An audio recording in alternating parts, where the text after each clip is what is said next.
I'm ready. So we're gonna get started. Um, so the title of the stream says that we're gonna be working on Relic. Well, we're gonna be working on new multiplayer maps, but the description says we're gonna work on Relic. I already have pretty much the whole map here imported in Blender. Took me a little bit to do, and the thing is that Halo, why is everything so spread out? Halo 2 maps are not really like that hard to import. Not hard, but maps are not hard to import. They're tedious if you want like the textures applied and everything. Also, I don't know if anybody is in here yet in the stream, but let me know if the music is a little too loud. I thought it would be nice to have some background music. It's really windy here. So I did finish importing Relic for the most part. I didn't work on the skybox yet, but I got the objects imported, like the watchtower. I didn't get the gate or the teleporters because I don't really care. But yeah, the ramps are imported and everything. I want to make a Halo 3 version of this map. The thing is that the title of the stream says that we're gonna be doing, we're gonna start creating multiplayer maps. I don't think we're gonna get that far because I want to, there's a couple of maps I want to look at from Halo 3, mainly Bunker World, which is standoff, and isolation. I almost always look at the internal names for maps, so if you hear me say like Bunker World or like Salvation or something, that's the internal name of these maps. But I want to take a look at Bunker World first, Isolation second, and then maybe Valhalla, Riverworld. Because this, my idea is that for this Relic remake, of course, it's a big team battle map. I think the terrain in standoff is going to most closely match what the terrain is going to be like here. So I'm going to look at Bunker World for its terrain, see how they did the terrain, because if I turn this on here,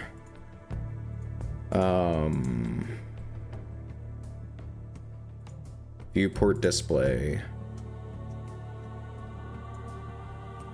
Halo 2 terrain is like super low poly. We're going to make this a much higher poly mesh, about as dense as Bunker World terrain. Another thing, I want to look at Isolation because Isolation has the rusted Forerunner metal. Oh, and just very weathered Forerunner metal. I want to take a look at that for the structure. And then kind of mix the weathered, rusted Forerunner structure with the kind of the overall design of the Valhalla Forerunner buildings, just to make it look a little bit more like it belongs in Halo 3, but also keep the Delta Halo, like, derelict, you know, sort of structures here. So, we're gonna get started with Bunker World. I'm gonna go ahead and just save. Now, I already have a, I already have template Halo 3. So basically, I made a template blend file just so everything is ready to be imported. I don't have to adjust any settings over and over again to get the import started, I can just go ahead and import things. So we are going to go ahead and save this as DLC Bunker World. We're going to go ahead and save this as Bunker World. I'm not going to do anything but the terrain right now, because the terrain is the only thing I want to take a look at. Just to save time. So we are going to import the ass file. Structure, there we go. Now, I want to point something out here. The Halo Blender Asset add-on has an option to where you can, when you import a JMS or an ASS file into Blender, it has a function to where it will import, at least for Halo 3. I mean, it probably works better with Halo 1 and 2. But with Halo 3, it will import the first texture, the base map texture. It doesn't import the bump map, it doesn't do any of that, unfortunately. Which kind of sucks. So it's taking a while. I'm gonna make sure that... Did I actually click import? Because this is taking a lot longer than I expected. I think I did, because nothing is responding. I'm just gonna make sure that I have audio. Yeah, I do. Okay. So, I don't like how the Blender toolset does it, which, like, I understand why they have it the way they do, but I want to do it myself. Here we go, finally. I want to add in, like, the detail maps, the specularity, the bump maps, and stuff like that. And that's something that the Blender Asset toolset add-on doesn't do yet. It also makes copies of the texture files, which I don't want it to do. But the thing is that once something like that gets working, it's going to save a ton of time. Let me just show you what I mean. So let's get Gorilla, Halo 3 Gorilla. This is where we can view the shaders and see what textures they use and how they use them. So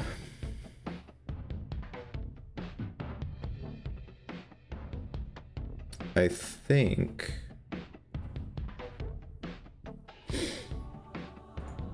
okay, so we need to go to Bunker World. Another thing that's going to be really annoying that I forgot that I need to do, actually I could probably look up an old blend file I have, combining detail bump maps in Blender is not as straightforward as you would think. At least from what I've been able to try to do. DLC Bunker World, let's take a look at the shaders. Let's look at nature because I'm only interested in the terrain right now. Here's the terrain shader. And we're gonna have to take all this information and plug it into Blender. Like, basically recreate this shader in Blender, an approximation. I'm not worried about getting totally game accurate shaders because I'm not even sure if that's possible. But I just want approximate shaders so I can see kind of what it's going to look like. So I have a program here called imhex.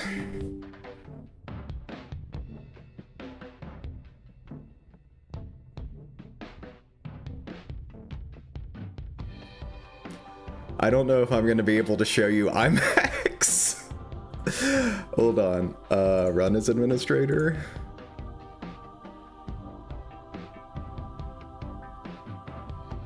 It works as administrator, I guess. Okay, so this is a hex viewer, hex editor program. Basically, you can put any computer file into this and you can kind of see the data structure, sort of. So if I go here to, if I open up my H3EK folder, I go to the shader that I just opened up in Gorilla.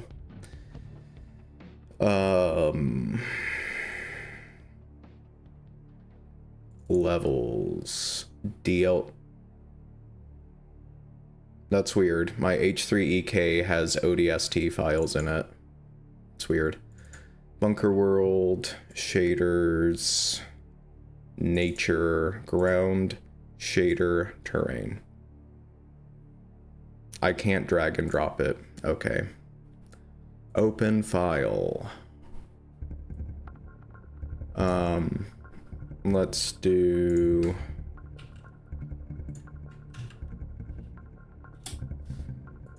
shader.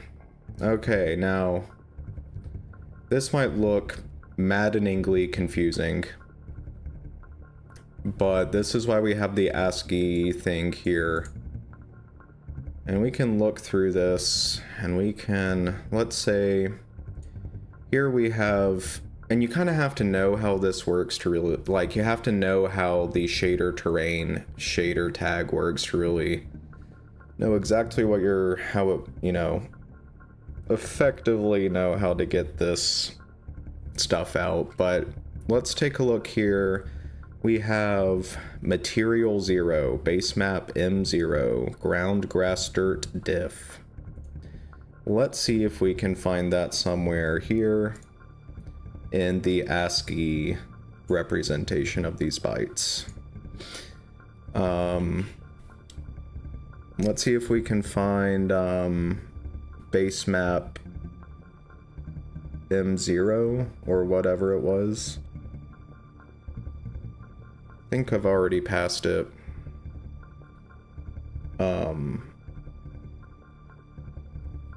Let's take a look here. What is it? Let's look for ground, grass, dirt, diff.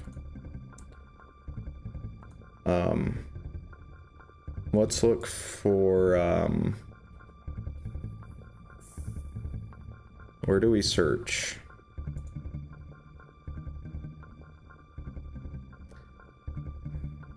I haven't used this program since I reinstalled Windows, and things look a little different.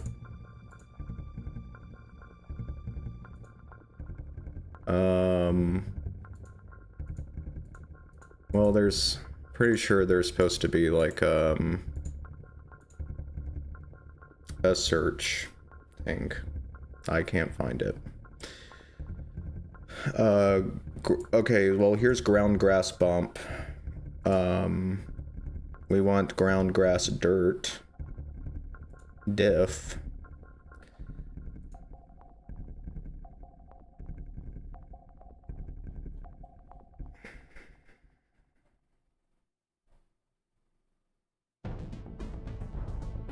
Here we go. Base map M0. Here is MTIB, which actually backwards, that's actually in reverse. That's the 4 beginning letters of bitmap. Here we have the actual path to the texture. I don't know what LBGT is at the end, but here we have the path to that texture. Ground, grass, diff, and it tells us that it goes into base map M0. Okay, so theoretically you can write a program that can analyze this binary information and get the paths out, and then you can make, you could use, with that program, you can make like a Python script in Blender to have the materials just built automatically, and somebody has already kind of done that. I don't... There's the something ready for Blender tool, which kind of does this, but it's a little too hardcore for my purposes, so that's why I don't use it. Now, here's the problem why I don't go ahead and do this myself. I cannot for the life of me figure out, and I know it's possible, I just can't figure it out, or I haven't been able to figure it out so far. Being able to differentiate Halo 3 tags from like ODST tags, Halo Reach tags, which is actually a pretty important piece of information to know. Now, I would imagine that there would be some kind of serial or like some kind of key up here in the beginning of the file. And you can see right here in reverse it says tag exclamation mark blam. It's the blam engine. You know, that's kind of... So you can gather that this is a tag meant for the blam engine, but which version of the blam engine? Is it the Halo 2 version, the Halo 3 version, the Halo 3 ODST version? I don't know. And the tags are different between every single game. But I can't find like, I can't find a,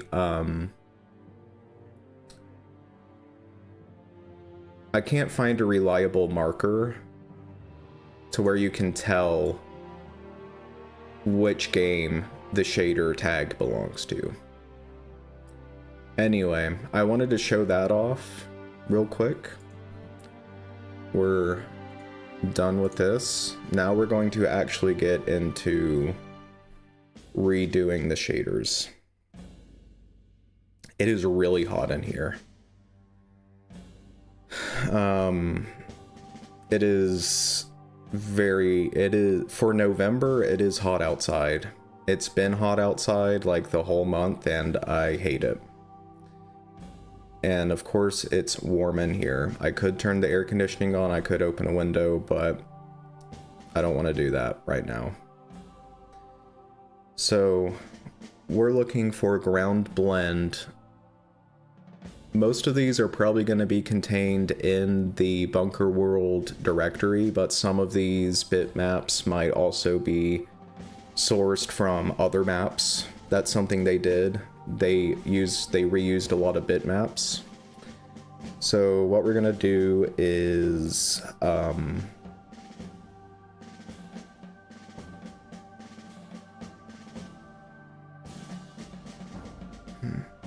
just a second. None of these have detailed bump maps, which is going to make our life a little bit easier. I'm going to move this over here to my secondary well, actually, I kind of want to keep that. My secondary monitor free. We'll do this. Oh no! I might actually have to open a window because it's really hot in here. So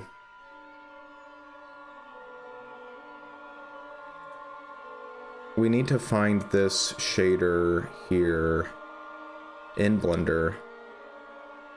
MZ Terrain Center. We also probably have quite a bit of portals that we need to be aware of. I think I have actually selected, yeah, here we go. Ground. Okay, cool. Now we want to make sure that we want to take a look at the flags, because some of these flags might indicate that this shader doesn't actually render and therefore we don't need to put any effort into building it. I mean, we could copy and paste what we have here, but what we make after we've made it, but let's go ahead, let's start making these shaders. So, we're gonna want to use the nodes. I have shadows disabled. Shadows are gonna make it a lot easier. I'm also gonna hide the sky.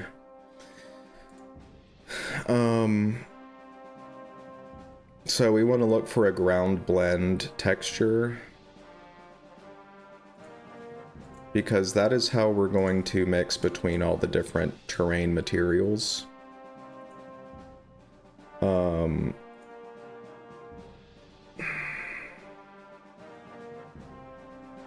I don't need that window.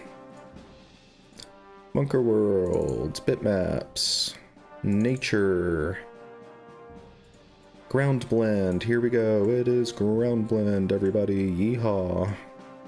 So these white parts are the material we're working on. Now, here's the thing. This texture right here is only meant to be used for blending the actual textures that you're going to see. So if you plug this in, this isn't going to make any sort of sense. In fact, we want to change this to non-color data.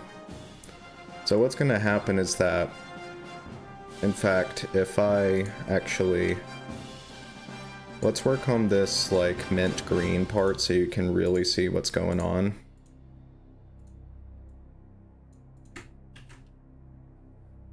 How is the internal clipboard empty? I just copied that. I just cut that texture. Okay, you see how, like, crazy this looks? What this is that you can kind of see how the different colors are being used to apply the different textures.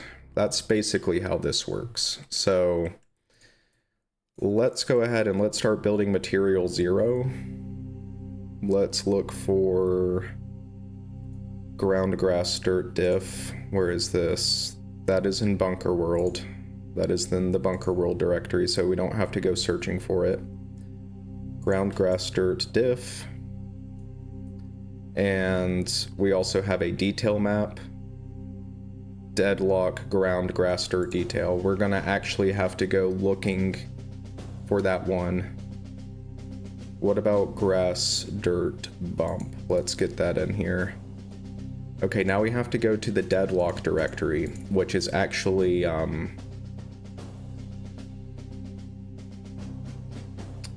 what is that? High ground. That's the name of the map in the game, is High Ground. So we have to go looking for High Ground. Deadlock. Ground, grass, dirt, detail.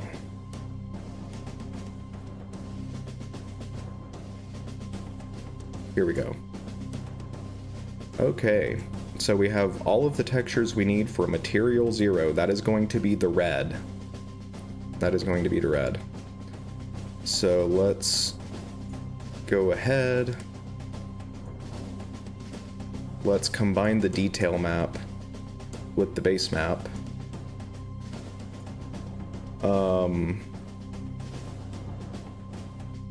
We'll do multiply.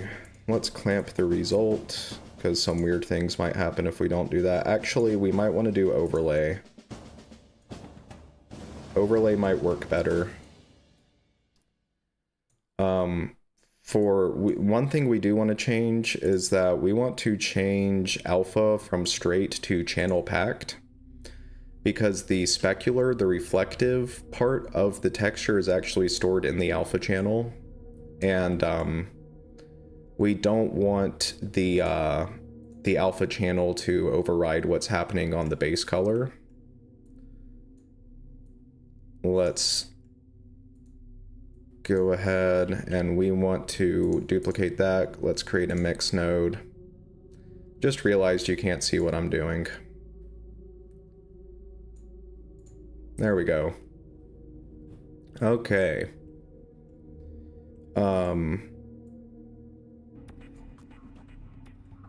Now we want to separate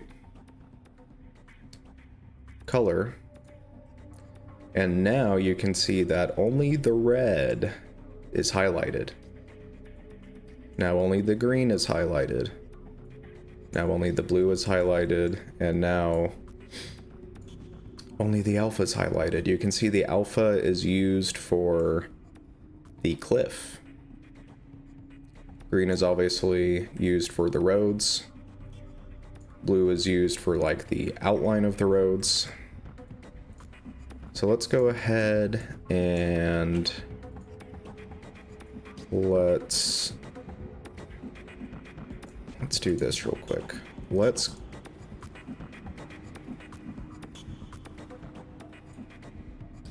We're gonna go ahead and we're gonna highlight the red again, because we want to make sure that the right channels, or the textures are being applied to the right channels. It's gonna go in here. And this should be blue. Should be green. And then the alpha channel, see, so I've already done something incorrect. That needs to be black. And that needs to be blue. So we should have an identical output here, which we pretty much do. It's a little different, actually, but not enough to matter. What is this? Okay, so what we want to do now is we want to take this overlay and plug it into B, and you can see that it's really dark and you can't tell what's going on. You can kind of see the little bits of grass poking up. We're going to want to apply the actual scaling to these textures before we do anything else, before we fix that. Set this to 9.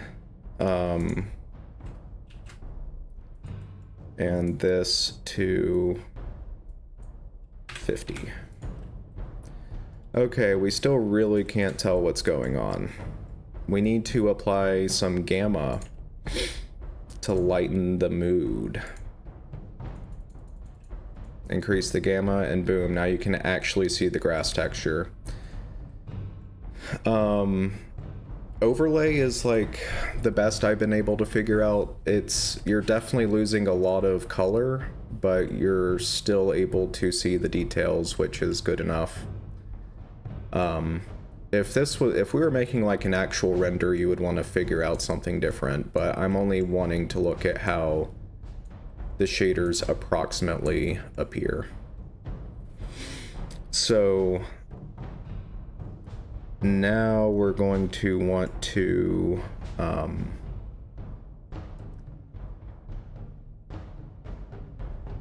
for my sake, I'm going to do this real quick. I'm moving this over here because I don't want to dox myself here. Let me find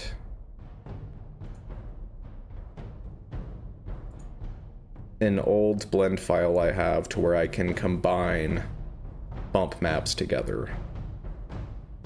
Let's look for... Where is it? Where do I have it?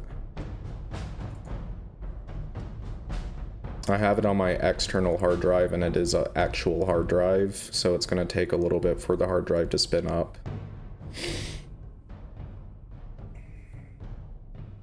My computer, every single... What do you mean there's no items?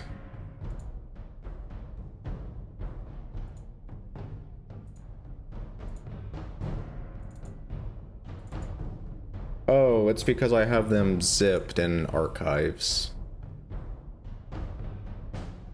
Okay.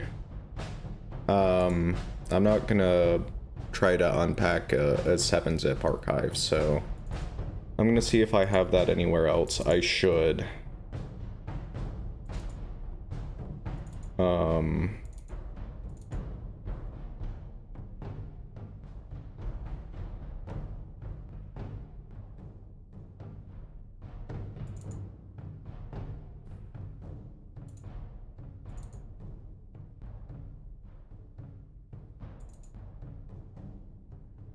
Node tree, here we go. Combine normal maps. I got my custom node here.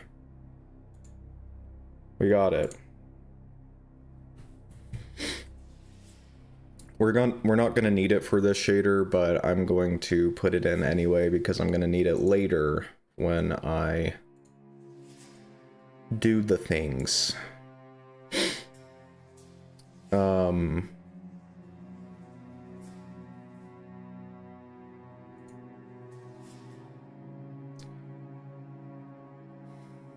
What do I want to do next?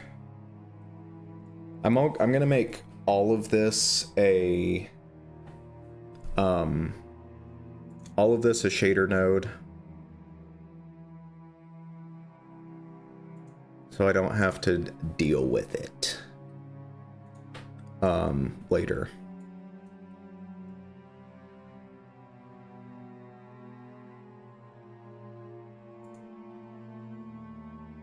I want to look for normal map. Now this is a DirectX normal map, so we're gonna have to do a little funny business here. Not too much, just a little funny business. We want to separate the color, and then we're gonna want to combine the color back. But why are we doing this? Because we need to invert the green channel to make it work. The best way to do that, bring a math node, set it to subtract. I'm going to turn clamp on. You don't really need to do that, but I'm going to do that. Take the green output, stick it in the bottom, make the top 1, stick it back here, and then we'll plug in the color to the normal map. One more thing I want to do actually is I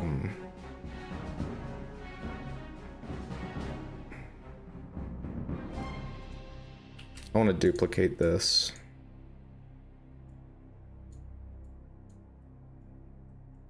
Let's plug this into normal now.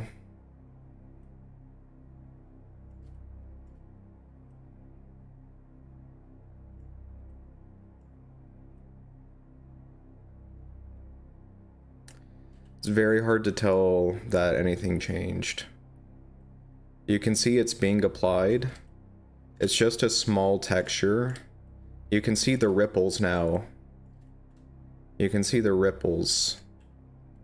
But the reason you don't see them here is because it's just so small. You have to zoom in. You can see it now. Now, one thing about this is that this is set to diffuse only, so this is actually going to look like that. We're not going to have any shininess in this material. So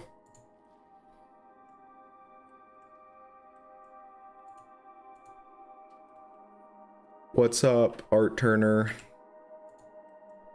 How's it going?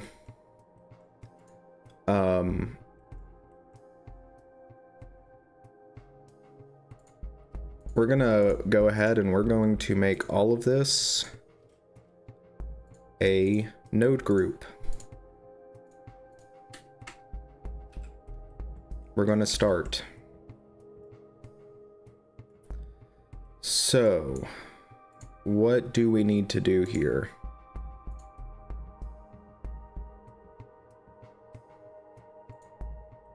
What is this called? Why is it called that?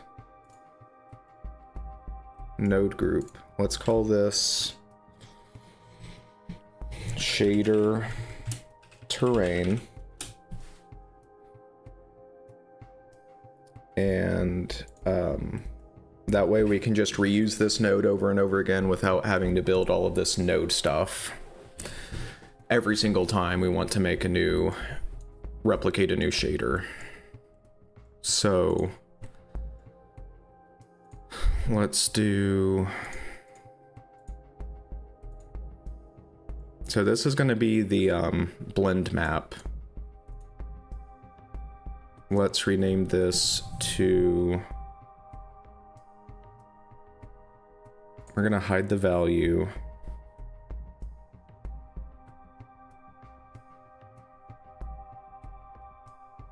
How do I rename it? Oh. Blend map.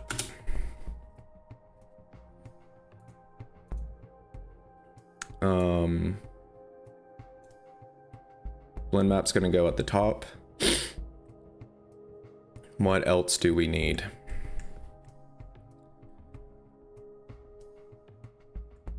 Let's do... A is going to be base map M0.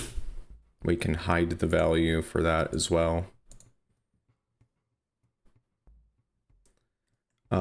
B is going to be detail map M0. Hide the value. I want to expose the gamma.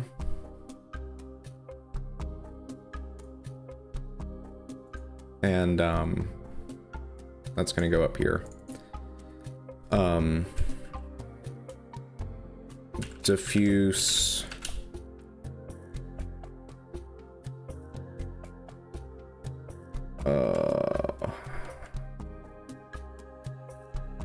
diffuse diffuse gamma M0.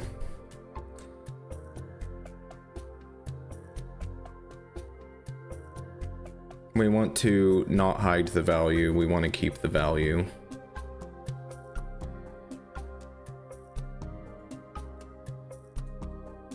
We're going to organize all of this in just a bit. I know it looks like stupid, but we will be organizing all of this. In fact, right here, I'm going to make this its own group as well. This is going to be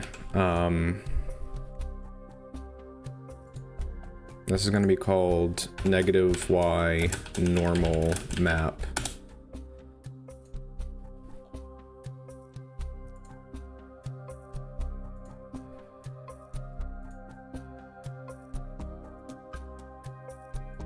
Let's make this a little bit more nice.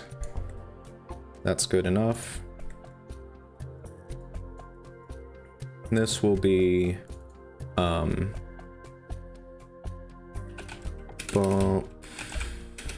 map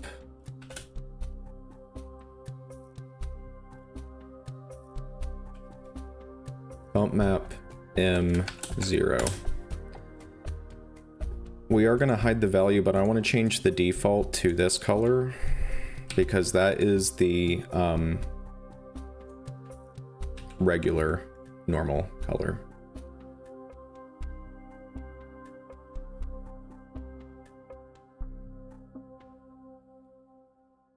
Oh, cool. So you're making I saw like 1 or 2 live fire maps on the Steam Workshop. Are one of them yours? I have tried out both of them.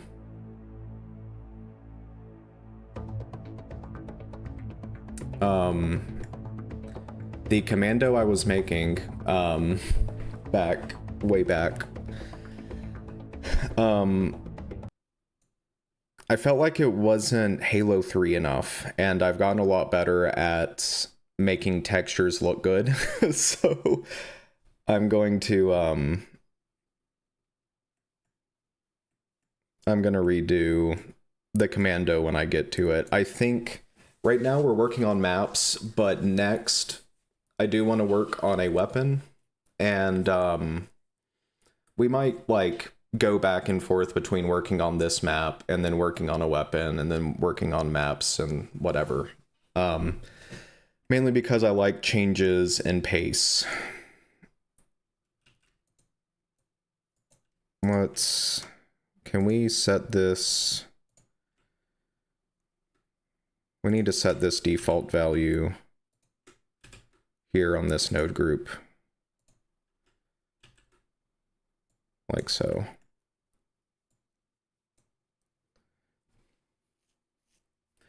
So my version of the commando is probably going to be quite a bit different. It's going to be so different that I've thought about not even calling it the commando. I've been thinking about calling it the combat rifle. Because, you know, you have the assault rifle, you have the battle rifle. What about the combat rifle? Or maybe something like service rifle, you know, something like that. I think that'd be a cool name. I want it to be pretty much detail bump M0. Okay.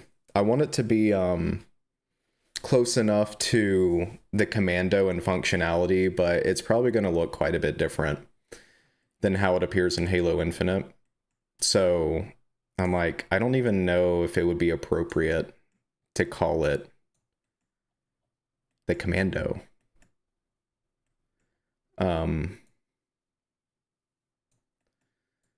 Okay. Now we want to mix vectors eventually. So before we do that though, I want to add, we're not going to use it in this blend file, or at least right now, but I want to add it for later. We want to add a specular output. This is going to be roughness. This will be color. And this will be normal. Now, what that's going to mean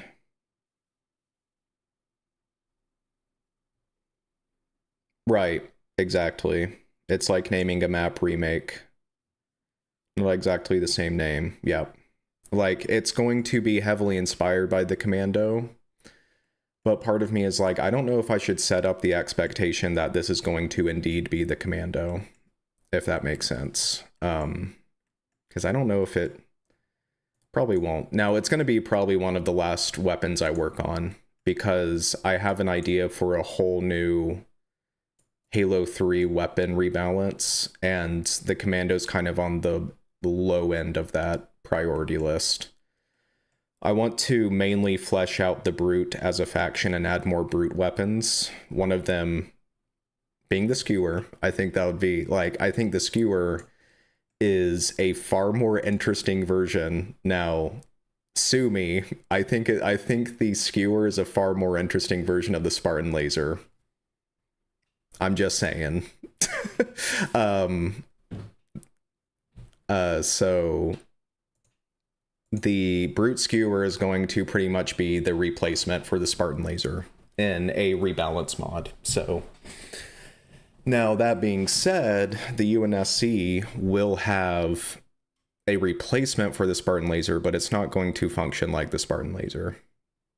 It's going to be like a heavy weapon, an anti-vehicle weapon / anti-personnel weapon. It's just not going to be instant death when you get hit by it.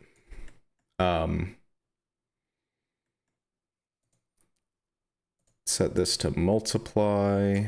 This is going to be the specular. And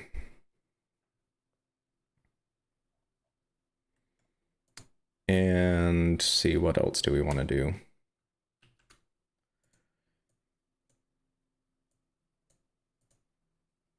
We want to subtract that by 1. Or subtract it from 1. And I'm going to add a little node here, because it will help us at some point.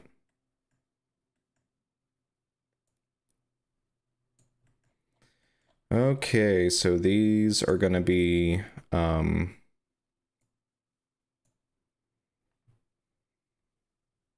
going to go ahead and I'm just going to do that. So I'm not fighting for screen real estate here.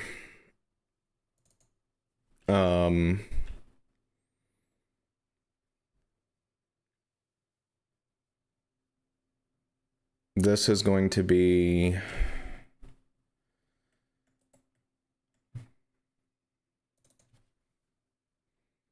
base or base specular, or let's just do base spec M0. Default as 5 is fine, actually. Detail spec M0. And then spec modifier M0. Basically, the modifier is going to pretty much act as the gamma for the specular map. We're going to put these above the bump.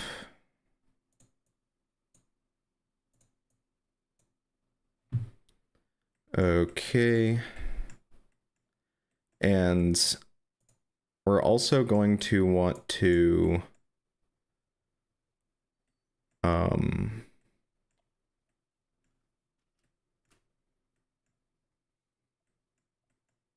we're going to want to mix, we're going to have to mix a bunch of stuff here. Actually, there we go. These are going to be set from color to float.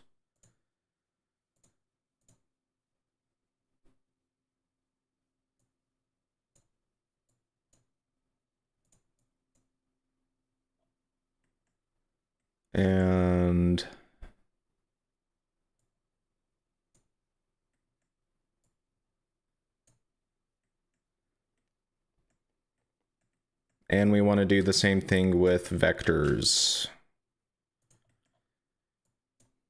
So we're going to mix vectors.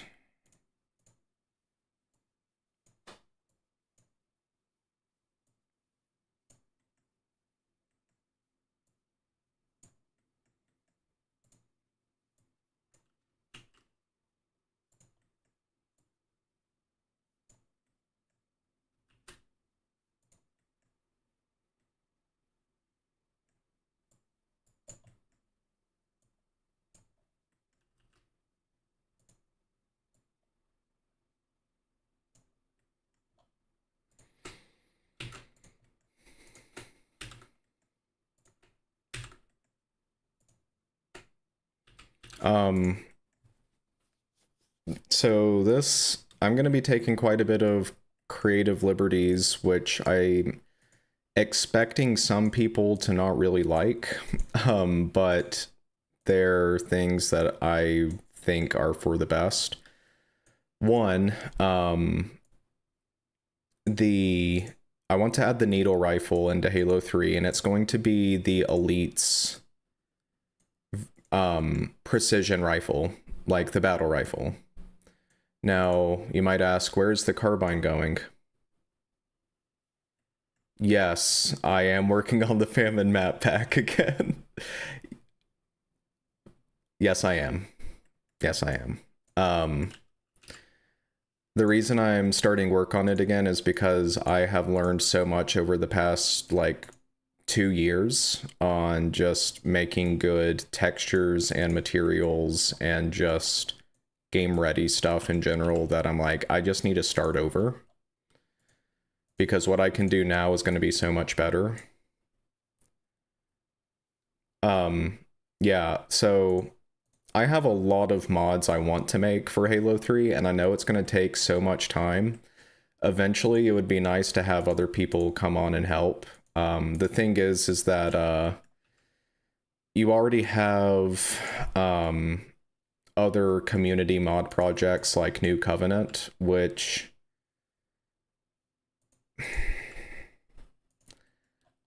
I was at one point helping out with that, but my life got so busy that unfortunately I didn't contact the guy back, and that was something that I really should have done, and I feel bad for it, and I should probably talk to him about it. Because that was very unprofessional for me to do, to just kind of, but it was just something that I kind of forgot about until recently, because I've had so many crazy life things happen recently to where Halo modding completely took the back seat. But now I'm able to get back into it.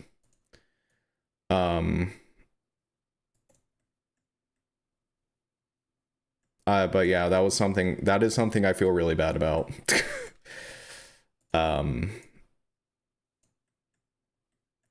So I'm going to expose myself right there for doing that.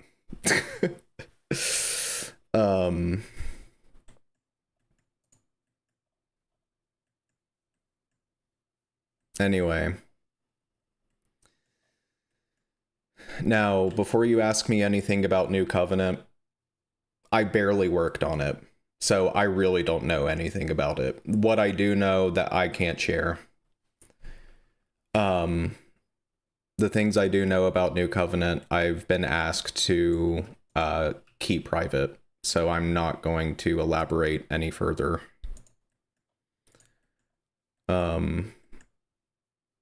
But that being said, I think New Covenant is really cool. I didn't stop working on it because I didn't like it. I do like it. I just didn't have the time. Now I might return to it at some point.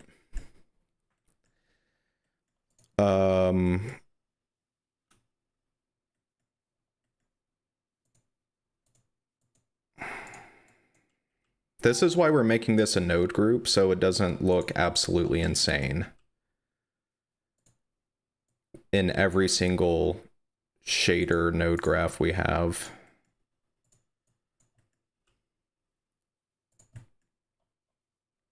See how disgusting all these noodles look?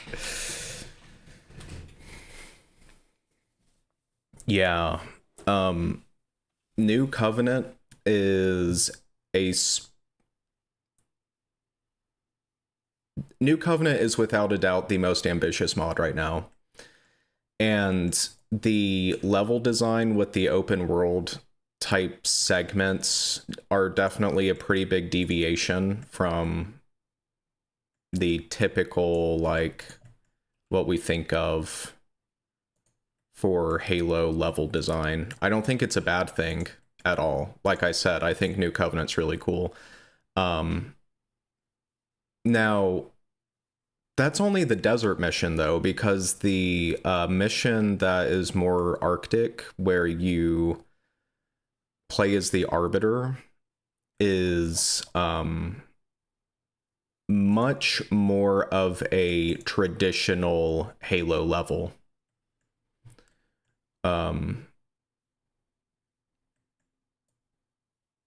Okay, let's do...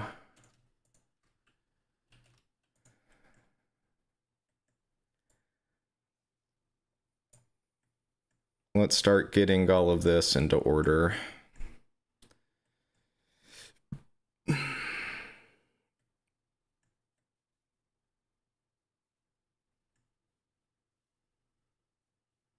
Okay.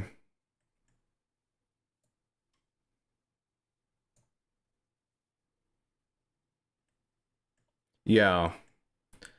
I think it is... If there's anybody that should be taking risks, it's modders.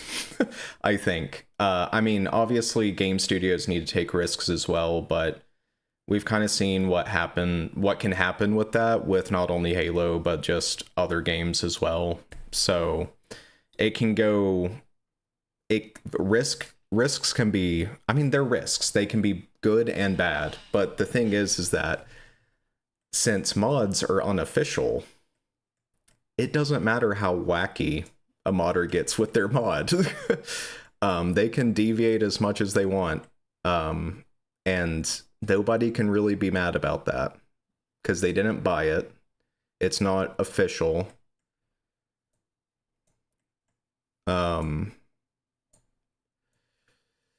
Let's see. Here we go. Okay, time to name all of these. This is going to be... let me move this over here so you can see what I'm doing.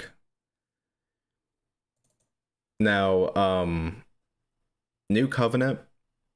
The other thing, one thing I will say about New Covenant, is that, as everybody knows who has at least played it, a great test bed.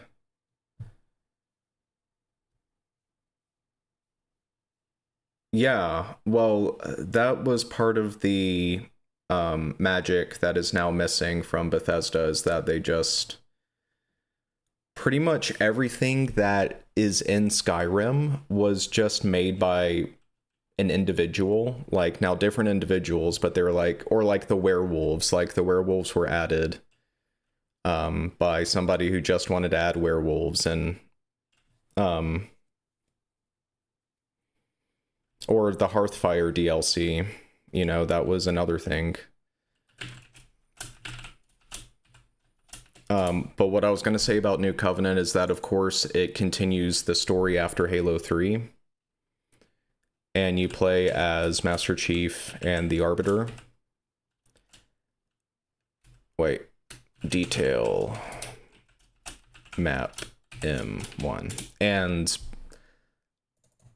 I gave my opinions yesterday on what I would personally do with Halo 4, and we're going to talk about that a little bit later in the stream when Halo Lytical comes online, because he really wanted to hear if Halo Lytical ever does actually come on. I might just go ahead and just talk about it.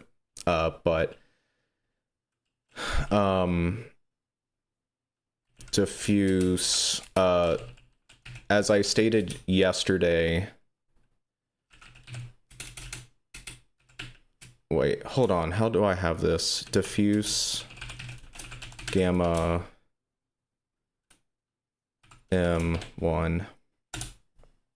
So I said yesterday that my version of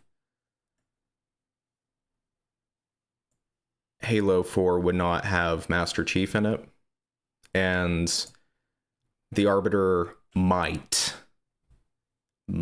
be mentioned, might make an appearance, but you're not going to play as him, you're not going to see him from him very much, because his whole story arc is over. So I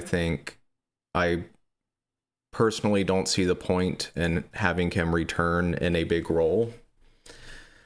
So that is one thing about New Covenant that I would do different.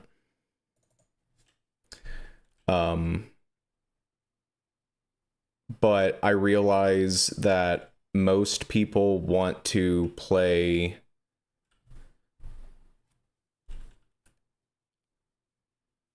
Hold on, let me highlight this stuff. So that's going... Okay.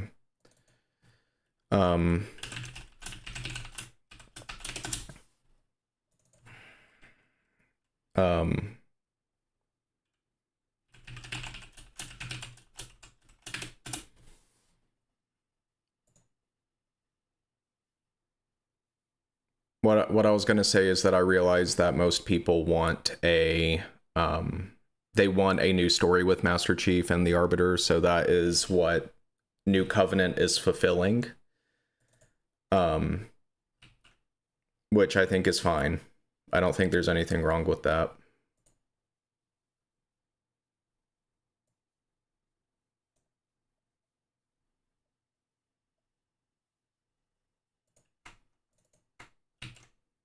That's just something I personally would not do in a follow-up to Halo 3.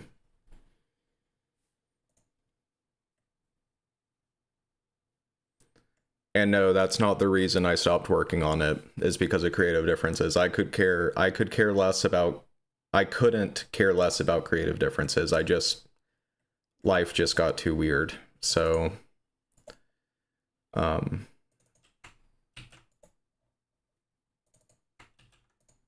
and it's not like I was in charge of the project at all. I was just commissioned to do to model one part of the mission.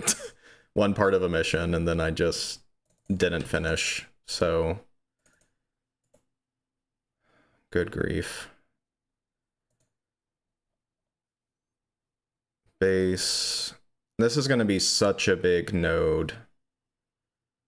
Detail bump. That's what I'm looking for.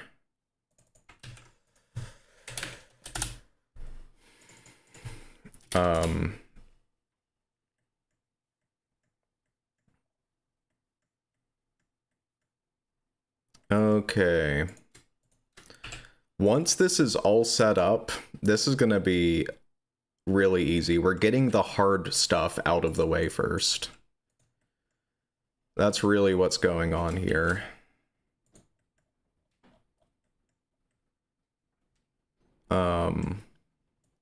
It's gonna go there. That's gonna go there. Wow, what a weird texture seam. Look at that. Okay.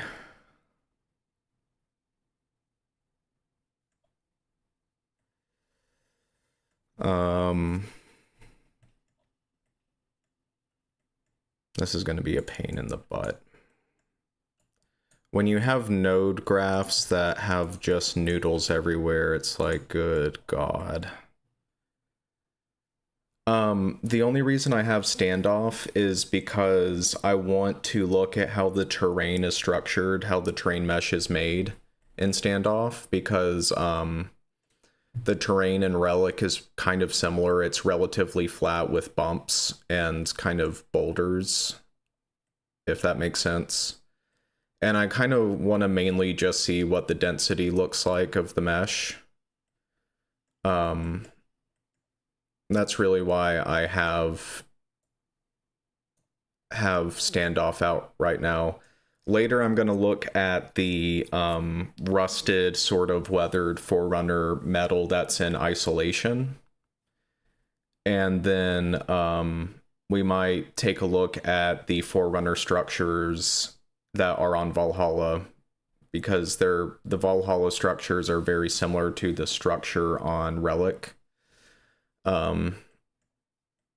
So we're gonna use those to inform just kind of the design of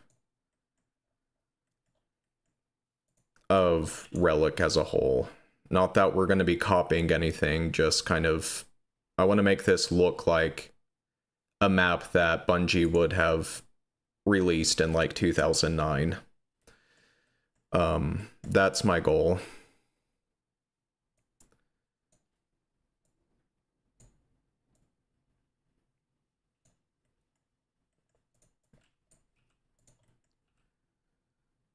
Okay, and then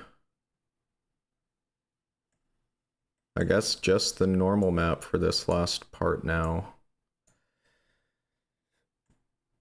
Okay.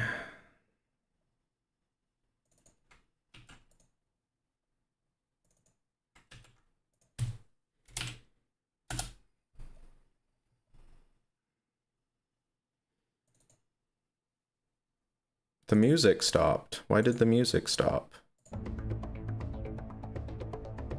YouTube wanted to make sure that I was still here.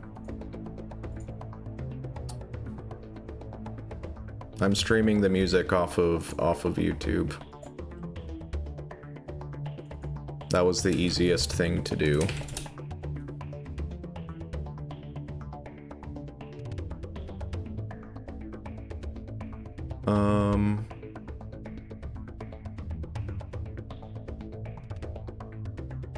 I don't hear the music right now, that's why I didn't know it stopped.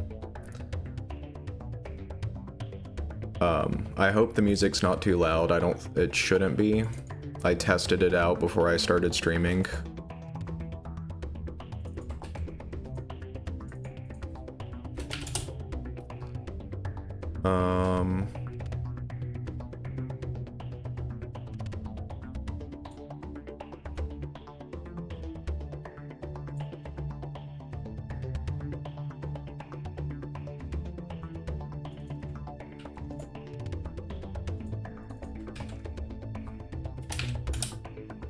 Good volume. Good.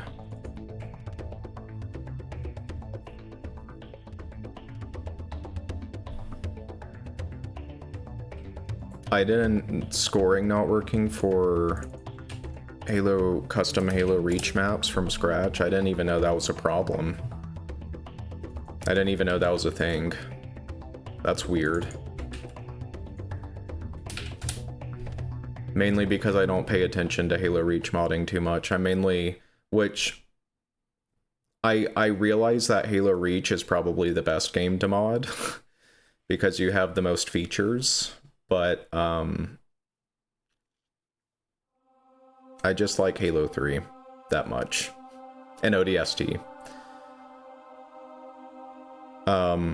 That being said, I have thought about, I could make a mod that looks like Halo 3, but it is in the Halo Reach engine, so it has those new features. That's something that I've thought about.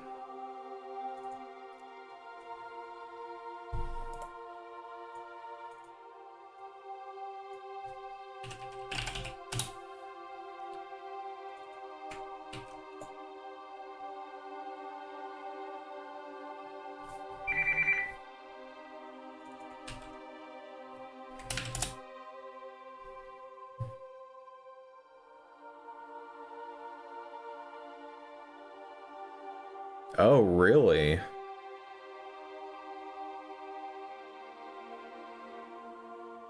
That's interesting to hear. That they don't have the early mover physics. That kind of explains why there's no scarab fights and or you know, stuff like that, which I mean, they probably, what could have happened is that they were like, we're not planning on any scarab fights, so why have this in the engine? Like, cut it out. But yeah, that's interesting. That's actually really good to know. So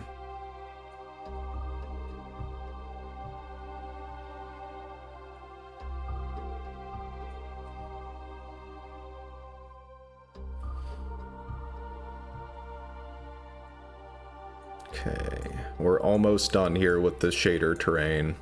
Thank God.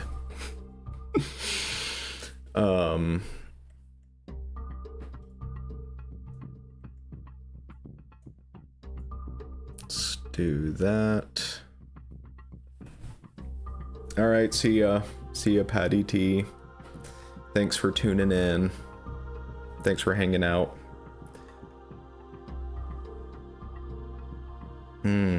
Scoring didn't work. That is very strange.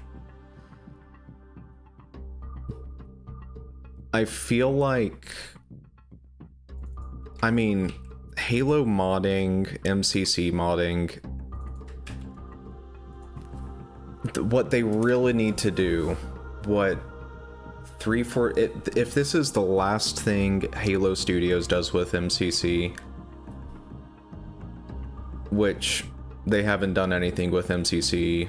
They've kind of already said that they're done with MCC, but if there is one thing that they really need to do is add a modded custom games browser, because as it is, there's really no reason to make a multiplayer map other than to just do it. You know, like, in order to play modded maps, you have to be like a part of a Discord server or something and find people to play with. You can't just log in to MCC and then just find something, which I think is a problem.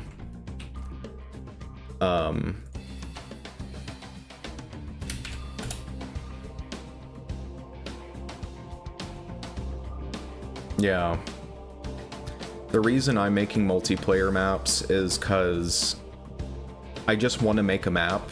Like, I want to really figure out the map creation process so I can then move on to single player scenarios. But multiplayer maps there's a lot less, well, maybe not less work necessarily, but I mean, I guess there kind of is, because you don't have to mess with like seams and stuff like that, and you don't have to like figure out good, like you don't have to figure out how AI is going to interact with the map or anything. And I would like to make maps for people that do have like game nights and want new maps to play on. Discord servers that have those game nights, because they don't really have anything new. I mean, they do. There's some maps, but I feel like if people made more multiplayer maps, then that might urge Halo Studios to add a custom games modded browser. So that's kind of one of my hopes with making these modded maps, multiplayer maps. Hopefully for Halo Studios to see that there is a reason, more of a reason to add the modded browser. I don't know if it's going to happen. I hope it does. Who knows?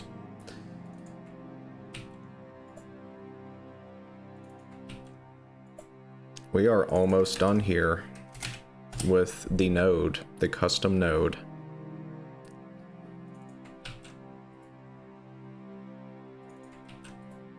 Detail bump.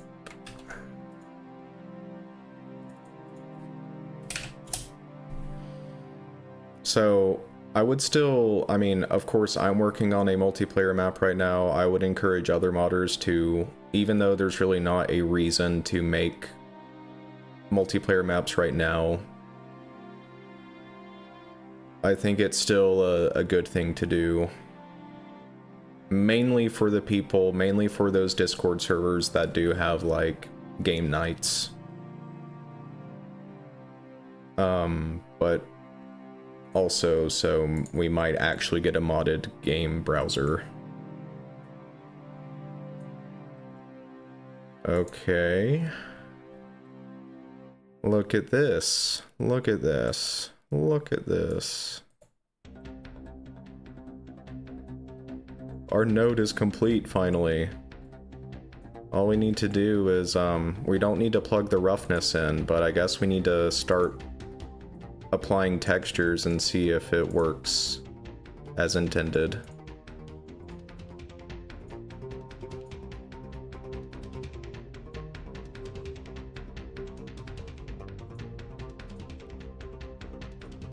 Oh, actually, I do want to...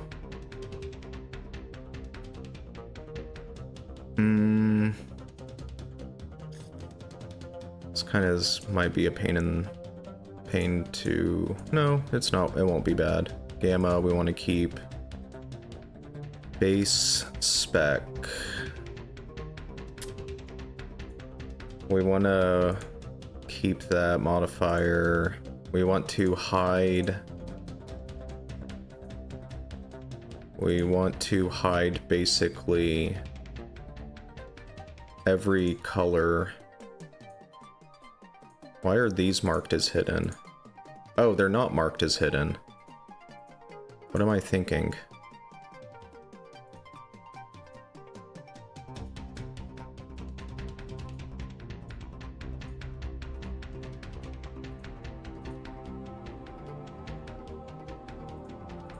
I've been watching this one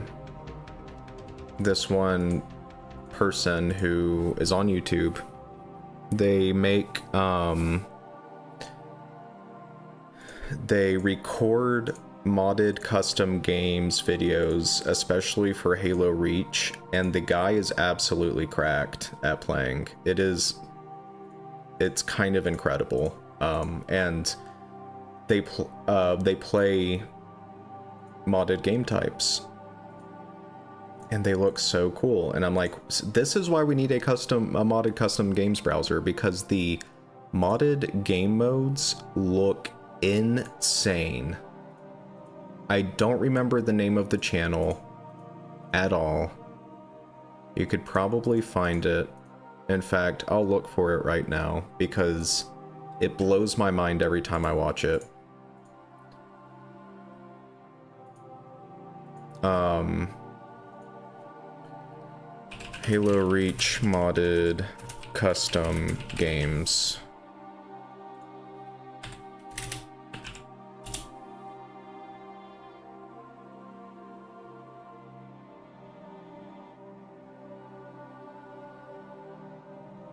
I think it's this channel. Invasion, infection, invasion, infection. I think it's this channel. I'm not entirely certain about that.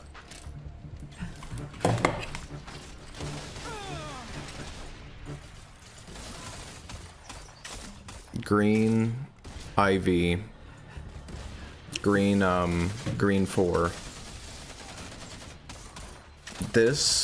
I watched this person's gameplay footage and I'm like, this is absolutely insane. There was, Halo Reach, Sierra 117. Oh, I don't know if I can find it. Oh, wow, look at that. um,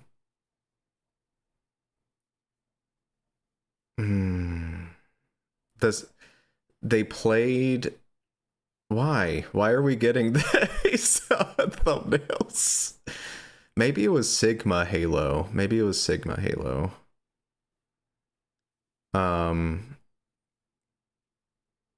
Halo Reach modded Sierra 117.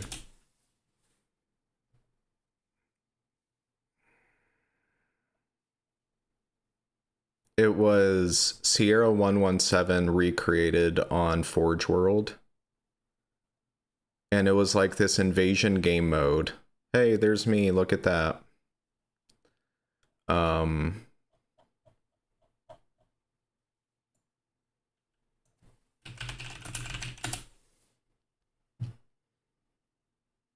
Oh, no, it was I Spiteful. That's who it was. It was I Spiteful. The...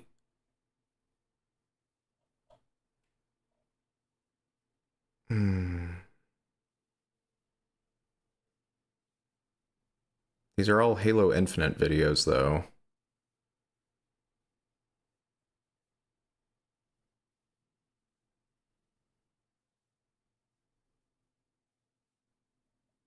Was it I Spiteful? Because I don't remember the thumbnails being like this. I'm pretty sure it was, because I recognize the name. I want to find the one Sierra 117.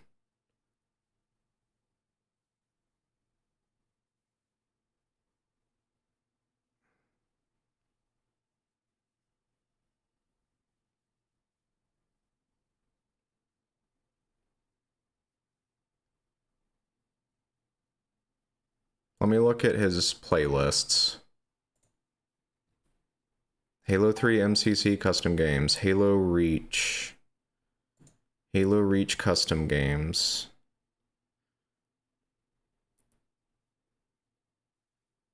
I'm not somebody who watches gameplay videos a whole lot, but man, this person is really, really fun to watch.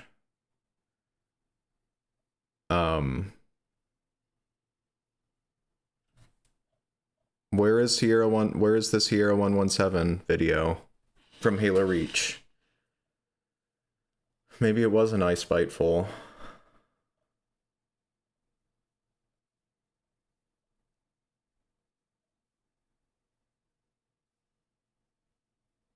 I don't think it was I Spiteful.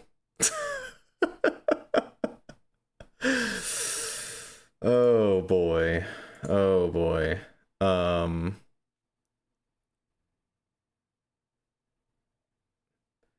There was no commentary. There was no commentary in the video.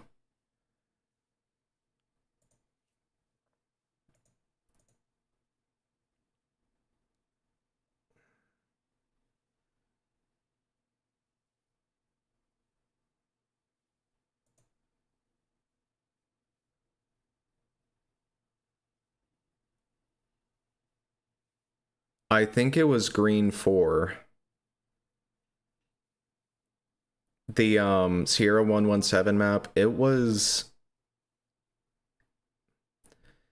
Forge World, but they had items in that I'm like, how did they get those items in without modding? Um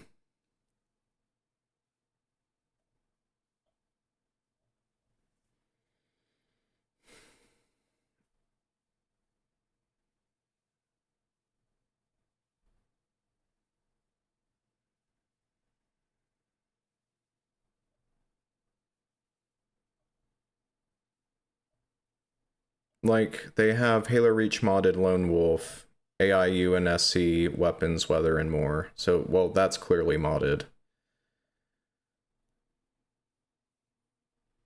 It could be the video could be looking right at me and I don't see it. Um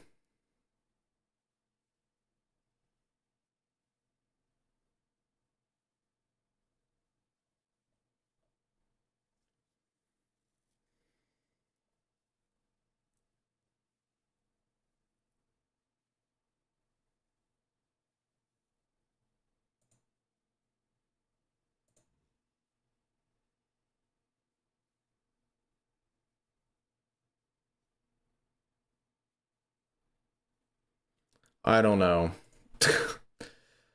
I don't see the Sierra 117 video anywhere. Watching that was insane though.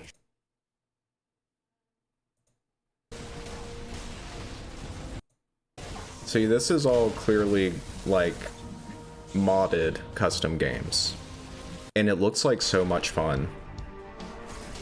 The problem is that you have to find a Discord server and like coordinate with people and figure out a time where everybody can play to play modded multiplayer, and I don't think that should be a requirement to play modded multiplayer.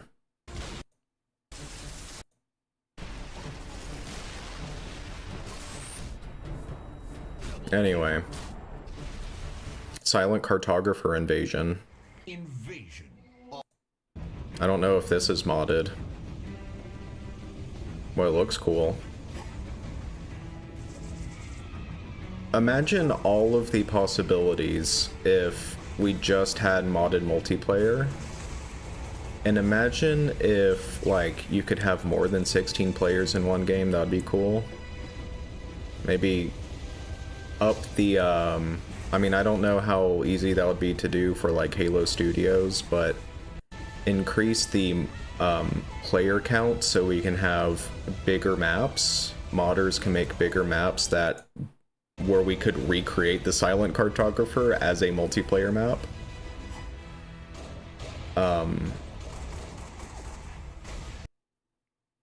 Anyway.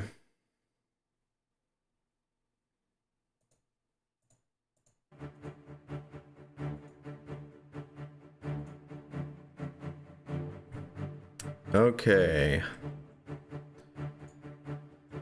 So we have a bunch of this stuff.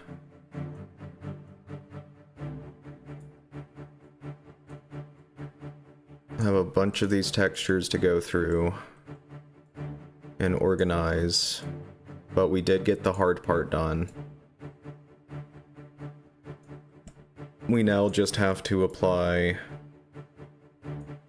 We just now have to import all these textures. Okay, so what is next?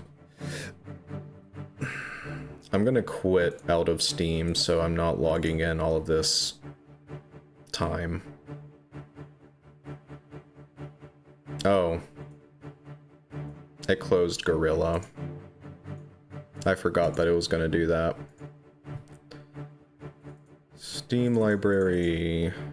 Halo 3 EK Gorilla.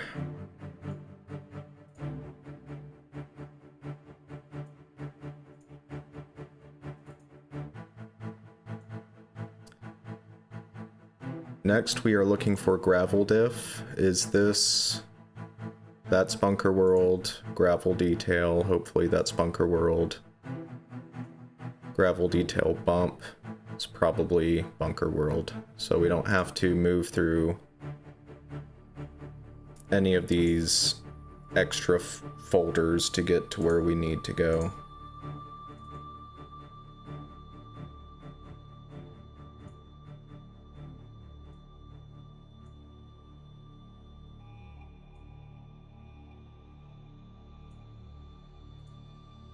No, I didn't want to do that. There we go.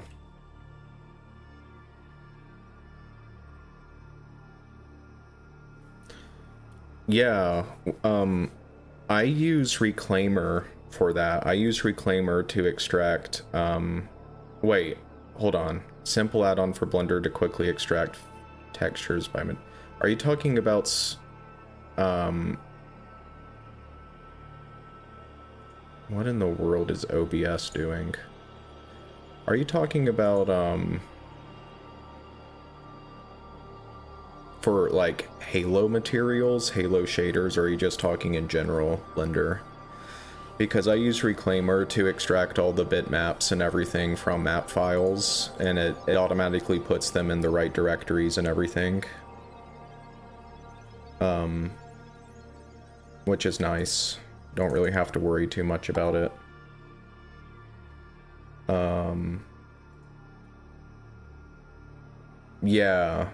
Yeah, the toolkit cannot do that. I did talk about that a little bit and at the very beginning of the stream before really anybody joined.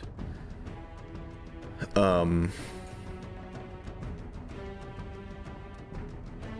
gave kind of a little rundown of like what I've thought about doing, but I haven't done, and it's like I don't know if it's really worth all the effort to get it working, but I mean, it kind of is, because once you get it done, then you never have to do any of this tedious work again.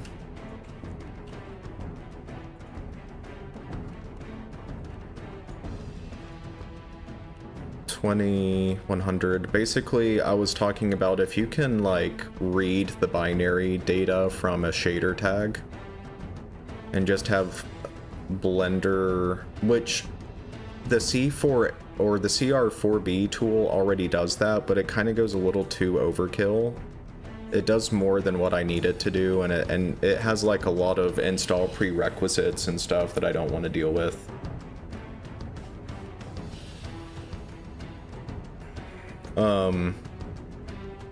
Yeah.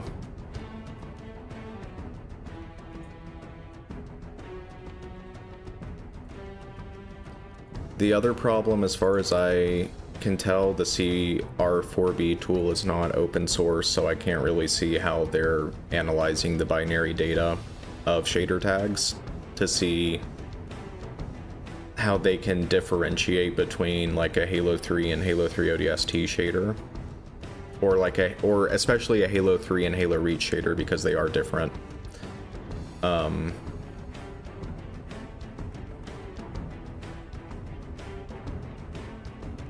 We're looking, we got gravel diff.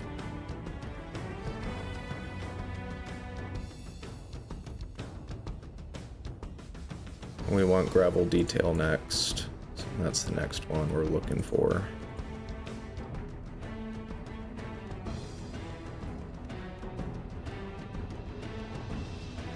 Something's weird.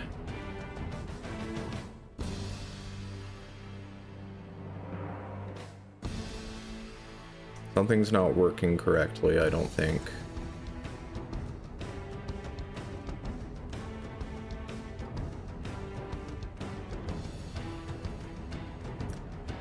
Yeah, there is a tool command that does that. I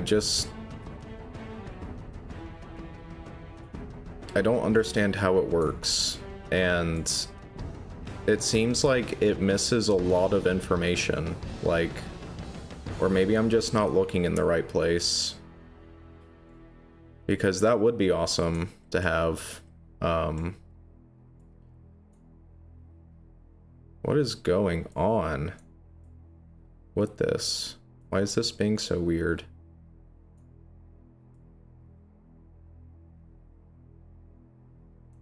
Wait a second. Wait a second. Wait a second.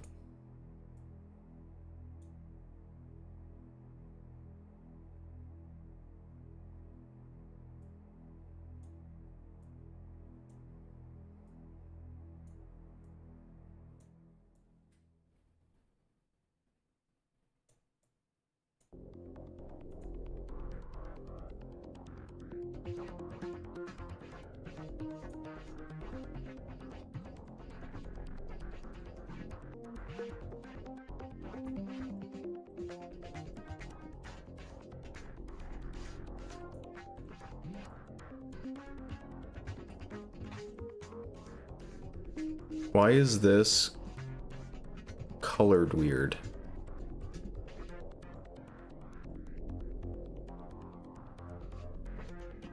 And why is the gravel so white?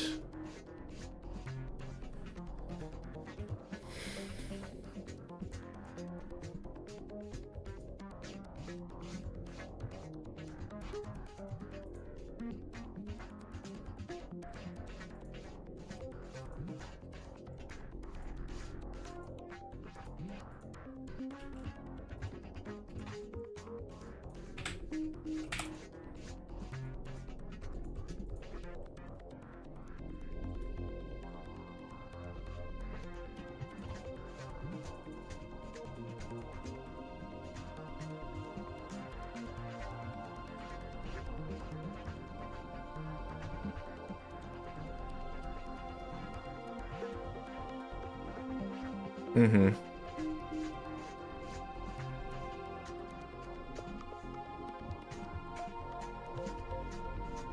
Yeah.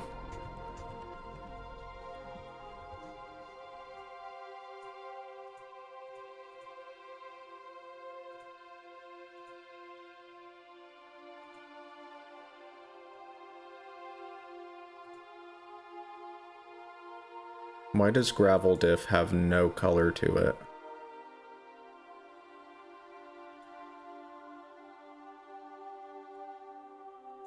Oh, I'm so silly. I'm so silly.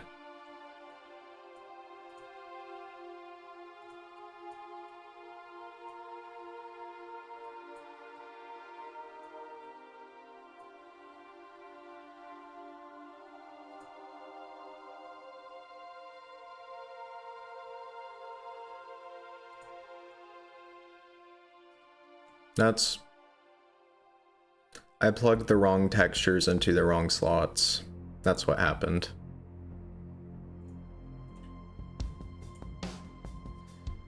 Okay, next we want gravel diff, dirt road detail. I think dirt road Nope. It is bunker world. Okay, gravel diff.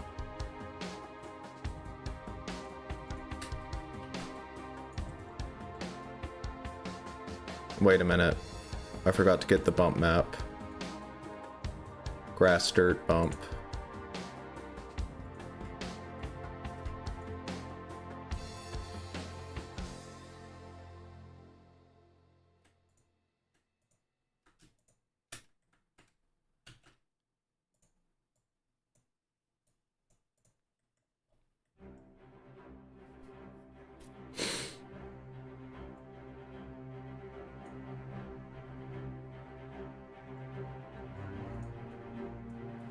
This would be such a great thing to have automation for.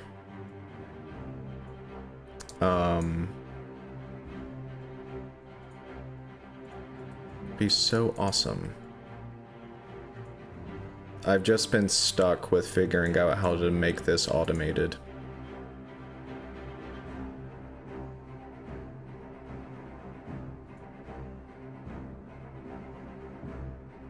And the current methods for automation just are not what I want.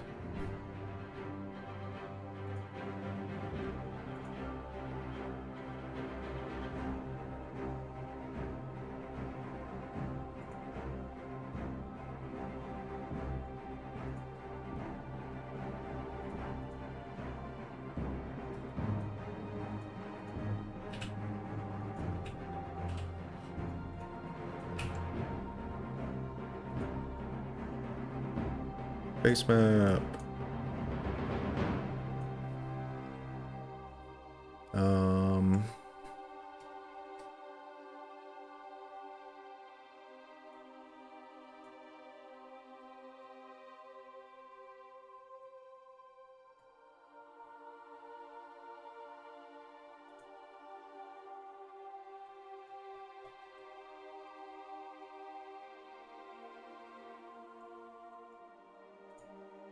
This is probably, all this TDS stuff is probably something I should do off stream, but I didn't prepare for it.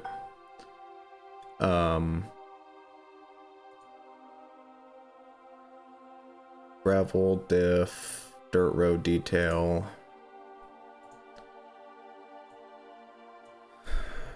Dirt road detail.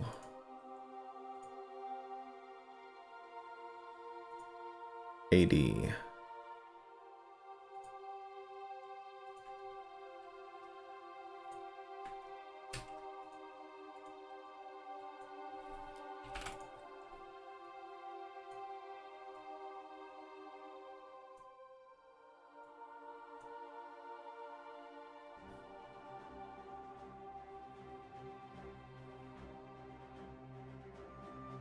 Yeah.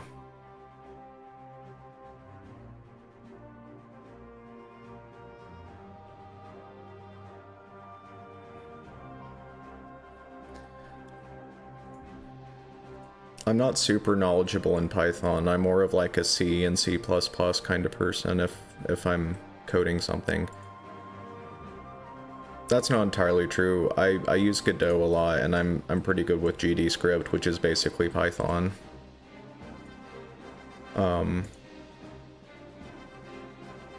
I just know how like file input and output and stuff like that works in C and C++ a lot more than I do in Python.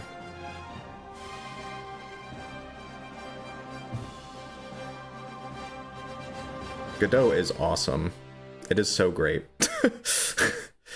It is the best. Dirt road bump.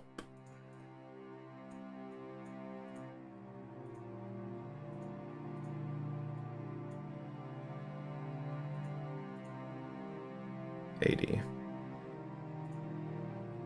I don't want to close the application. Why do you think I want to close the application? Weirdo. Silly goose.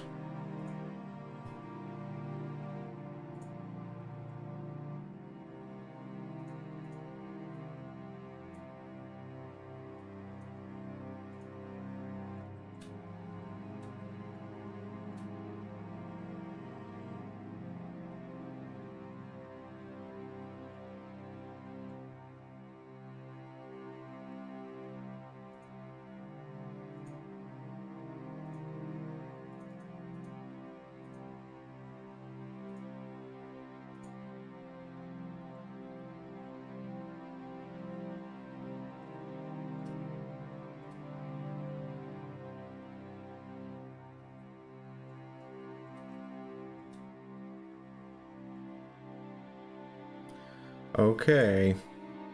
Rock diff. I bet that's from Deadlock. No, it's from Bunker World. Rock diff. We need rock diff.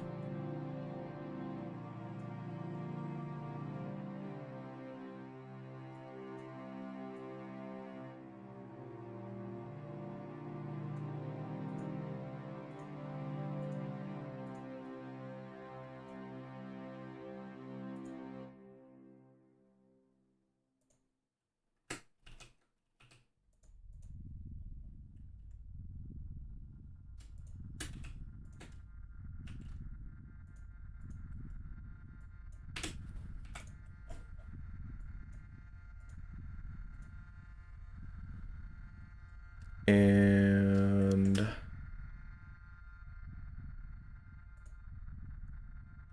rock granite detail.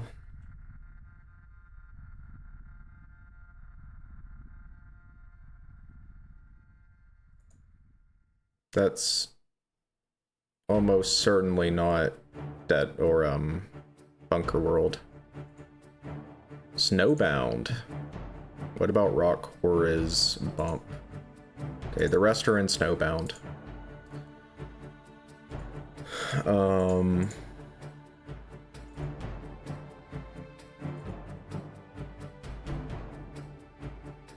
When I dumped all of the bitmaps from Reclaimer, it also gave me all the light maps, and I'm like, I don't need those.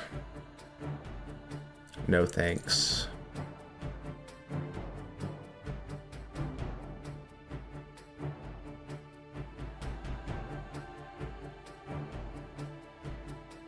Rock granite detail, that's what we're looking for.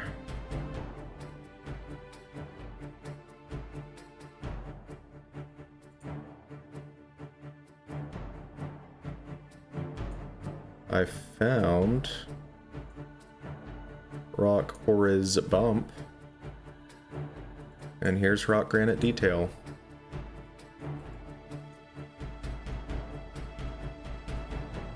We are almost done with this. It's about time.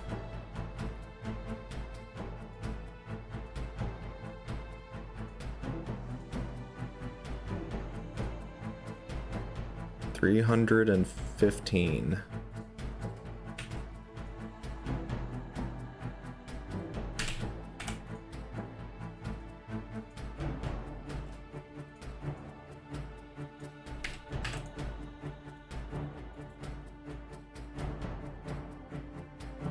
There we go. Look at that. Shader's done for the ground. We can copy this over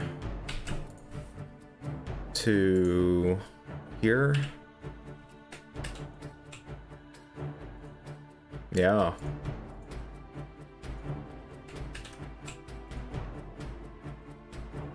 And we do have this outer, which shouldn't be... should take as long to do.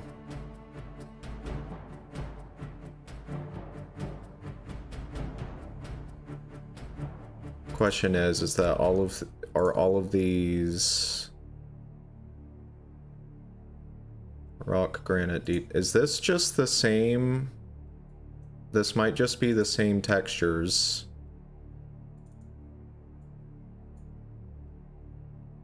Ground grass dirt detail. Yeah, they just changed the filter modes. Oh, they did change some of the scale. Gravel diff, gravel detail bump.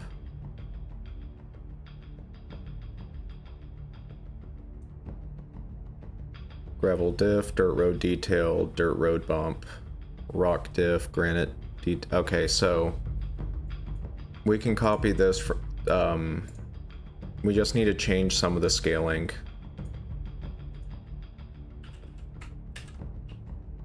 Ugh, I don't want to... There we go.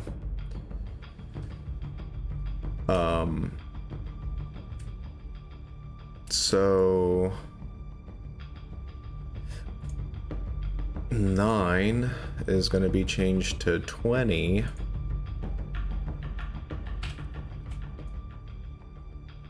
And 160.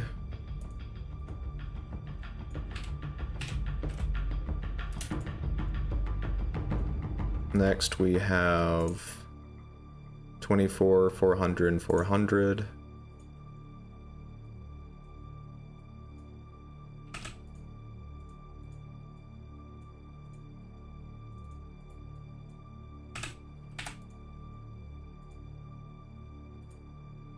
Um, 80, 320.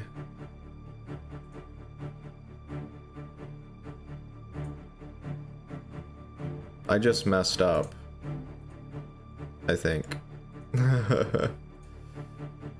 24, 400, 400. That goes on the second. 24. 400. Okay, now it's 80, 320.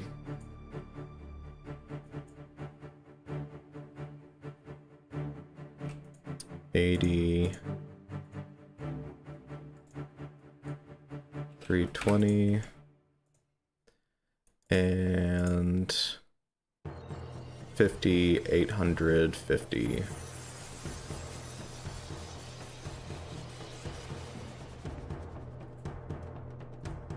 Yeah. 50.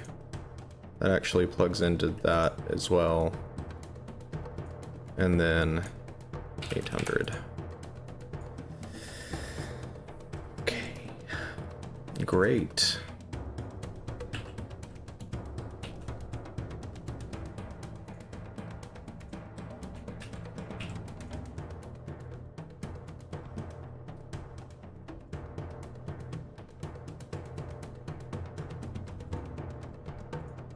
I like making my seam sealers bright red.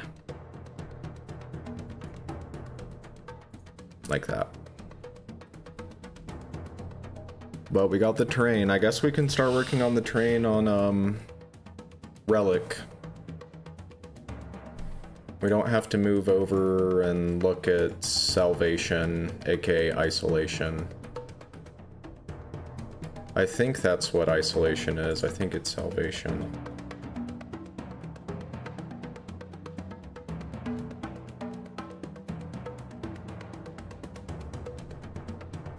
Oh, no, it's just isolation. Salvation is construct, I think.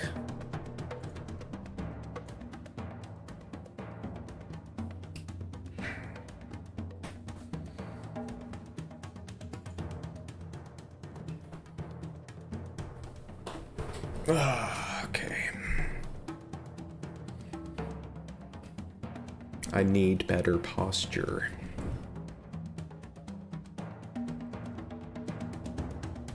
We can save Bunker World. Let's take a look at the density.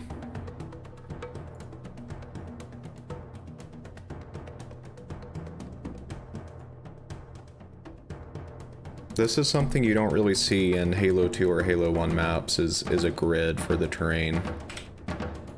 You see that there's a very obvious grid that's happening. That does kind of get broken up by the natural path. I like making my seam sealers red and my portals green and my skies blue. Cyan, really, for skies, and then seams usually magenta or something like that.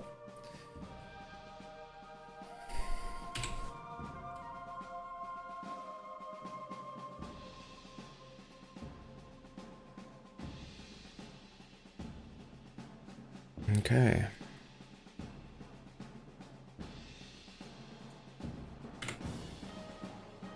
I don't know why they did all of this stuff here. I don't know what that's about.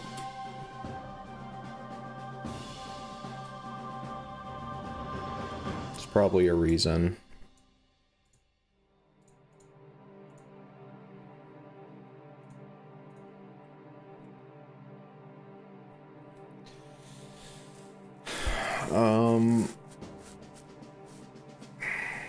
Before we...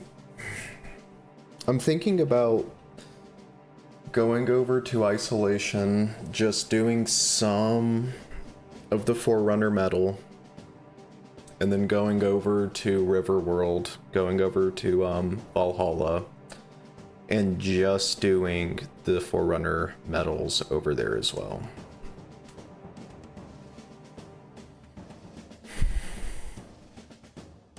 Before we start working on Dune. Relic. My version of Relic is going to be called Monument. Templates. Okay. Probably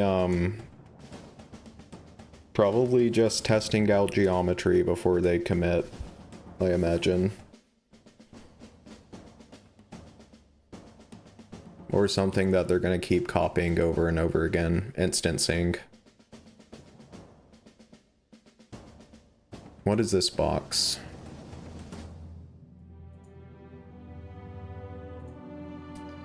Okay.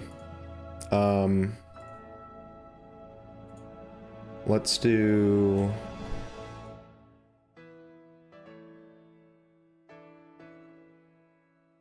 Let's do Riverworld.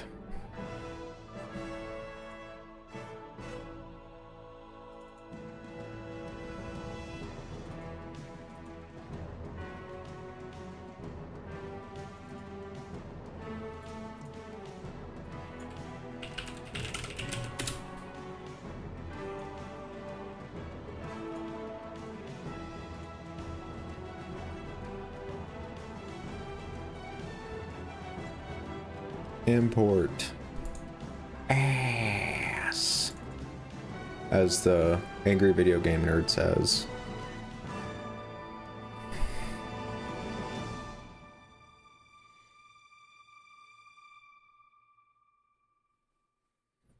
I need to drink more water.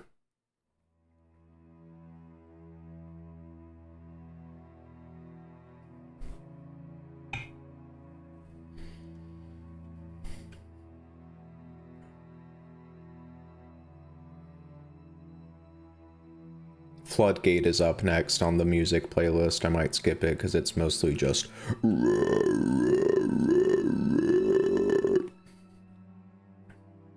They do have Follow Our Brothers in that, which is a pretty good track.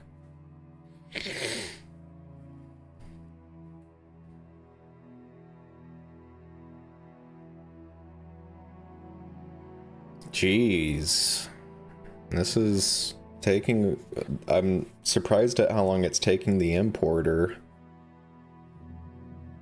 There we go. Does... I mean, it has to...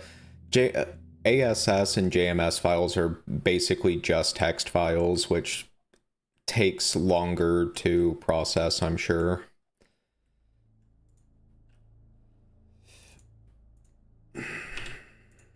Look at that portal. Invisible wall, more portals. I'm going to look for every single portal and hide it.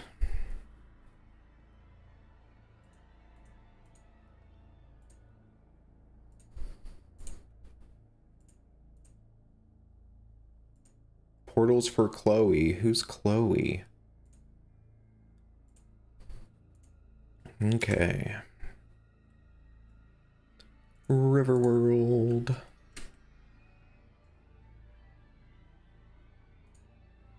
Panel generic simple. I think most of the bitmaps for Riverworld are going to be in the Riverworld directory. Some of them might be in the Waste directory.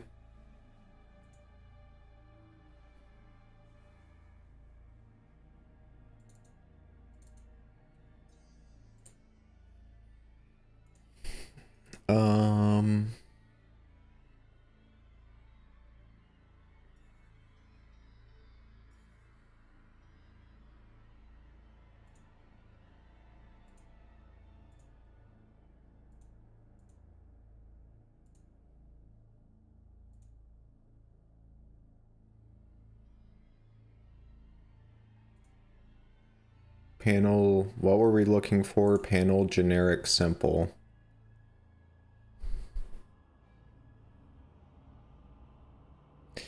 Yeah. Yep. That's why it is important to look for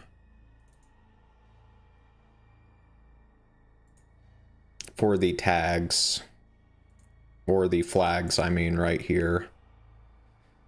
Because like you said, sometimes they are missing, and you just have 0.001 or like duplicates, which originally might make you think, oh, this is just duplicated for some reason, but no, it is actually different.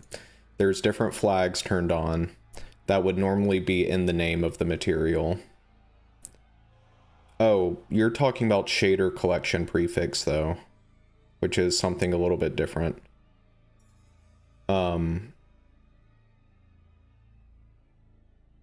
Yeah, I think I've noticed that too. Sometimes I have to open up a map file in Reclaimer to see where the shader is located. Because Reclaimer does preserve the original tag path information.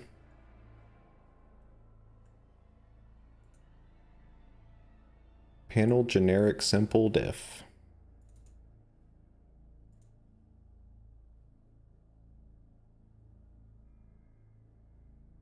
Yeah.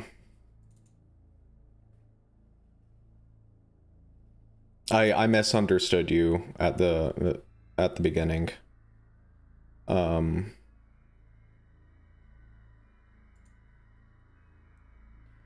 Panel generic simple diff.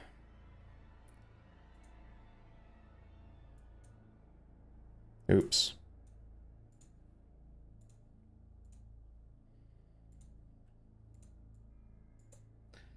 I never use the workspace tabs in Blender because I've used Blender for such a long time before those were added. I'm just so used to just dragging up new windows in Blender.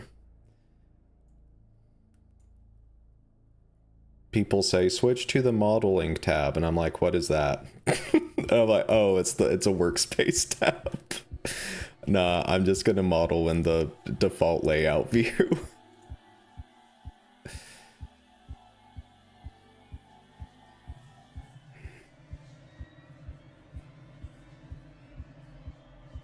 Okay. We're going to need Riverworld weathering streaks.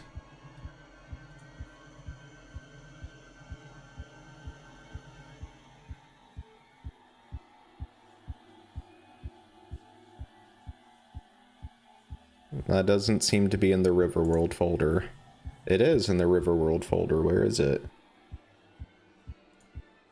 Riverworld weathering. There it is. Okay.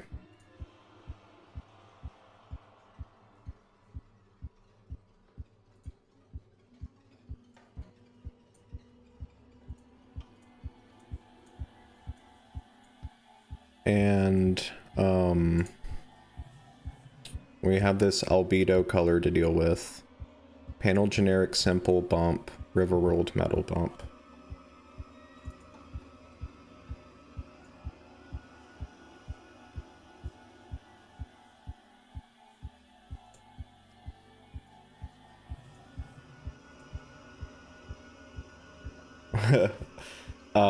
Yeah, so I figured that the whole left click, right click thing, it would have been better in the long term for me to switch to left click for select, even though I was so used to right click. I figured this is probably for the best that I learn how to use left click. Because you can get away with not using workspaces in Blender, but when you're like talking to somebody about Blender, like how to do something, or if you're watching a tutorial and they say, like, it's very confusing because they can say left click or right click, and then you kind of turn your brain off, and it's like, oh, why isn't it doing it, you know? So I did force myself to learn the new, like, key bindings and everything for Blender, and I'm glad I did.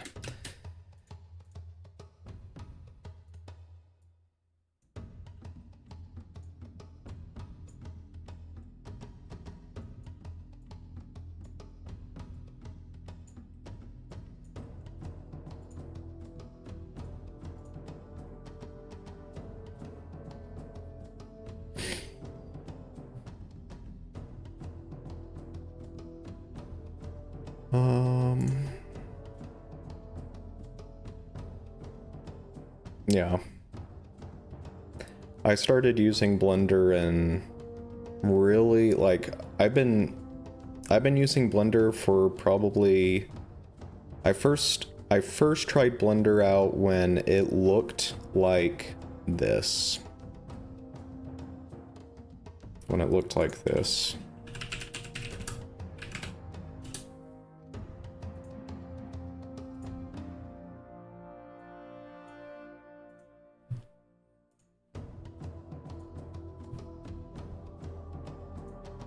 This was my first version of Blender that I used. I think it was Blender 2.4, where it looked light and stuff, and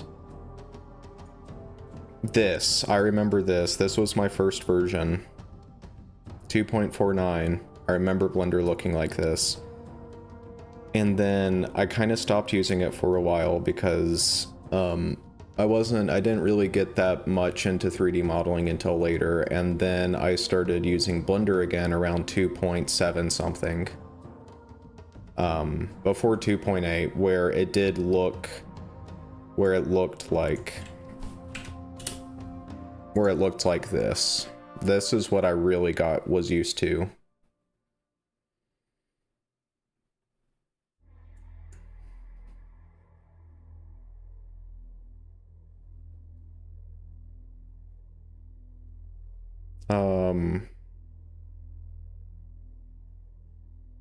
Okay, we need... This is going to be specular mask from, or bump mapping, or wait, albedo default. I want to make an albedo default node thingy.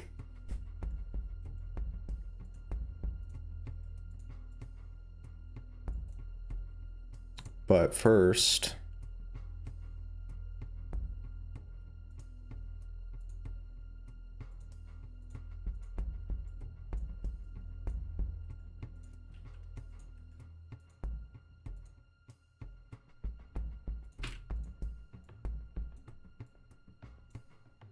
it's crazy how Blender is like just now the best tool in the industry. It's like, I don't know why anybody would choose to use 3ds Max these days over Blender. Just Blender is just so much better in my opinion.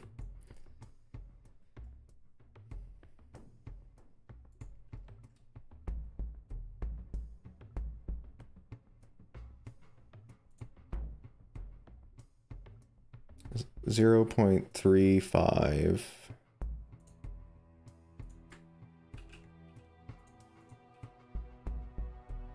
That is for detail map scale uniform.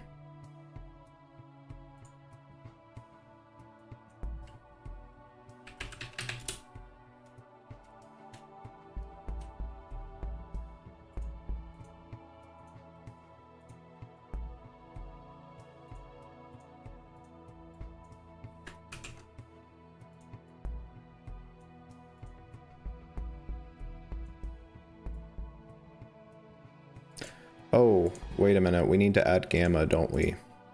I forgot about gamma.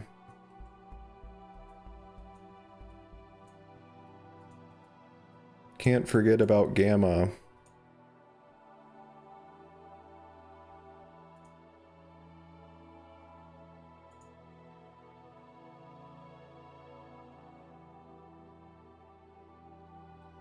He used Inferno Plus used 3ds Max in his Halo 2 modding video. I probably watched it, but I don't remember. What was the reason he used 3ds Max specifically? But that Halo 2 modding video, wasn't that like really old? Wasn't that for Halo 2 Vista? Before like MCC really took off? Oh, to show how Bungie did make... Okay, yeah. Yeah.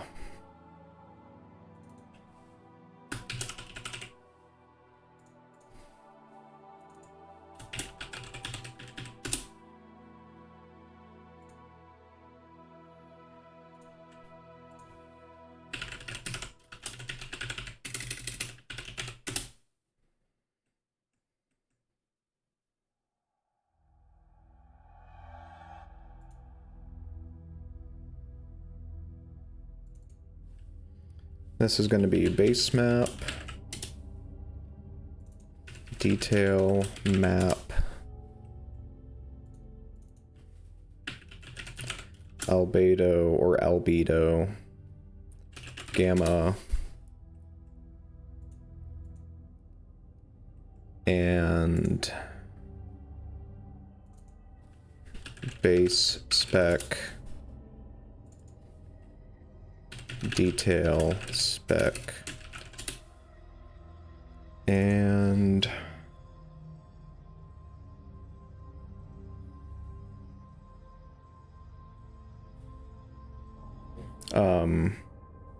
spec modifier.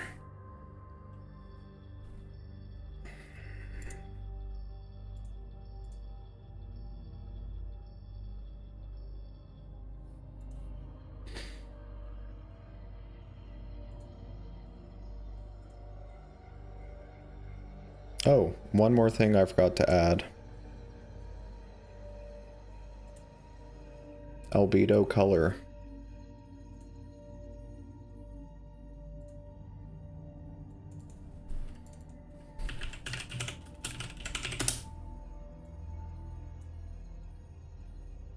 That's important.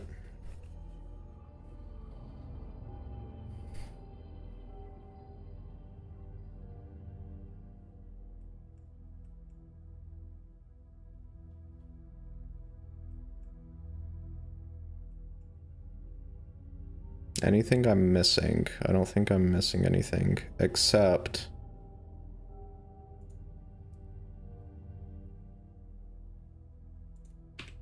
I want to change these to have a default of 1.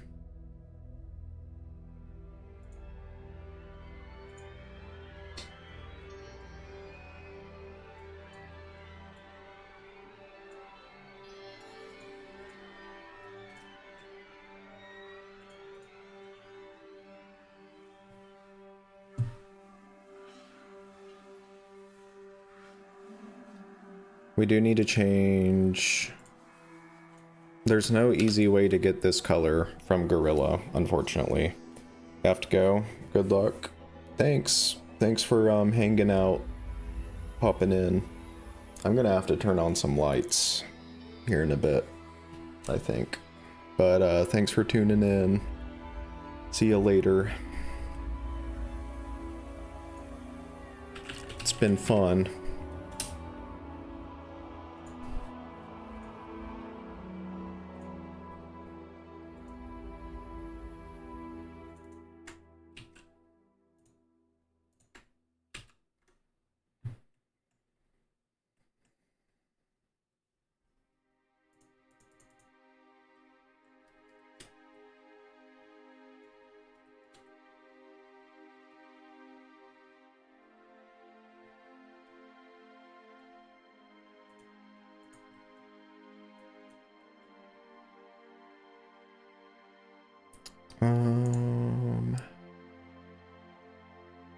Riverworld Metal Bump.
There we go.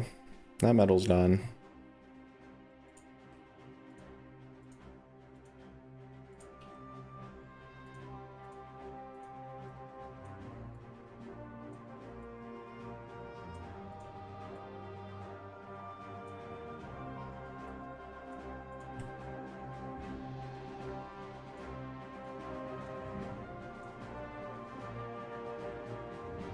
Okay. Waist panel wall diagonal.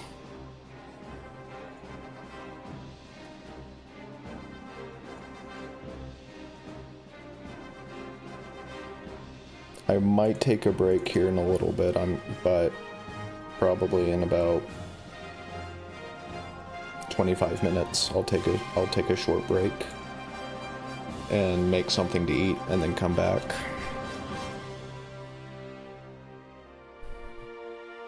Waist panel.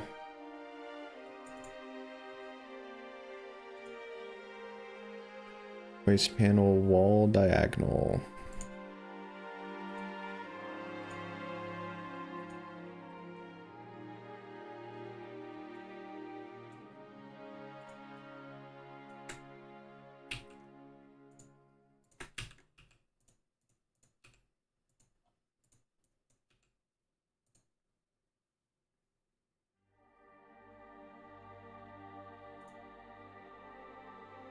I'm gonna go turn on some lights real quick. It's getting a little too dark in here.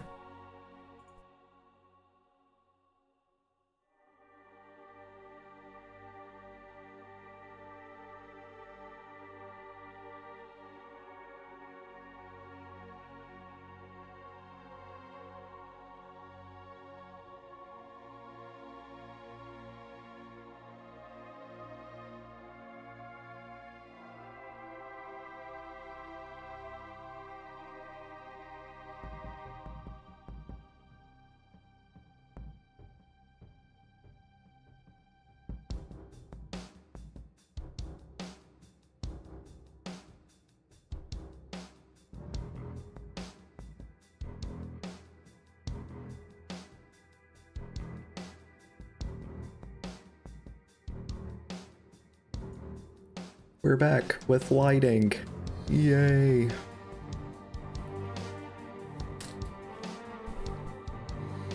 Okay. Let's continue.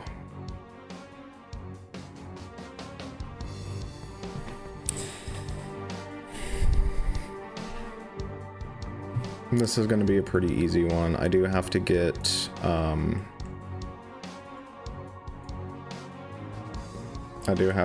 the default detail bump map, or bitmap, I mean. And I think that's in...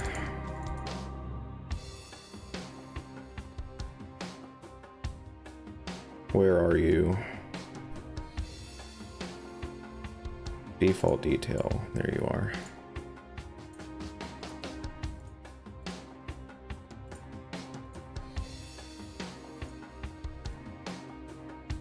What's up?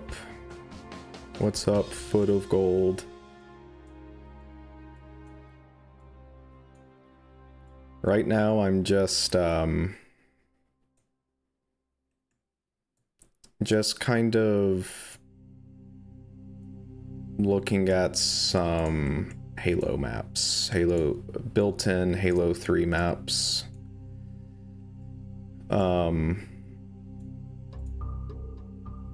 So I can inform myself on how to make a custom map look like it was actually made by Bungie in 2009. So I looked at Bunker World, which is Standoff, and now I'm looking at Valhalla.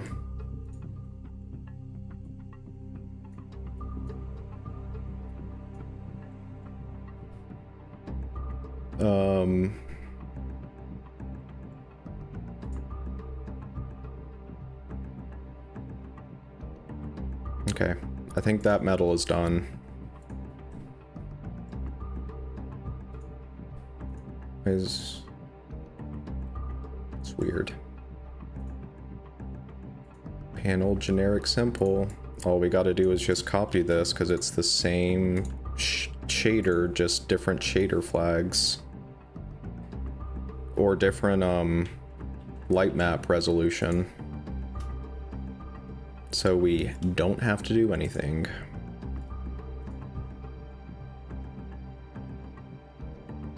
Riverworld metal. I'm gonna see if I can find any more. Here's panel generic simple.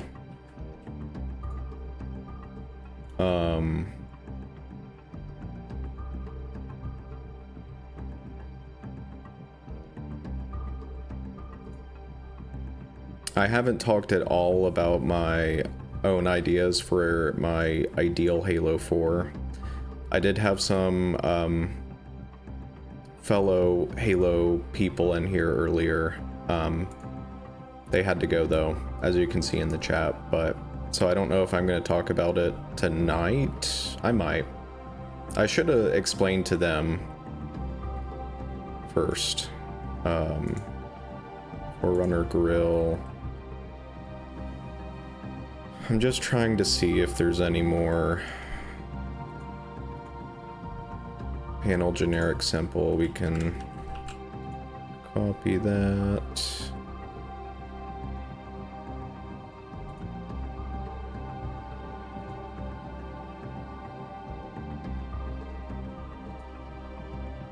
Okay.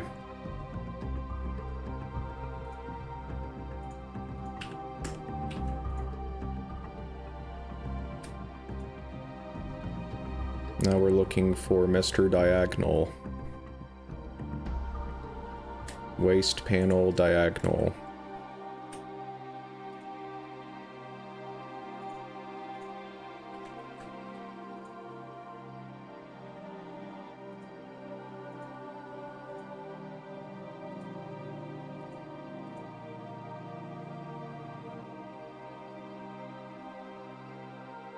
Oh. We got another hidden panel generic simple guy here.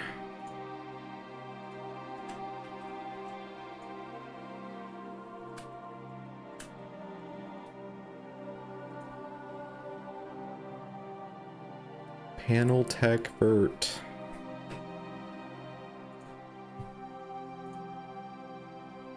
We'll do that one next. Where is Panel Tech Vert?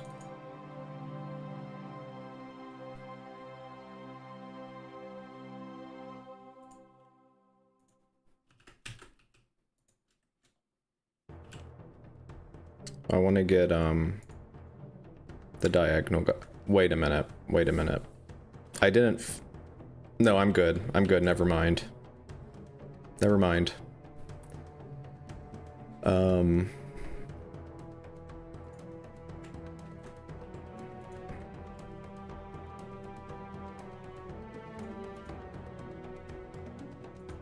We gotta get panel tech vert diff. We gotta go looking for that.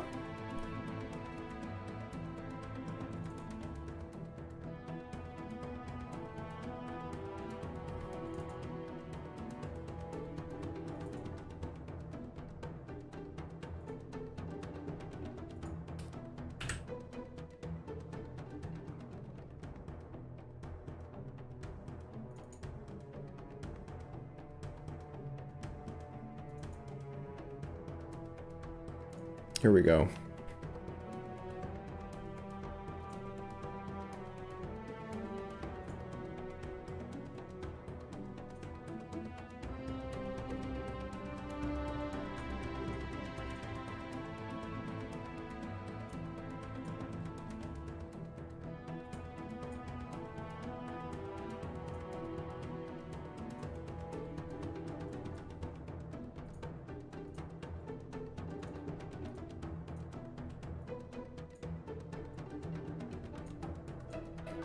Any more panel tech verts I should know about?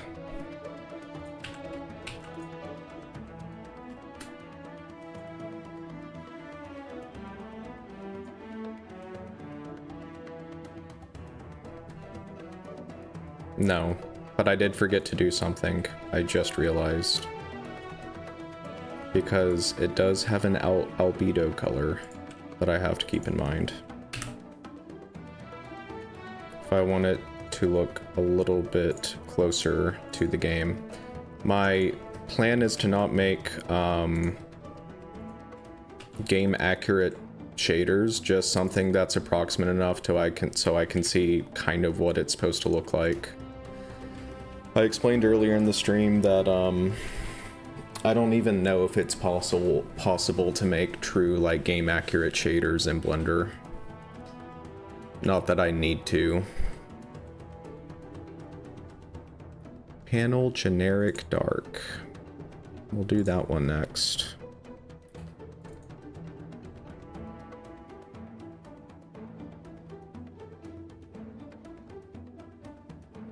This one's slightly bit more involved, not by much.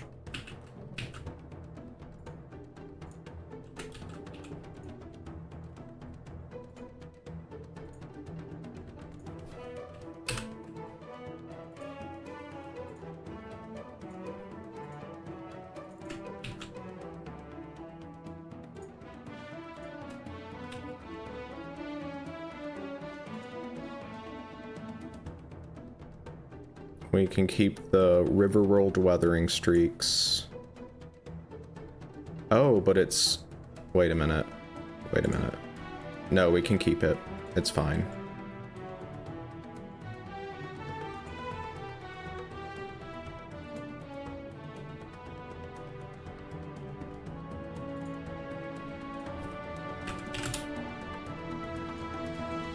Ba-bum, ba-bum, ba-bum, ba-bum, ba-bum. Do do do do do do do do do do do do do do do do. Wait. No, that's not yet. That's not the next tune. I got a little bit ahead.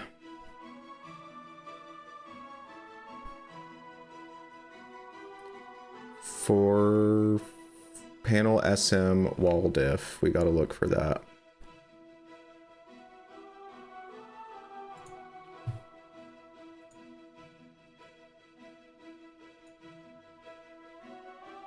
Hello. Thank you.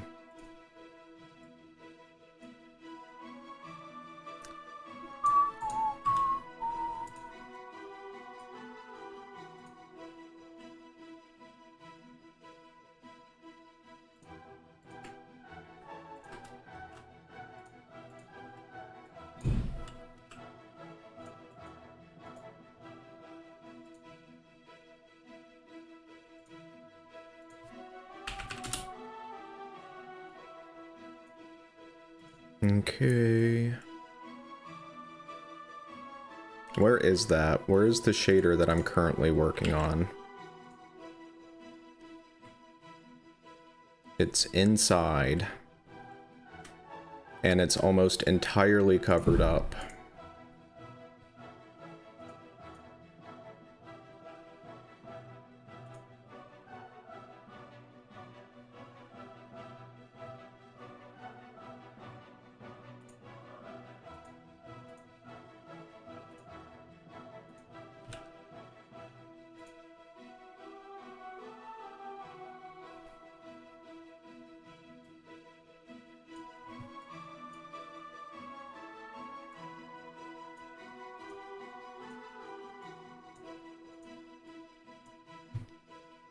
Okay, that's that shader. Can look around for duplicates. I think it's only going to be over here.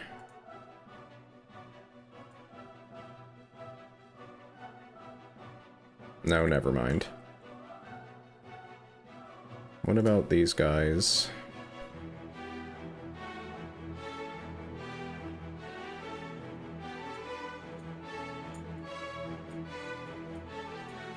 Ba-ba-bum.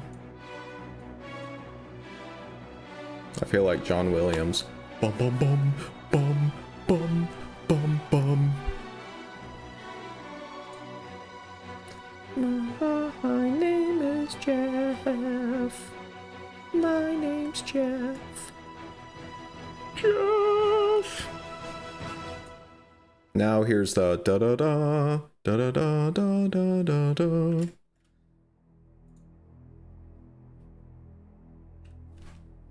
I think. Yeah.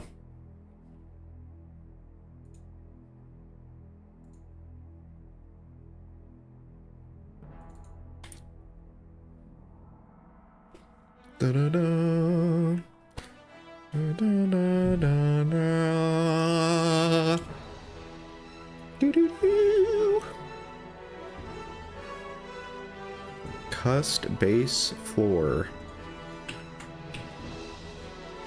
Hold on. I need this guy. I think. No, actually. Where? Here we go.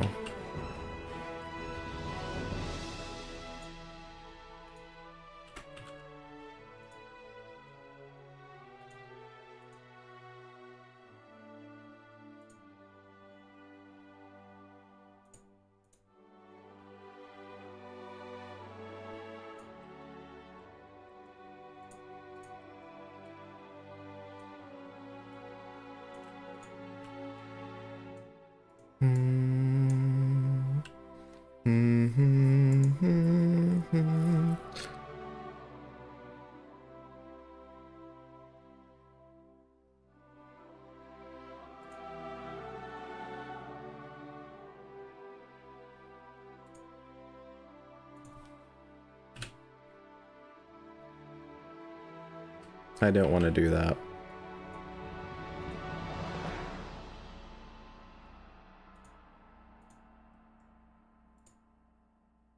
This is super tedious work that I hope to get an automated process working at some point. I just haven't gotten that far yet.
I think though once we finish doing this Forerunner structure, we will actually start working on our custom map.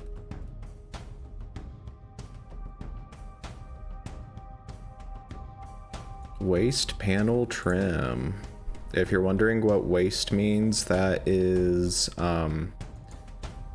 the single player, or not single player, campaign level, the arc. That's the internal name for the arc, is waste. Because it's a wasteland.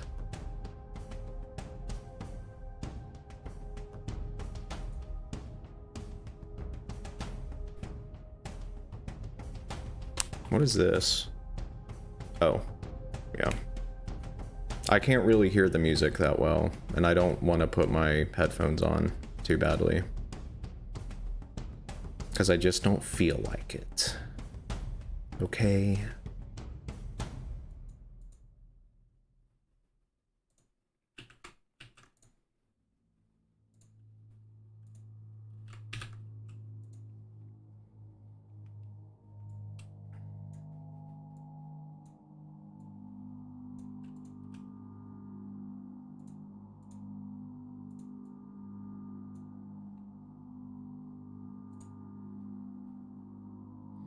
Ooh, we gotta mirror this guy.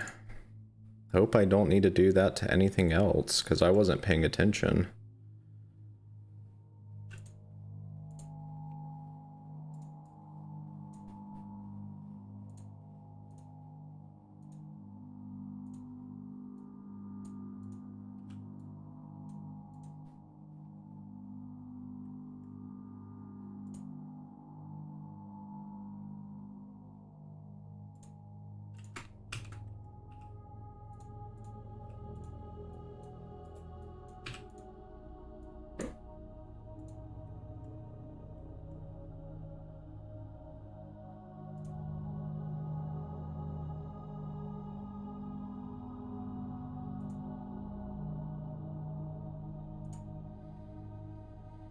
Okay. Do we need to put this on anything else? What is that thing?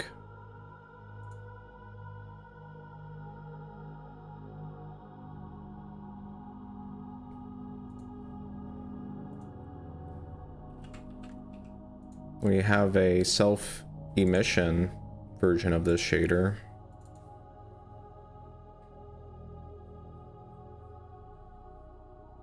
Yeah, I'm not doing that much work. Probably not.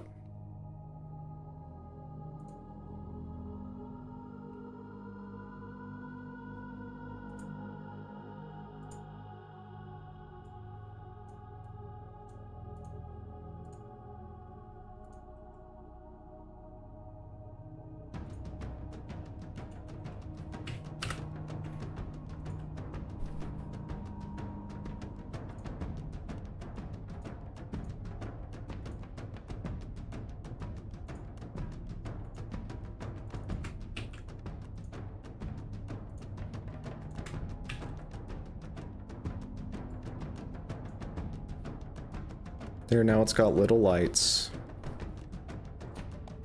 It's got little tiny lights, although it doesn't look like it's lining up.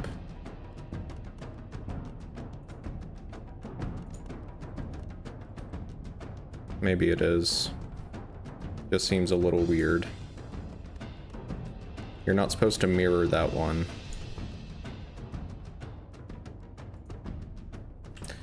Here is where I'm gonna have to look up what this asterisk means on that material. Let me go look at that really quick.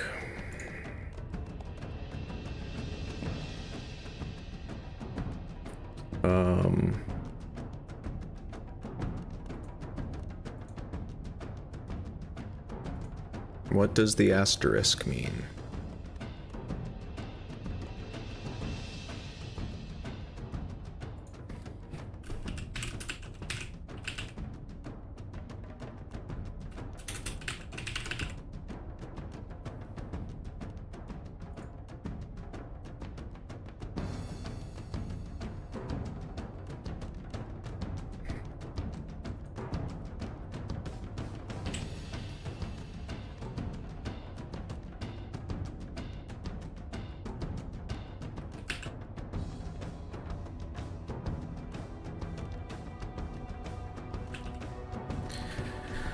Oh my god, I'm not finding the page I need.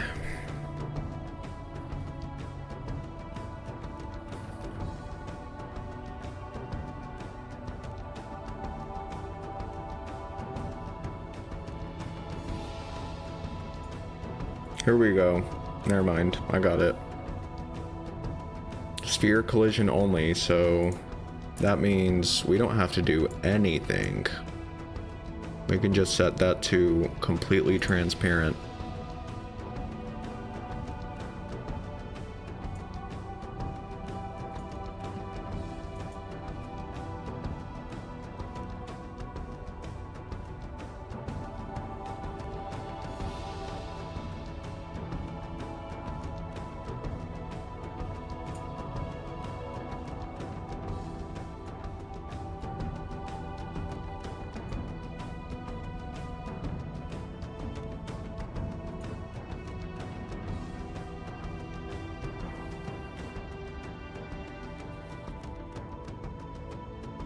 This is the part where you fight the scarab on the arc.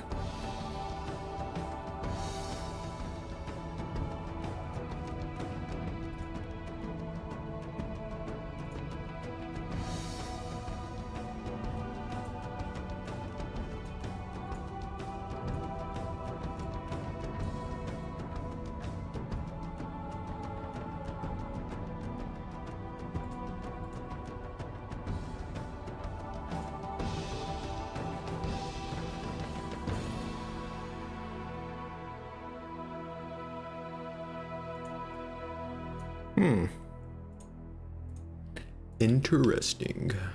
We might have to separate the red channel and use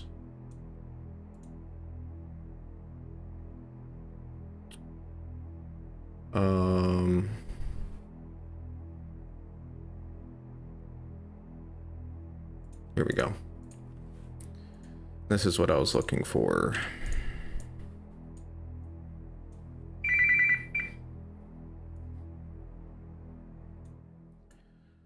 Once I finish this, I'm going to take a little break,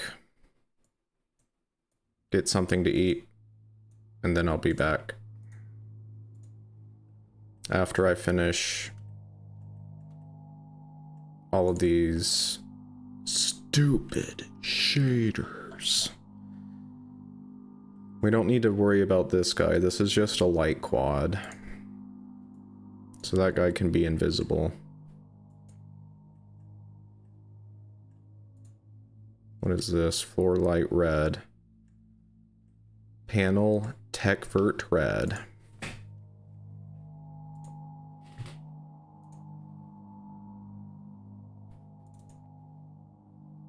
Panel tech vert. It's going to be the same thing as that one I made earlier, but it's going to have a light. So where did I make that? Where did I... Here it is.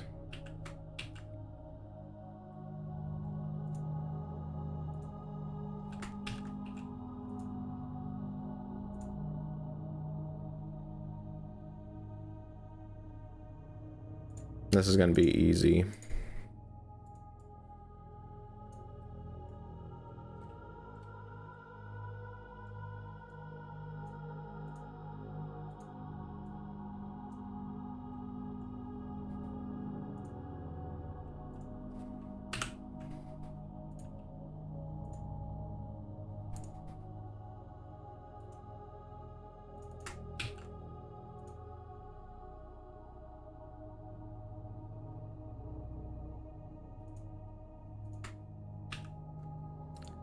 Another light quad. That can go bye-bye.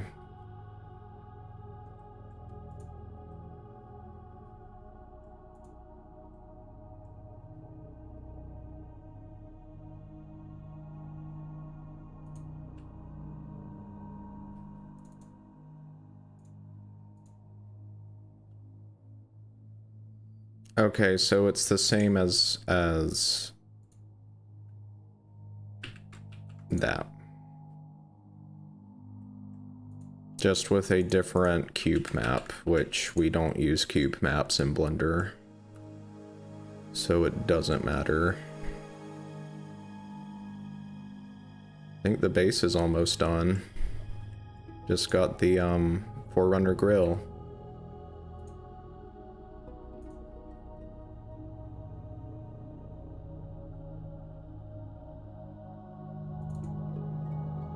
Man cannon.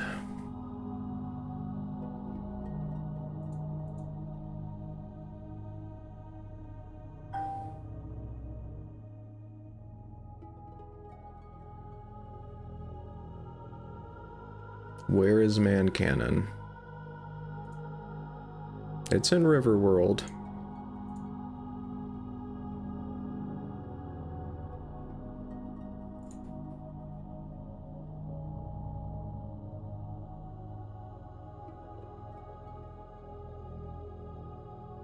I don't see man cannon anywhere. Yeah, did it not? Am I gonna have to go extract that texture from the game because I don't have it for some reason? Okay. Let's go search for that texture real quick because I don't have it for some reason. Am I gonna need paint.net anymore? No, I won't.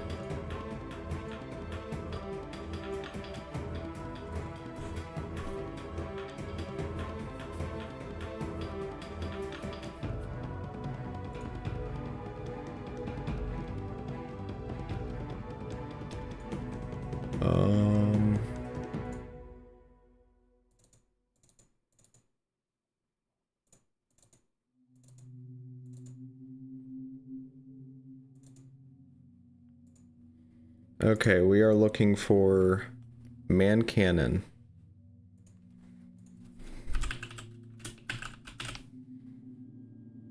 That is so weird. Ooh. There's two of them. Why are there two of them? That's even weirder.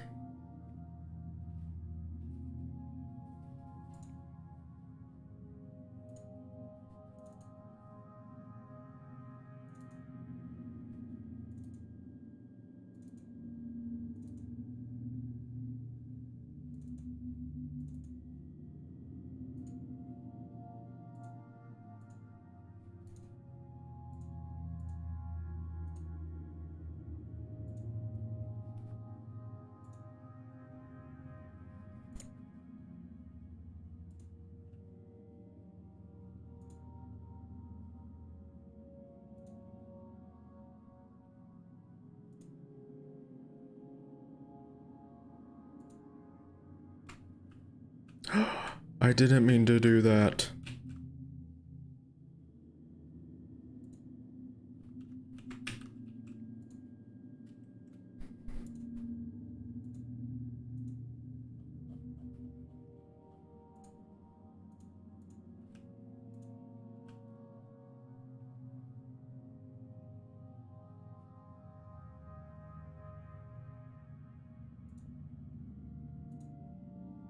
It's diff with one F. That's the one we're looking for.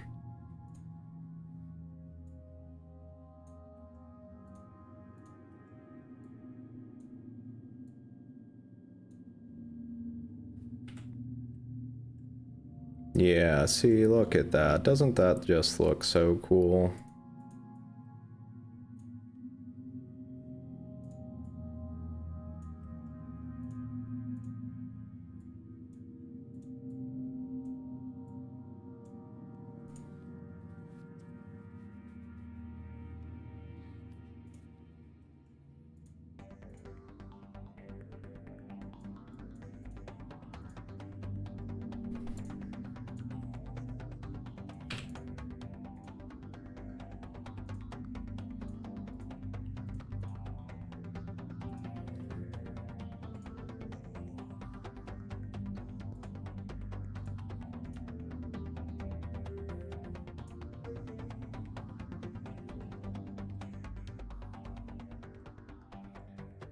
It looked like we had one more Riverworld medal to worry about right here. And it is an actual rendered material, so we do need to build the shader graph for it.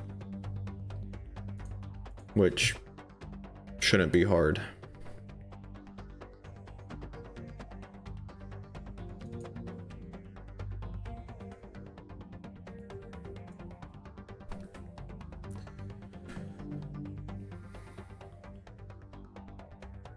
Here we go. I already found the textures. Just these two. And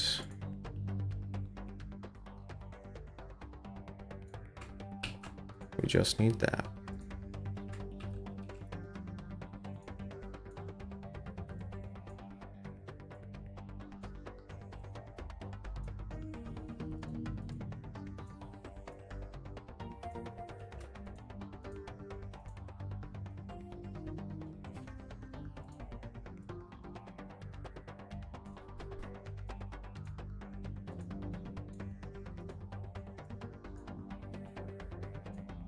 Again, I would like to see where this is.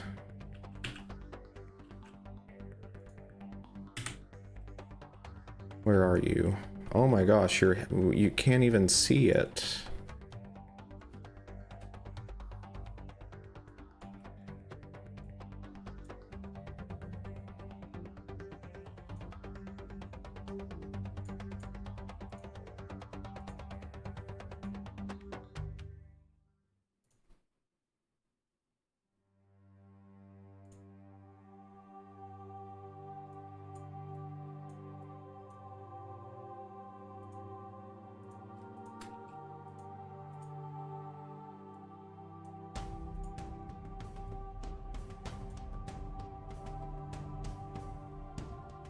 And we just got the color.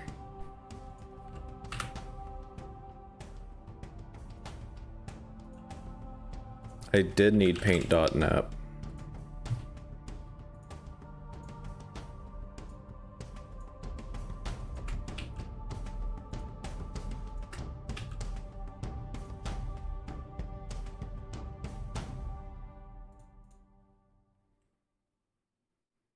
I think it's done.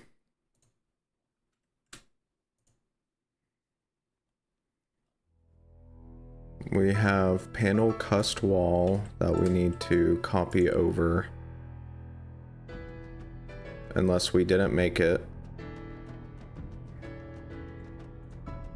We really don't need to worry about this wall. I'm just gonna not worry about that wall. We're only concerned about the base. So I'm gonna call that good, and then we can actually start working on Relic. But I'm gonna take a quick break, I'm gonna get something to eat, and I will be back in a moment.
I'm back. I made a protein shake.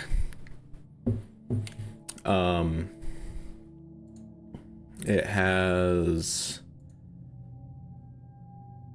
protein powder, almond milk, peanut butter, an apple, carrots, and spinach. That's why it's green. The spinach made it green.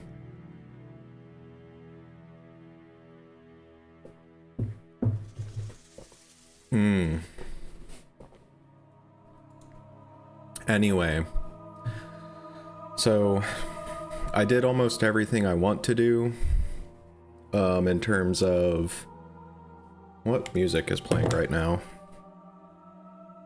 Ooh, it's the creepy music. I want to do something real quick though before we really start on Relic. I keep wanting to call it Dune because that's the internal name.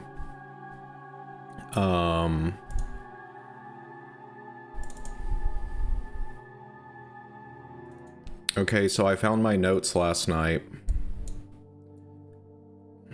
You can read them right here, actually. About... This is all I could find. I think I didn't write anything else down other than this. I'm gonna read it. Well, I'm not gonna read it, but I am going to, summarize. I'm gonna kind of explain things. So, I'll just read it. How about that? So, I said yesterday...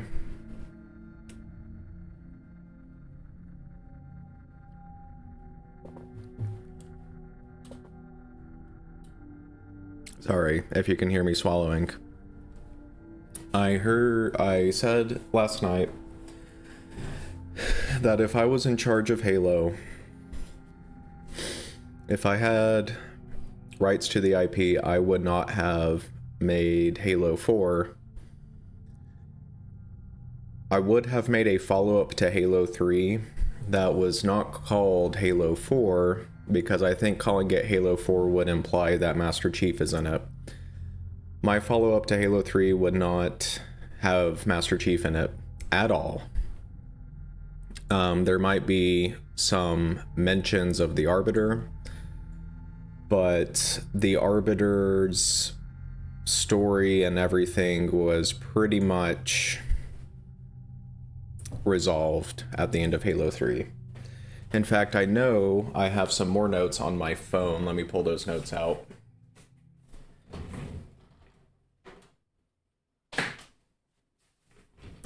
Okay.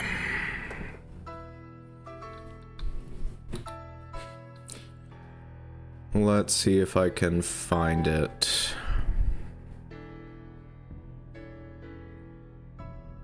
At least I thought I had notes on my phone.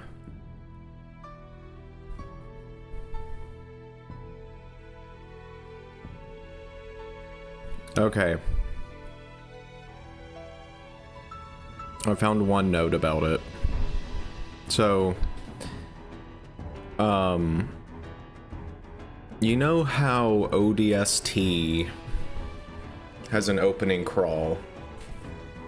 Kind of like, it's like Star Wars, but instead of a starfield, it is a good game. I mean, it's in clouds, like the storm, and you see the city underneath the storm.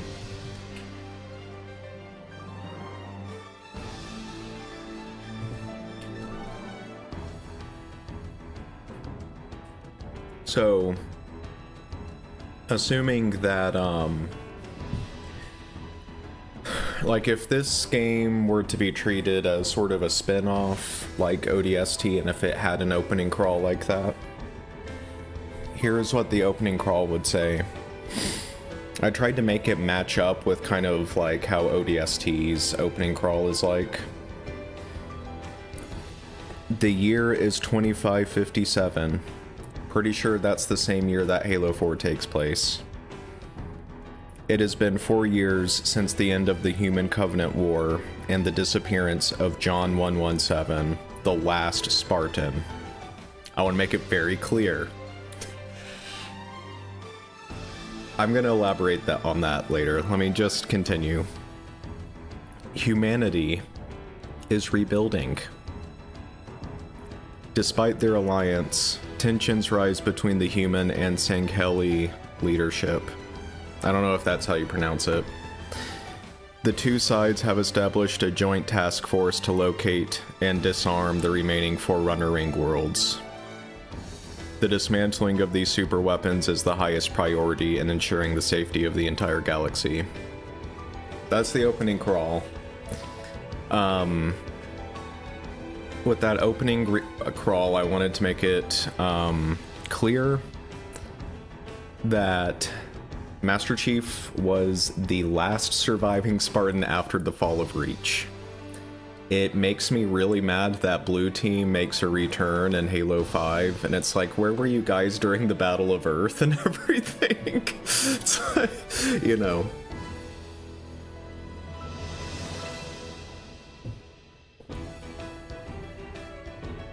Sorry, I know you can probably hear me swallow. I'm gonna try to mute my mic when I do that.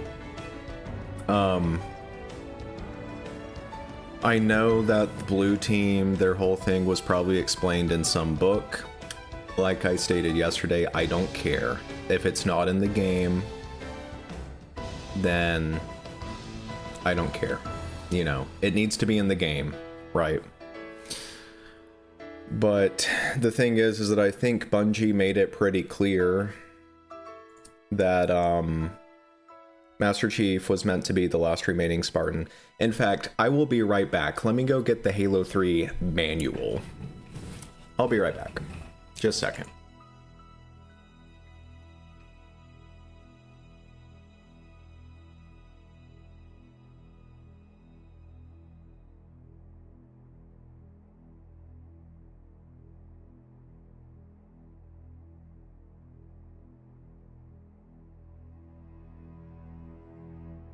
Okay. Halo 3. Halo 3. Xbox 360. That's my original copy. There's the manual. Okay, let's get it out.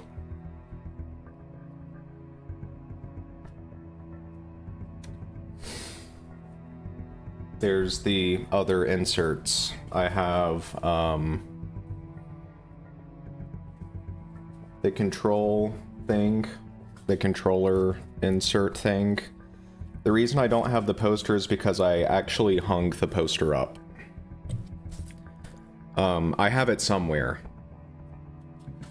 And when I said I hung the poster up, I didn't like put pins in it. It's not like damaged or anything. Halo Wars ad. Xbox Live 12-month subscription.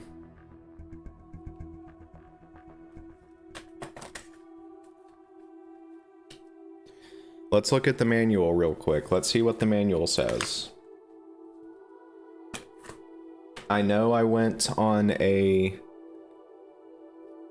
mentioned last night that I don't consider the legendary endings of the Halo games canon.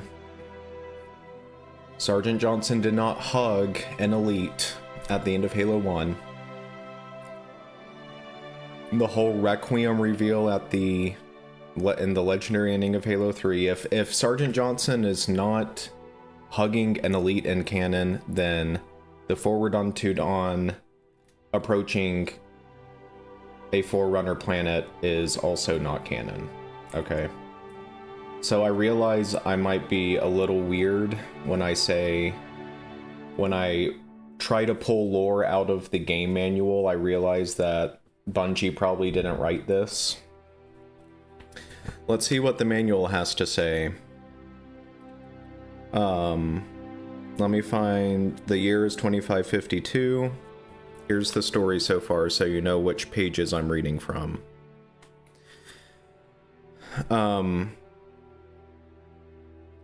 The conflict, terrible and destructive though it is, has recently been complicated by a series of cascading events. One of these artificial worlds, these halos, were discovered and subsequently destroyed by human forces, led by Spartan 117, the Master Chief, the last fighting member of the legendary Spartan 2 military program and humanity's last best hope. Sounds like to me there's no Spartans left, especially Spartan 2s. Okay. Isn't that interesting? Let's see if the character pages right here have anything to say. The Master Chief is the last of the elite Spartan 2 soldiers. These genetically superior, highly trained super soldiers stand nearly 7 feet tall, and in Mjolnir Mark 6 powered assault armor, weigh almost 1,000 pounds. Spartan 117 is an expert in all weapons and combat systems and can run faster, jump higher, and hit harder than any normal human. Again, why do we need sprint in a Halo game, right? If that's the case. Anyway, that's honed by years of battlefield experience. He has an unparalleled natural talent for war. That's all. I'm pretty sure that's all that is said about Master Chief in the game manual. Everything else is just telling you how the game works or other characters. Again, I don't know if you would necessarily consider the manual canon, but the manual makes it pretty clear that Master Chief is the last Spartan. And I think that's backed up by the events in the games. Because we don't see a single Spartan after the fall of Reach. I'm gonna take a drink real quick.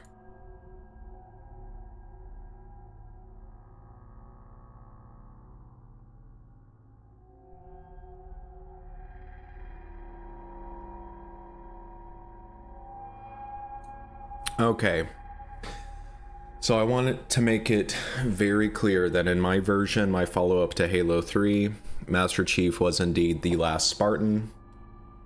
The UNSC could not pull resources together to train new Spartans, especially after the fall of Reach. So they didn't have any replenishment in their Spartan supplies. So what about my Halo 4, which I call Halo Epsilon? 4 years after the end of the Human Covenant War and the disappearance of the last Spartan, Master Chief Petty Officer John 117, humanity is trying to rebuild. Earth survived but was greatly battered by the Covenant and later Flood presence. You gotta remember, Floodgate in Halo 3, the Flood found its way to Earth because it had access to all of the Covenant intel after taking control of High Charity. And of course the Covenant at that time, by the time High Charity was taken over by the Flood, the Covenant had intel on Earth. The fragility of the situation on Earth has led many governments in the world to fall into anarchy. The UNSC maintains an uncertain grip on the Sol system, which is our solar system, constantly encountering Kigyar and Jiralhane, which are jackals and brutes, encountering pirates who pillage compromised human settlements throughout the system. Okay, so it makes absolutely no sense that within a 3-year period, humanity is like absolutely killing it, with the UNSC Infinity having basically the most impressive military, you know, in the entire galaxy. Like, are we forgetting that the elites are a thing, you know? And I'm not talking about storm elites. I'm talking about the Arbiter and the Spec Ops Commander, Shipmaster, those guys. Like, what do you mean? Like, how is the UNSC like the big guys, right?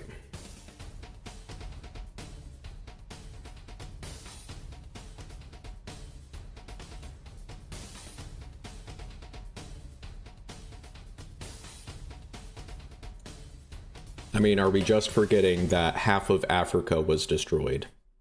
You know, makes absolutely no sense that the humans are the top dogs at 3 years after Halo 3. Despite the alliance between the Covenant Separatist and UNSC towards the end of the war, as well as their joint task force whose goal is to disarm and study the remainder of the Halo installations, the majority of the elite sentiment toward the current situation of humanity is apathetic. Thelvadam, who's the Arbiter, I only wrote their names. Like, I don't care that Master Chief is called John. I don't care what the Arbiter's name is. I don't care what the Spec Ops Commander name is. I only wrote their names down so it was very clear who I was talking about. So I'm just going to say the Arbiter.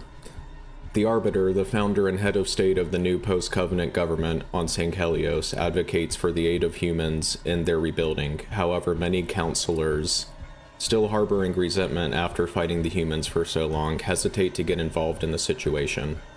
You gotta remember that the elites in Halo 3, they only allied with the humans because they had a common enemy with the Prophet of Truth and the Brutes.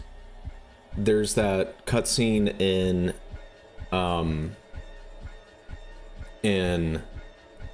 at the end of Floodgate where the shipmaster's like, if it weren't for my Arbiter, if it weren't for the Arbiter, I would have glassed your entire planet, right? The elites don't like the humans, you know, but it's like a Cold War situation. It's like the Soviet Union and the United States. You know, the Soviet Union and the United States, the only reason they were allied is because they had a common enemy in the Germans.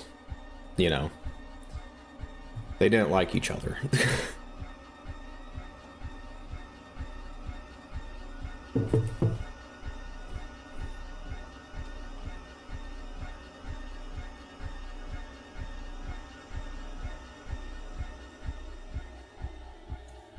Okay, so the Arbiter does what he can to help humanity in their weakness, but without unanimous support from the rest of the Swords of St. Helios, bringing in some 343 Reclaimer era stuff, because I think there's some good stuff in there. His hands are mostly tied behind his back. The Spec Ops Commander or Shipmaster, who is in charge of much of the elite fleets, and is a member of the Swords of St. Helios Council, respectfully but firmly pushes back on the Arbiter's stance on helping humanity, believing that their efforts would be better used to fight against the most prominent Covenant remnant, the Banished. Bringing in the Banished. Okay, that's all I have written here. So, I'm going to explain to you the rest of my idea. And it's not even fully complete. My whole Halo 4 thing is not complete. I don't really have an ending to it. I just wanted to set up the stakes. And I wanted to set up the stakes in a way in which they make sense for them to be after the end of Halo 3, and not how it is in Halo 4, where humanity is just doing it, you know. So again, just a sec.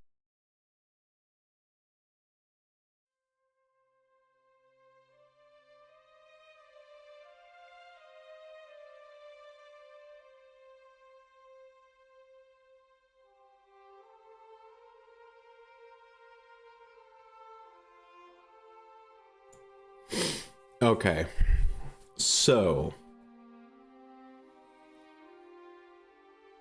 I've established that the Banished exists. They are primarily still led by brutes, but there are elites in the ranks because you just have to have some elites that are so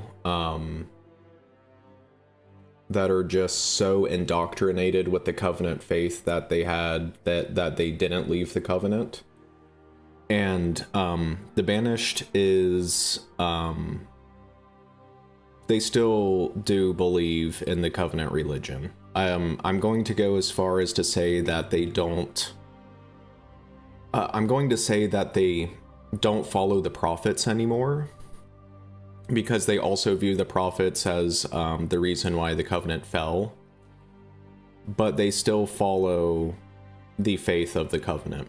They still view the Forerunners as gods, and they still believe in a great journey. Now, that being said, the Banished are not nearly as big or as powerful as the Covenant pre-Halo 3, right? So, the idea is that you play as an elite, okay? You don't play as a Spartan. You play as an elite who is in a squad of other elites and maybe some ODSTs, because ODSTs are the best thing that the UNSC can spare, because there's no more Spartans. And there are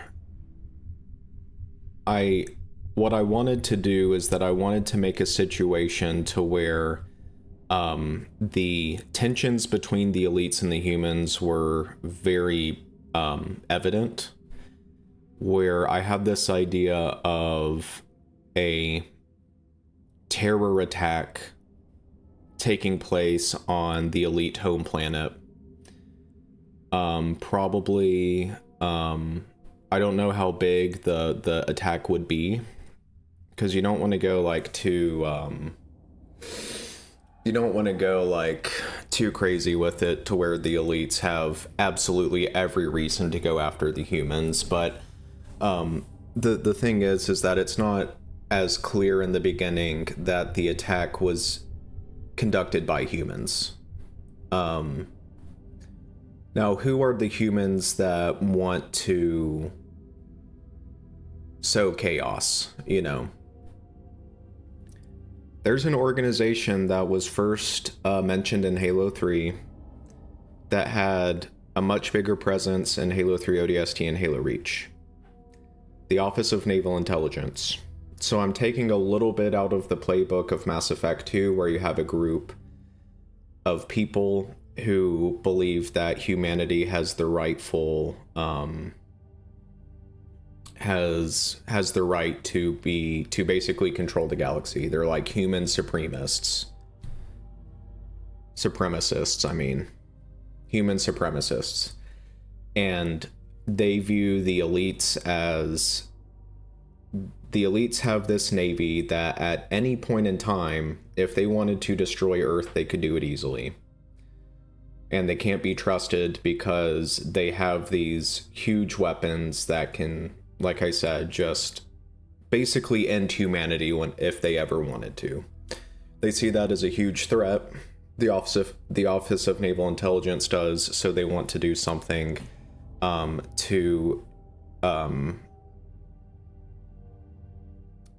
they realize that there's not much they can do to raise humanity up, so they try to bring the elites down.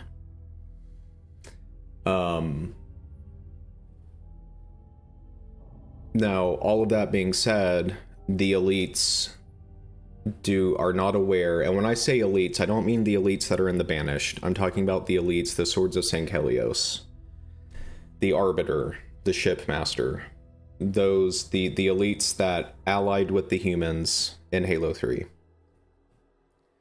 They are not aware of the Office of Naval Intelligence intentions, but like I outlined there, most of the elites are apathetic. They don't really care about humanity They just want to eliminate what is left of the Covenant.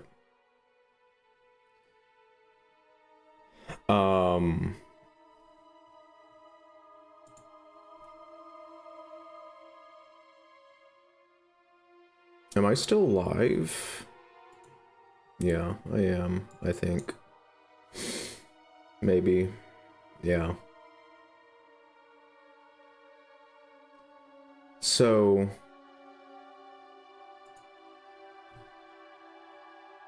I think.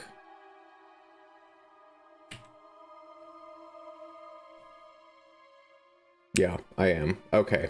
So,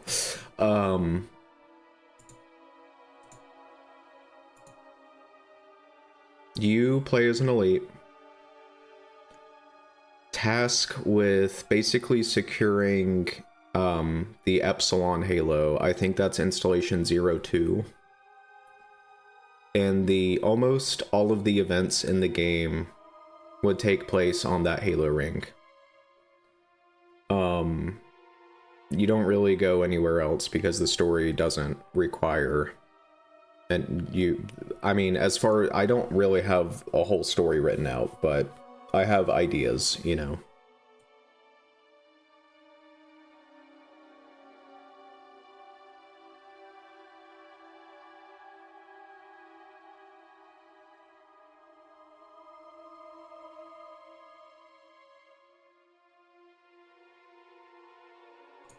So, I do have an idea that at the end of the game, at some point in the game, as you're playing as this elite, you start to realize how the Office of Naval Intelligence, how corrupt they are and what their plans are. And you have to figure out, it's kind of like a Cold War, like a sort of spy intelligence, sort of, kind of like, it's not the best example, but like Call of Duty Black Ops, you know, there's a lot of you know, it's a game about the CIA. Something like that, where you're trying to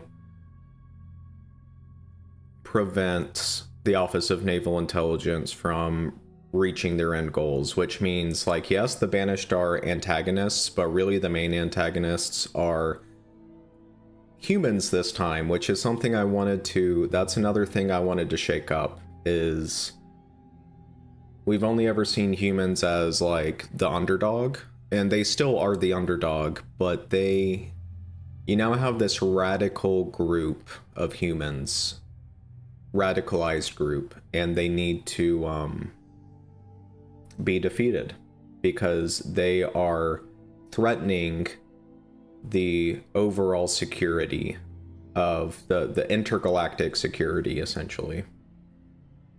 And you play as an elite, and with your squad of ODSTs and other elites, you start to uncover the truth and see how the Office of Naval Intelligence is planning to weaponize the Halo rings against the elites. And eventually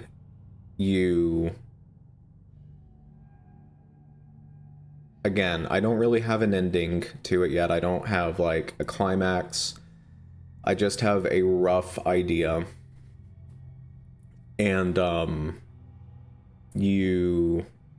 there is one thing I want to reveal at the end. At some point, or at the very end of the game, you, as an elite, get trapped somehow. Like, you go on basically a suicide mission, essentially, to prevent whatever big bad thing from happening. And you don't die, but you get trapped under, like, rubble or something. Don't know. But you have to be... There's no hope for you to get out of the situation, essentially.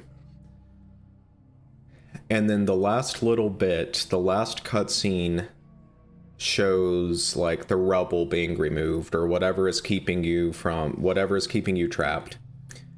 And the characters that are rescuing you are outfitted in Mjolnir armor. It is revealed that there is a new reserve of Spartan soldiers. I know I just said that there's no Spartans, but the thing is that those Spartans are not like Spartan 2s. They're not trained from childhood. Those are more like Spartan 3s, where they're already like soldiers that are in the UNSC, and then they get augmented and upgraded to being a Spartan. So now those Spartans are not under the influence of the Office of Naval Intelligence. They are operating under the UNSC. Anyway, if I think of any other details that I want to add to that, I will, but that's basically the rough outline. So we are going to get started on working on Relic. So I'm going to open up, I'm going to get it started in get it started in here. Let me take a drink of my protein shake. I might finish it and then go rinse it out, so things aren't like dried up and caked in the thing, and then, which will take me like a minute to do, and then I'll be back. But let me finish it real quick, and then we'll also start. So this is Halo 2 Dune.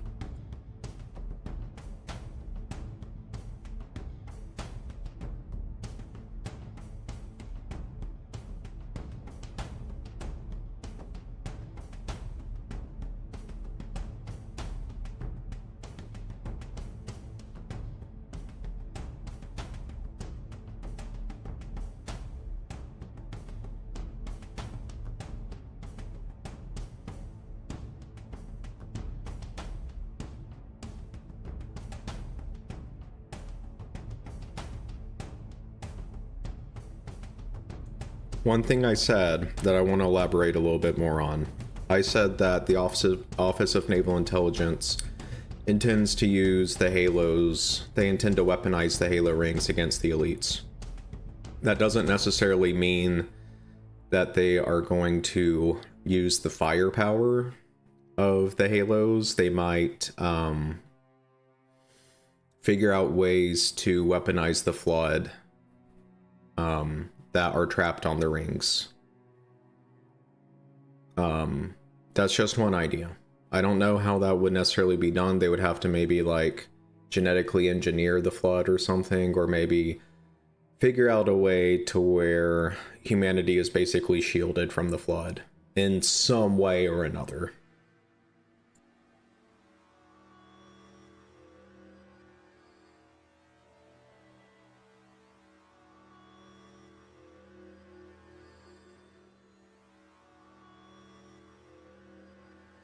Okay, I'm gonna go rinse this out,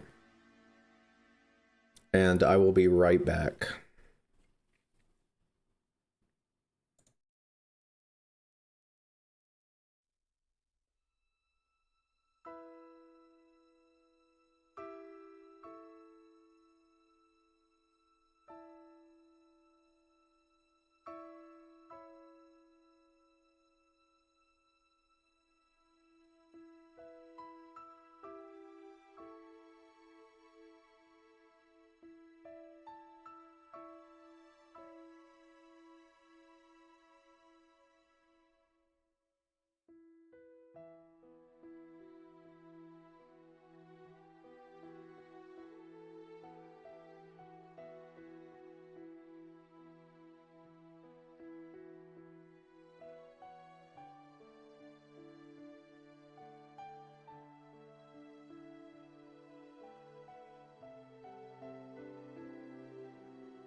Okay, I'm back. One thing I want to make very clear is that I was talking about how a new Spartan program, Spartan soldiers, are revealed at the very end.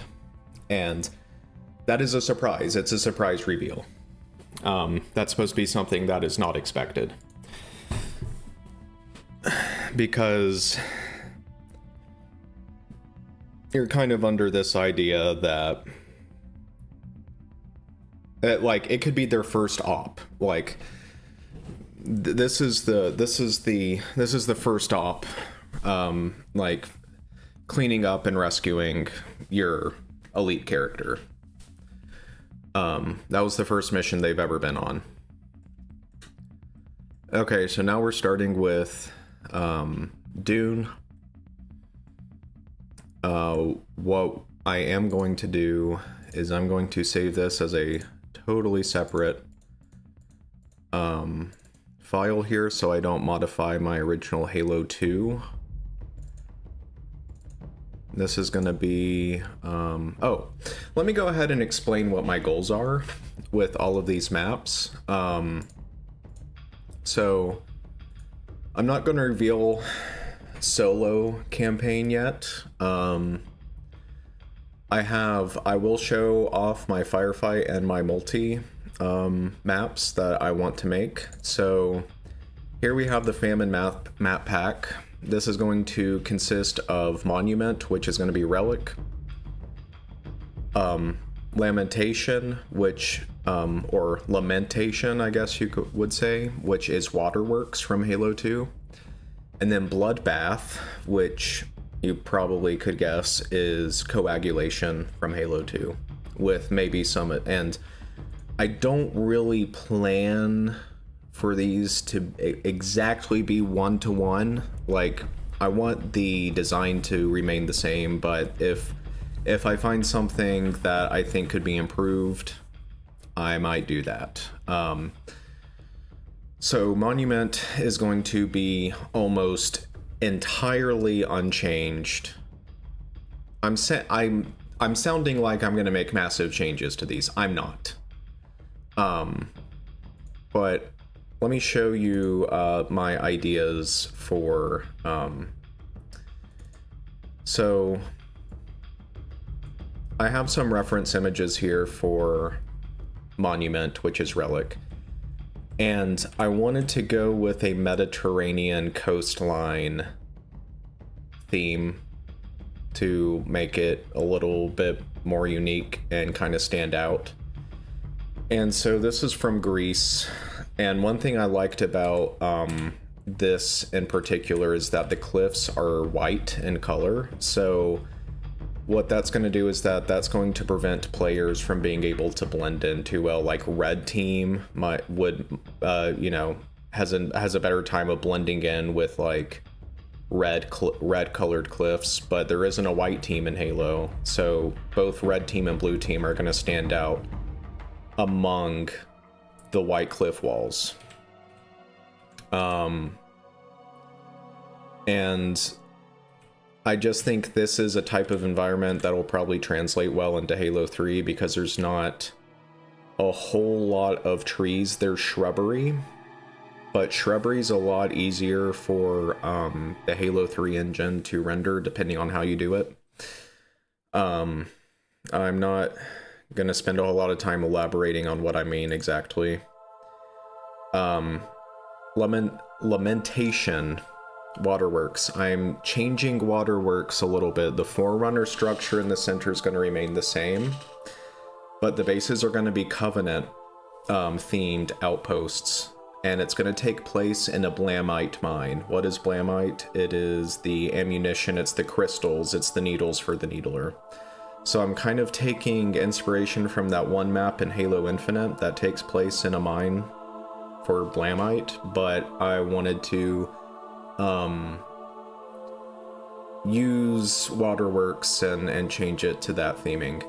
The idea is that it was a munitions mine for the Covenant until they stumbled upon a Forerunner structure, and then it became a holy site. That's the idea for my Waterworks remake. Bloodbath is going to also remain almost completely unchanged. The difference is that my remake of Coagulation is going to take place probably on Earth. It's not going to take place on a Halo ring or a Halo installation, which you might be like, whoa, whoa, whoa, that's heresy. But the thing is that I think Valhalla already fills that role.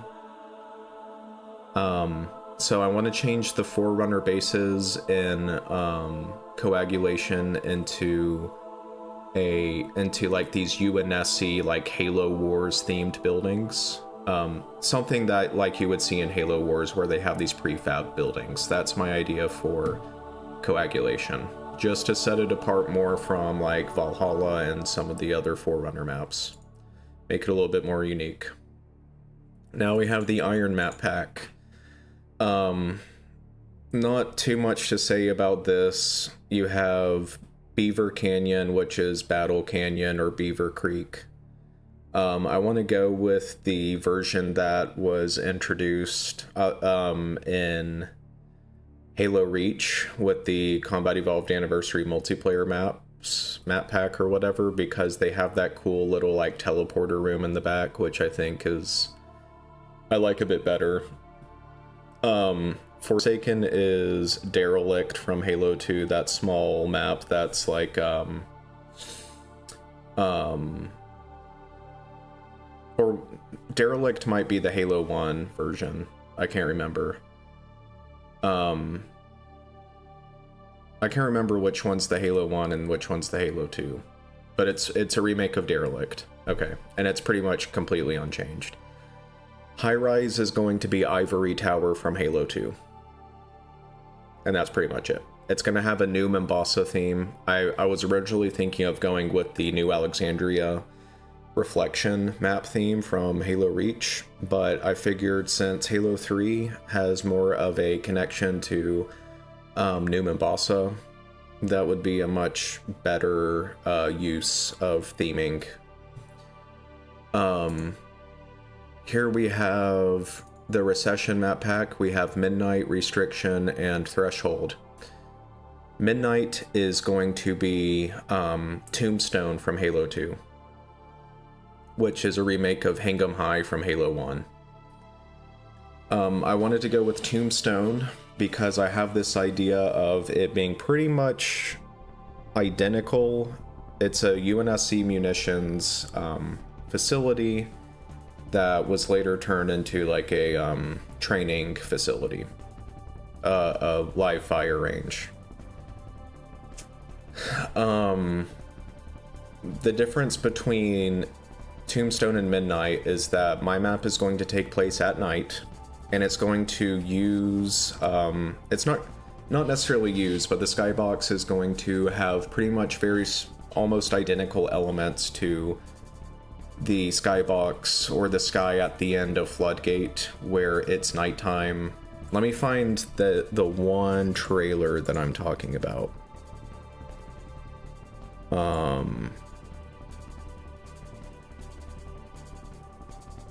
Halo 3 trailer.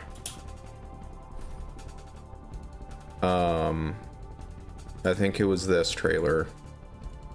You are, all of you, vermin. Right here, not there. Cowering the dirt, thinking, what? Where is it? That you might escape the coming fire. This right here. And you have the portal to the Ark in the skybox. That is my idea for this remake of Tombstone, is for it to basically almost use this exact skybox to give it that Halo 3 theme. So there's Midnight. Now we have Restriction. Restriction is containment from Halo 2. It's going to be pretty much almost entirely unchanged. It's gonna be like a dirty snow type of, because we already have like quite a few snow maps in Halo 3. You have Snowbound, you have Avalanche, You have Narrows. This is going to be a map that has a very small, like, layer of snow on top of this black dirt. That's my idea for containment. Threshold is Colossus from Halo 2, pretty much entirely unchanged.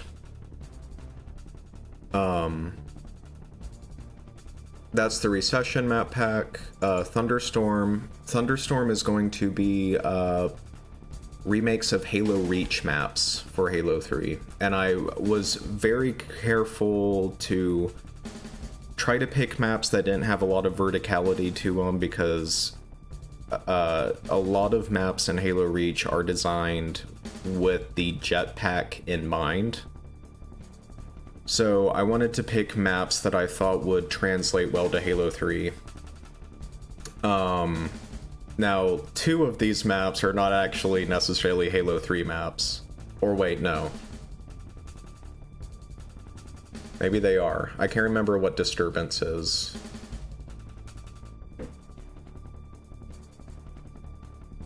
Lumberyard is going to be Timberland from Halo Custom Edition, and they had that remake of it for it in the in Halo Reach.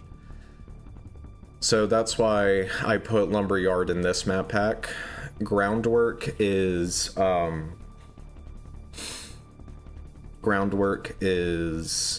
that map in Halo Reach that takes place at that Spartan training Highlands. Highlands is what it's called. And that's going to be pretty much entirely unchanged, except I don't really want to have the Covenant carriers glassing the land around, because I think that's just a little too much. Disturbance. I'm trying to remember what Disturbance is. Let me go to...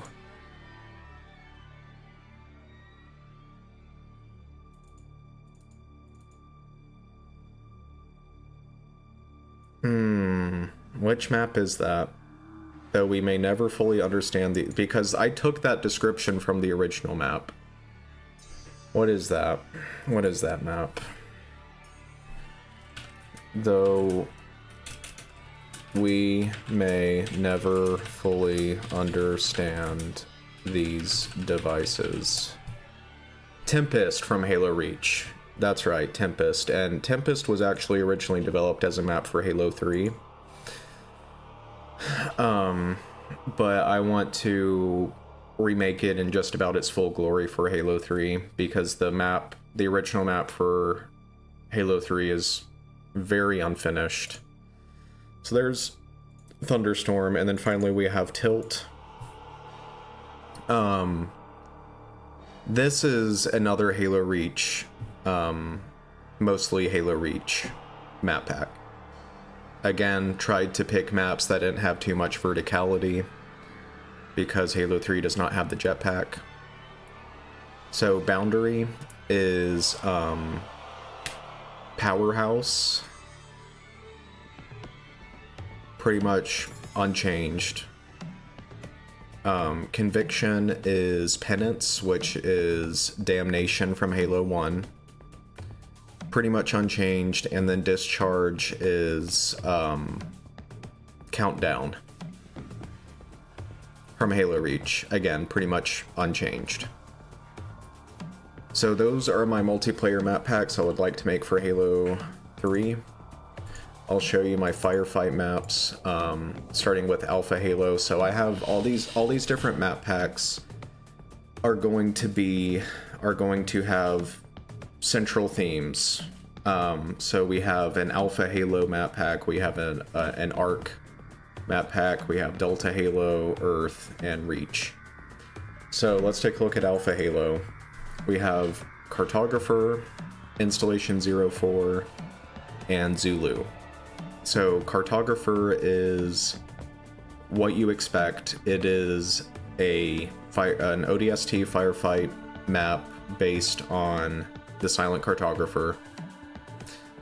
Installation 04 is inspired by the pretty much the Halo Reach Installation 04 map.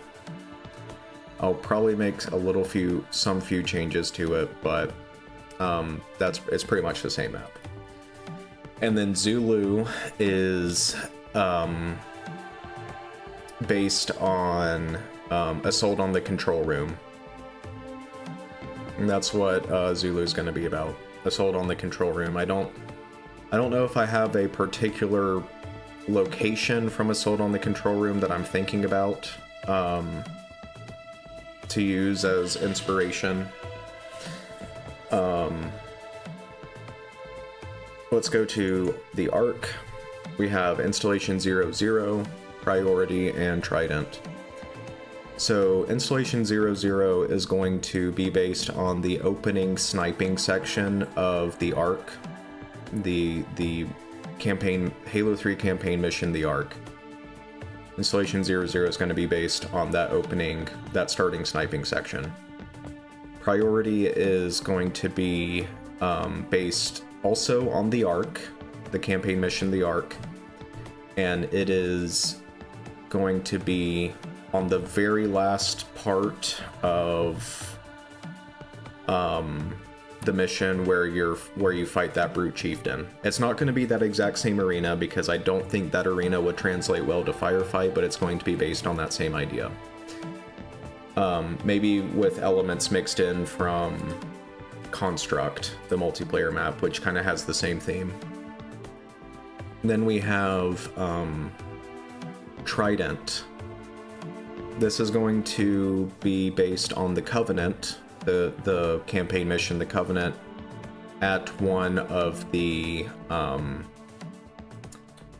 shield generator towers. That's where that Firefight map is going to be. Next we have Delta Halo. We have Helljumpers. Helljumpers is going to be based on the mission Delta Halo from Halo 2, at the very beginning of the mission where you drop from your drop pod and you have to go capture that little temple and wait for the Pelican to arrive with the Warthog. It's going to be based roughly on that area. Installation 05 is going to be based on some part of either Uprising or the Great Journey from Halo 2. I haven't really figured out where exactly I think I want that. Testament is going to be based on the mission Regret in the underwater section where you're in that kind of cathedral. That's underwater. That's what Testament's going to be. Earth is going to be based on the Earth missions in Halo 3. You have the Broken Path, which is based on Salvo Highway, roughly based on that holdout section where you have to wait for Johnson to arrive with the Warthog. And you have the Wraith and stuff that comes and screw stuff up for you. Judgment is going to be based on the Storm, a mix between the different lake beds. I think in the Storm you have two different lake beds. You have one that has just the anti-air Wraith, and then you have one that has the Scarab, and I'm going to kind of mix elements from both of those lake beds together to create a more cohesive Firefight map. And then Quid Pro Quo is going to be based on the dam in Sierra 117. Again, I'm going to remix it a little bit so it will work better in a firefight scenario. And then finally we have the Reach map pack. These are all basically just Halo Reach firefight maps carried over that I thought would work well in ODST. So Delivery is Holdout, the Halo Reach firefight map Holdout, where you see the Pillar of Autumn. That's why it's called Delivery, because that's where you deliver Cortana, the package. Fox Actual is going to be Waterfront in New Alexandria. And Recon Bravo is, or not Waterfront, Beachhead. Recon Bravo is Waterfront, which is based on Nightfall. that campaign mission. And pretty much all of these Halo Reach maps are going to be unchanged visually, except obviously with a more Halo 3 art style to them. Again, I'm not going to go into the solo missions that I want to do, but I will show you ideas for weapons I have. Starting with melee. Now, this is not a complete list. Like, I don't have gravity hammer, and some of these, like, I have energy sword. I don't know if I'm going to make any changes to the energy sword, but I have the folder just in case. Energy stave is basically, I got really inspired by Halo 2 Rebalance by Ruby of Blue. I really like what they're doing with that weapon, and I think porting that to Halo 3 would be awesome. Machete is the cut Halo 1 machete, essentially. The same machete that you see on the difficulty icons, like easy, normal, heroic, legendary. Now, I want to explain one thing here. Excavator. I don't have, again, this is not, I have not completely added the list of weapons that I want to add. These are just some. I'm going to have the Mauler as well. I'm going to be making a few changes to the Mauler. The Excavator is not going to be the Mauler. If you take a look at the Halo 3 if you take a look at the Halo 3 internal files and everything, you'll see that the Mauler is called the Excavator, and that is because the Mauler is based on a cut Halo 1 weapon called the Excavator. I'll show you what that looks like.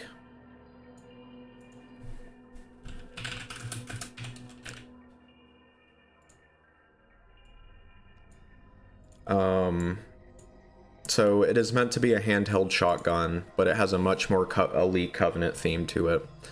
I want to add, so for example, the machete, and this is going to be one as well, the Excavator, and the Golden Gun. I'll explain the Golden Gun after the Excavator. These are going to be Easter egg weapons that are going to be in the solo campaign missions that you can also add to multiplayer maps in Forge. But they're mainly for, they're mainly just meant to be Easter egg weapons that don't really concern themselves with balance, which is why they're Easter egg weapons. So we have the Golden Gun, which is basically the Magnum.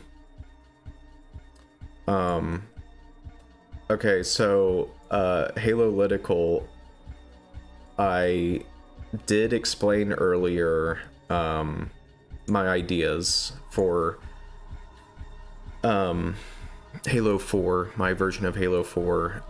If you go back, because I did cover quite a bit, if you want to go back to later in the stream where I took a break, and you'll see where I took a break, hopefully. I don't know if YouTube will give you like the little thumbnail when you are scrubbing through this stream, but I take a break to go get some food, and then I come back with a protein shake, and then as I'm consuming the shake, I give my explanation for Halo 4. If you can't find it, I'll give you a quick rundown, but I would recommend backing up the stream and watching that. I break down almost all of my ideas. So yeah. Golden Gun is inspired by, of course, the Golden Gun from the James Bond games. It's a one-shot kill weapon for everything. And yeah, let me know if you can't find it. But It's going to have the same model as the Magnum, but it's not going to have the laser attachment at the top. It's just going to be like just the barrel. Then of course we have the Magnum.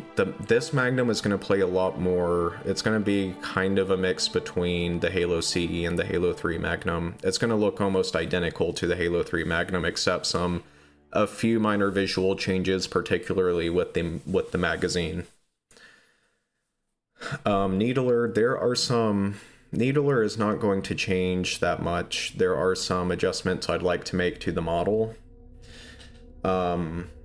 Again, some of these weapons I have in here, I just have in here. I don't know if I'm going to necessarily make any changes to them. I might like optimize the model a little bit with them.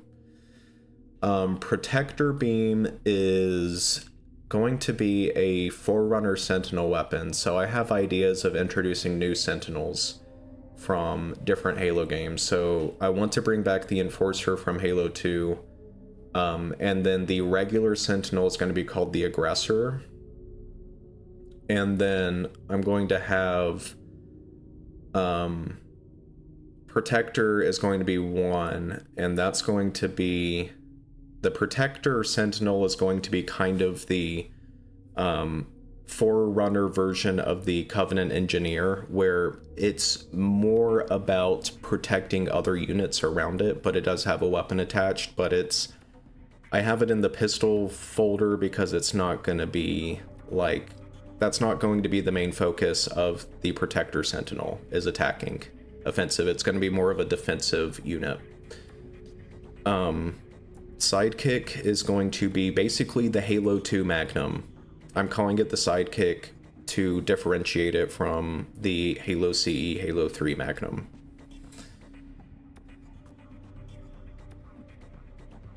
It was about an hour back. Wow. I didn't realize it was that far back.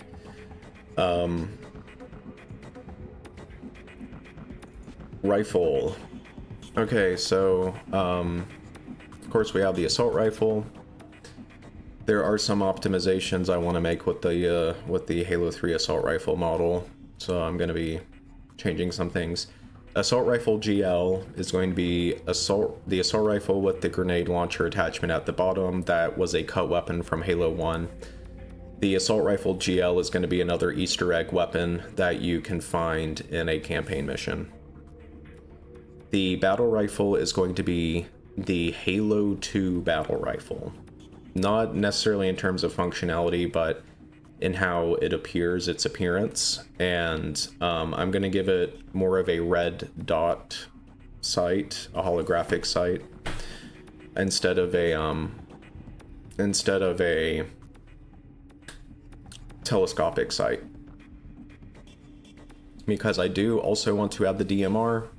The DMR is going to be a much more ranged weapon from the battle rifle, and it will have the telescopic sight.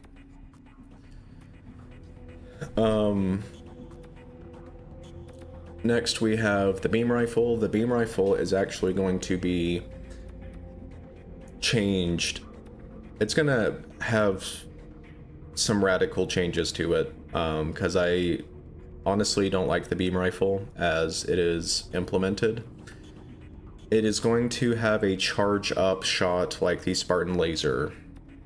So what that, I wanted to go with that, so you know when a jackal is aiming at you and you can react before you get melted. The beam rifle is also going to the beam rifle is I intend to be a brute weapon. I want to expand the brute arsenal, and I'm going to refit the beam rifle as a brute weapon. So it's going to have some brute theming. Instead, the elites are going to have the focus rifle as their sniper rifle. The commando, I'm not entirely sure what I want to do with yet. I wanted to add, the commando is at the bottom of my priority list, to be honest. I don't intend for it to be an Easter egg weapon. It's going to be another, kind of like how the DMR is an alternative to the battle rifle. I want the commando to be an alternative to the assault rifle. Controller beam is another Forerunner Sentinel weapon that is going to be more on the sniper, like, precision side. The controller beam is going to be used by Sentinels that don't have a whole lot of mobility, but instead they are put into positions to where they can lay down consistent damage onto maybe targets that are a long range away. The DMR, I kind of explained what I want to do with the DMR. Again, the focus rifle, kind of explained that already. The GPMG, that's going to be another Easter egg weapon. That is the general purpose machine gun. That is the machine gun that is in Halo 2 that you fire on the turrets, and it's actually a cut weapon in the sense that you were meant to be able to carry it and use it, but you can only use it when it is mounted in Halo 2. The needle rifle is going to be the precision rifle of the elites. It's going to be just about the same as it is in Halo Reach functionally. I do want to make it look a little bit more in line with the Needler. So I am going to be making some pretty big changes to it aesthetically, to where in Halo Reach, when you reload it, you see your character put the ammo inside of the needle rifle. I don't want to do that. I'm going to make it so the reload animation is abstract like the original Needler. The PDW, that is personal defense weapon. That is going to be another Easter egg weapon that is going to be based on the cut submachine gun from Halo 1. I'm probably going to make a few adjustments to it visually, but it's going to be pretty much based on that. The plasma repeater, that is going to be the elite equivalent to the assault rifle. Plasma rifle, don't really need there's some things I want to change about specifically the textures to make it more easily moddable. The riot gun is going to be the Bulldog from Halo Infinite. Not maybe exactly the same as the Bulldog, but it's going to be an alternative sniper rifle or shotgun that has shorter range. So I want the riot gun to play a lot more like the Halo 3 shotgun versus the actual shotgun is going to play more like the Halo 1 or Halo 2 shotgun. The SMG, there's one adjustment I want to make with the SMG model, but other than that, it's going to be pretty much unchanged. Sniper rifle's pretty much going to be unchanged. I am going to have another Easter egg weapon that is pretty much the sniper rifle, but it's going to be the bolt action sniper rifle that was cut from Halo 1. That will be an Easter egg weapon. And then of course the Spiker. The Spiker is going to be pretty much unchanged, except I do want to add the overheating effect that you see in Halo Reach. So those are what I have in the rifle category. Let me go back.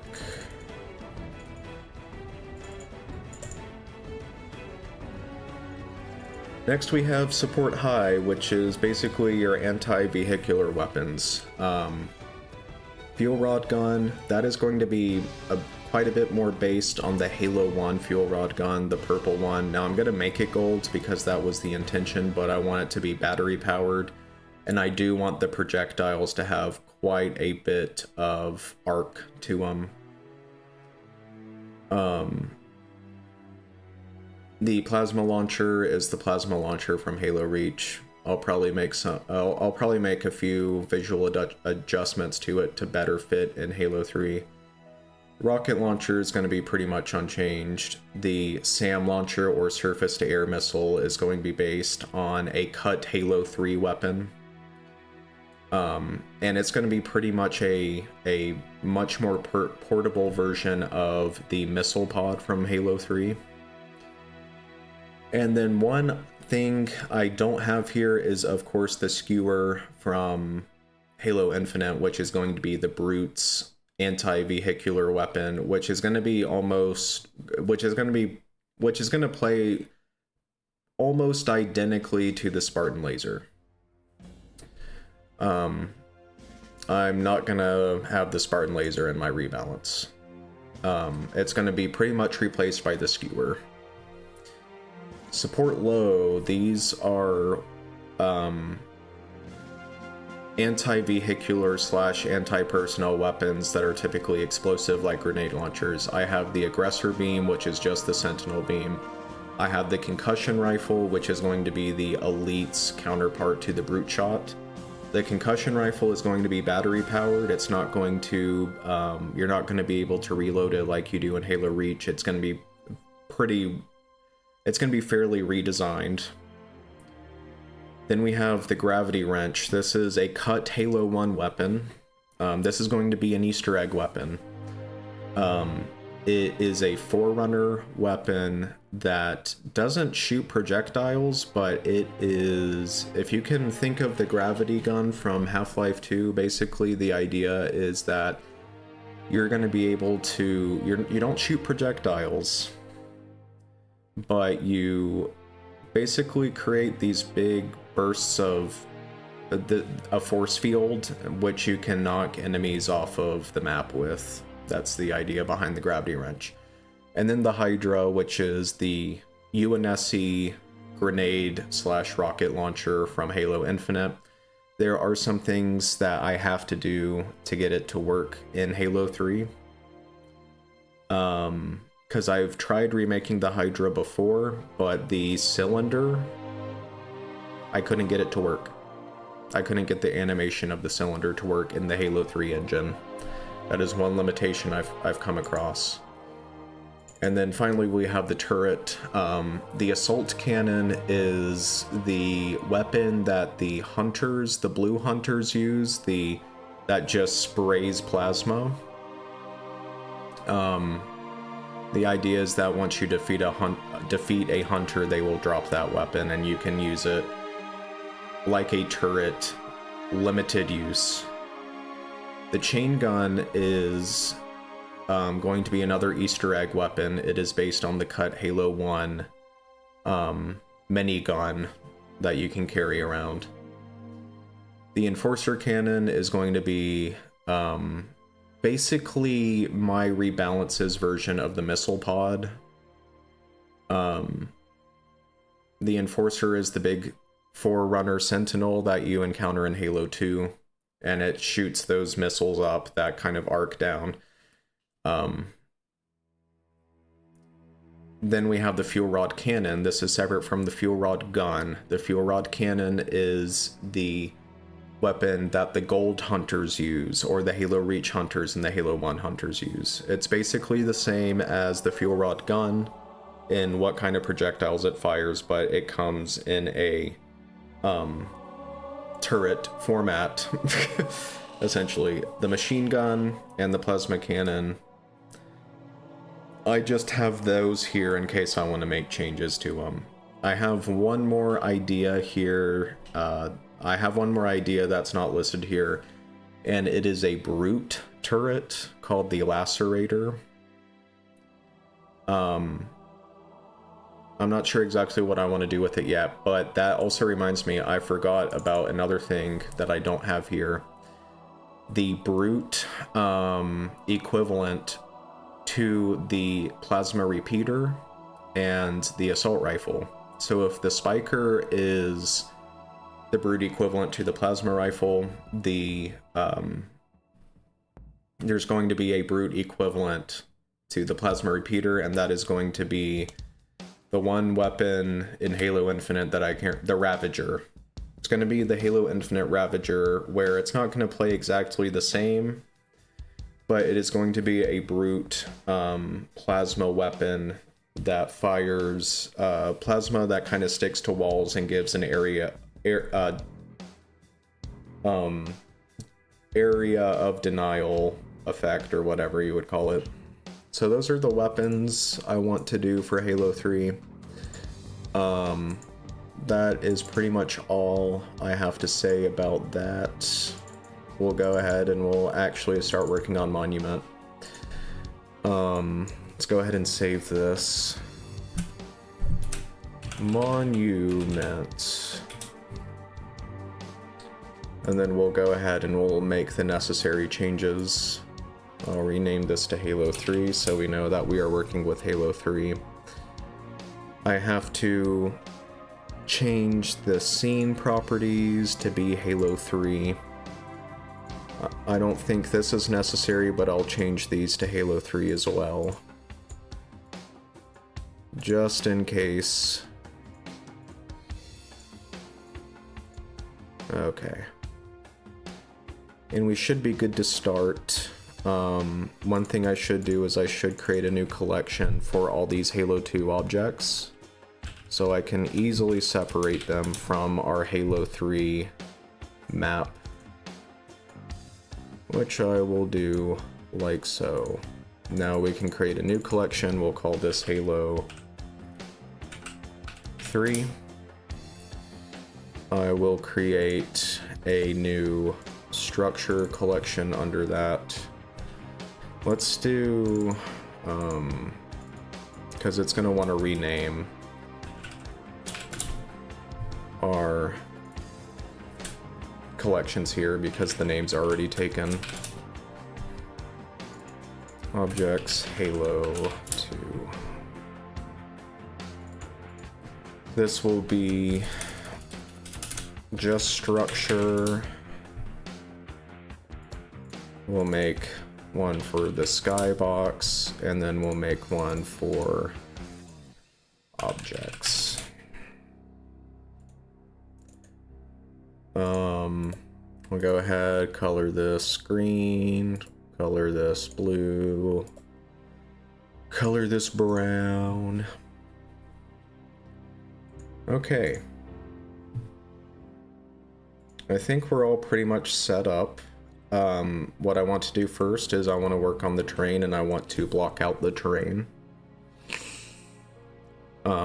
So we will start with that. I want to open up another instance of Blender because I want to reference the bunker world terrain. See how dense we want to make our terrain mesh.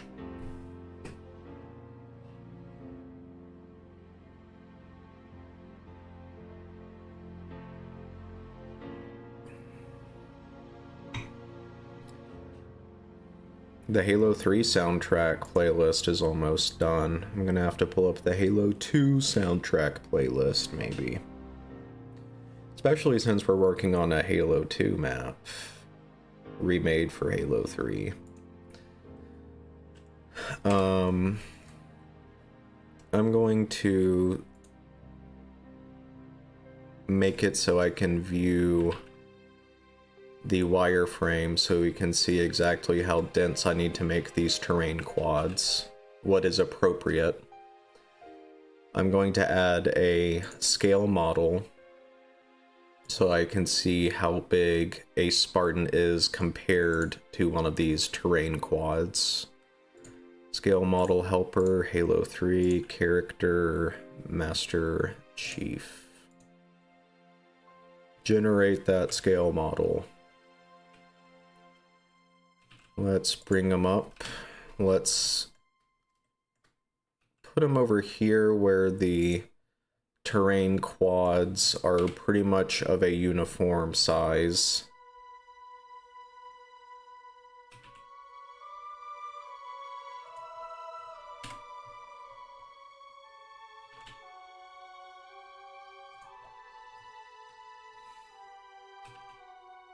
Okay. So now we have an idea. Another thing we could do is just measure, see what the measurement of these quads are. So if I were to do something like this,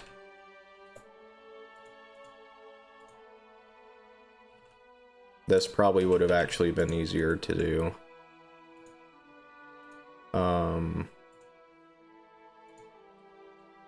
96.5 meters. Now, that may sound like a lot, but keep in mind that the scale of objects in the Halo Blam engine is really wacky and weird. So really this 96.5 meters is actually more like I think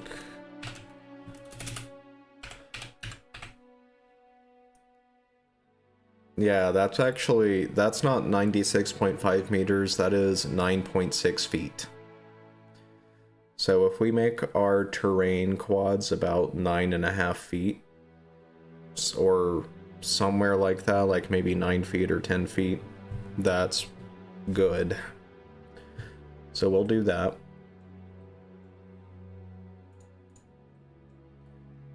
And one other thing I want to look is I want to see how they've beveled the tops of these cliffs and rocks. That was one other thing I wanted to take a look at. And we can also measure the length of these bevels. So about 22, 16, somewhere around that line. 24, you know. Okay. That's why I wanted to take a look at the Bunker World terrain. So let's turn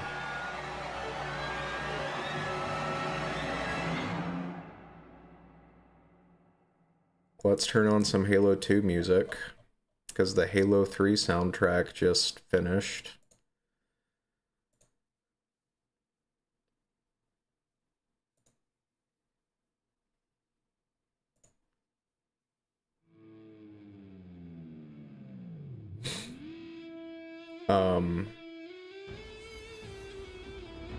Okay, let's get it started. Let's start constructing the terrain mesh now. One thing about the terrain here for Relic is that there is a very steep drop-off after you... So this is where the water line is.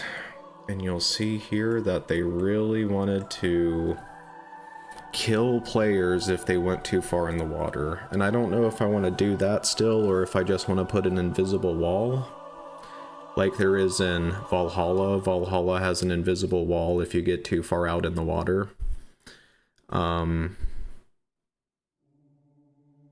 think having a drop off where players can die easily, because it's not easy to see where the terrain ends, and you can just fall to your death and not mean to. But there's also a gameplay aspect to where if you can knock an enemy vehicle off the map and then it dies. So I don't know exactly how I want to approach that.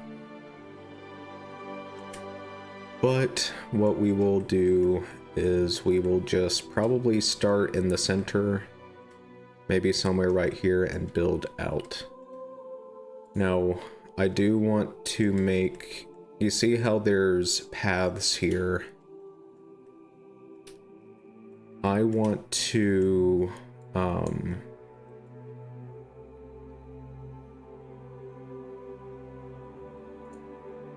I want to make those paths stand out a little bit more so I can kind of see where they are.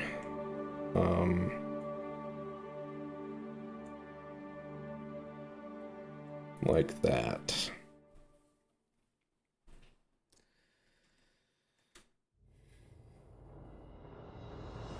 I want to hear what music's playing.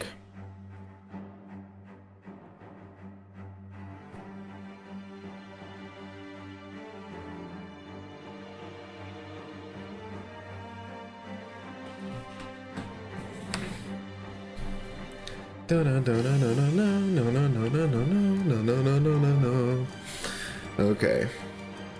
Enough procrastination. Time to actually make this thing. We will create a quad. I'm going to place the 3D cursor somewhere right here where we want to start working. For some reason it is rotated a weird way. That is where we will start work. Or maybe off of the path, maybe over here. Because I do want to contour this path quite a bit, kind of like how we see here on Bunker World. Where we see the quads kind of follow the path. Somewhat.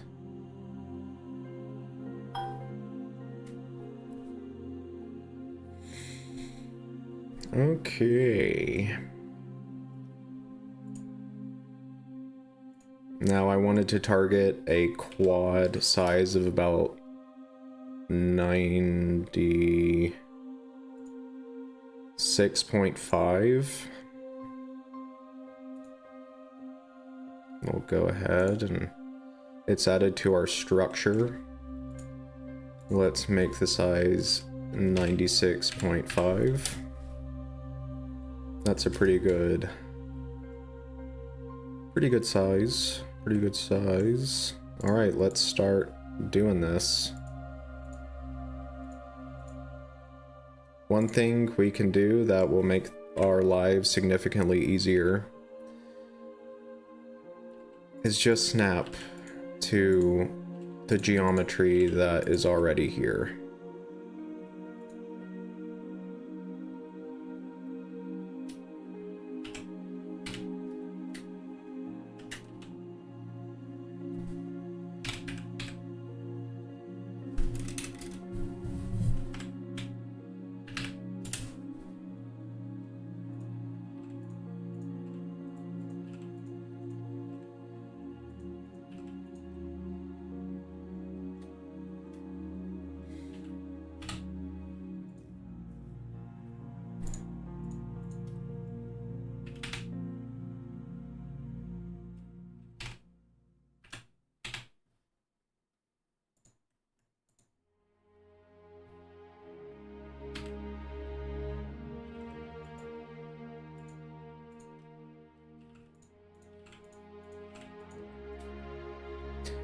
One thing we're gonna have to be careful about is that the ramps here are, as somebody informed me a while back, that the ramps are tied to a certain game type.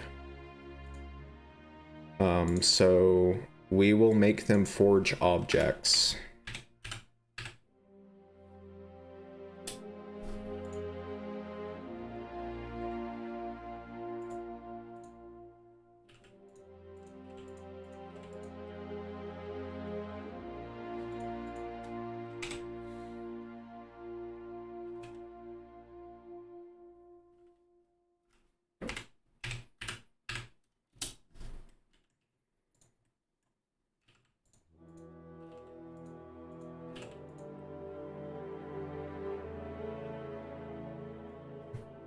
This is going to be pretty much the easiest part of the terrain.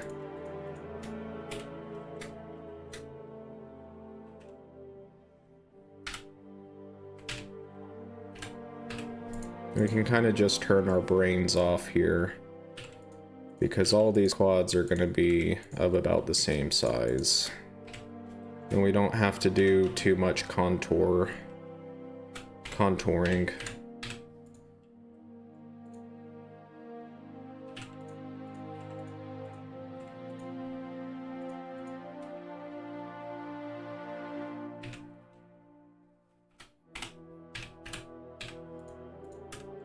Now we will have to be mindful of the structure here.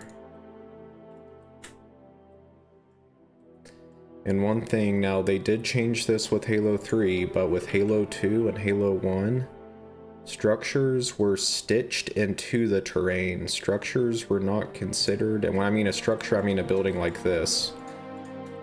They were not considered separate objects. When you made a level, when you made a level in Halo 2, or Halo 1 especially, pretty much all of the geometry of the level had to be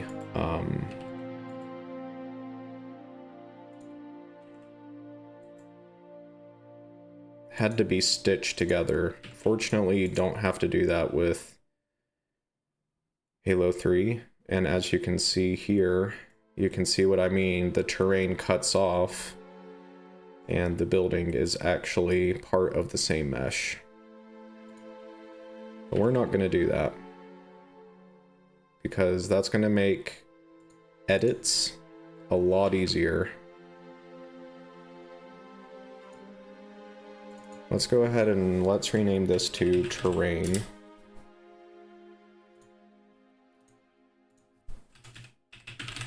Because we're going to have quite a few objects.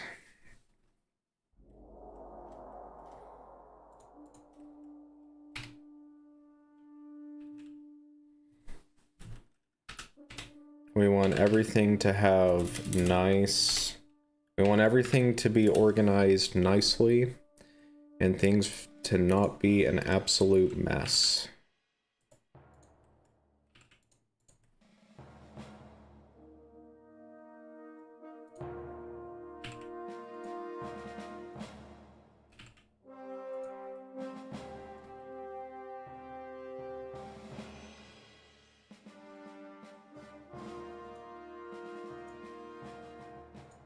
I think I can... Nope. There we go. Oh. Cairo Station. I love the, wage percussion track.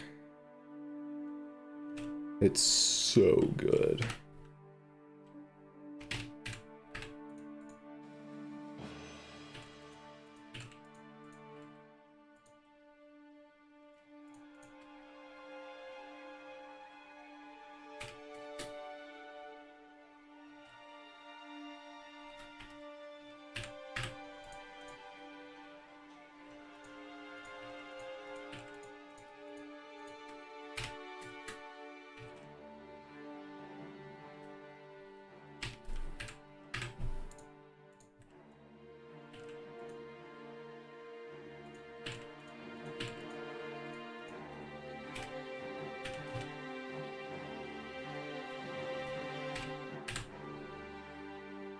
Yep.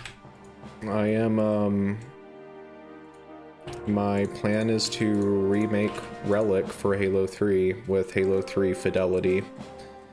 That is the plan. So I'm using standoff as kind of an idea for how dense I should make the terrain mesh.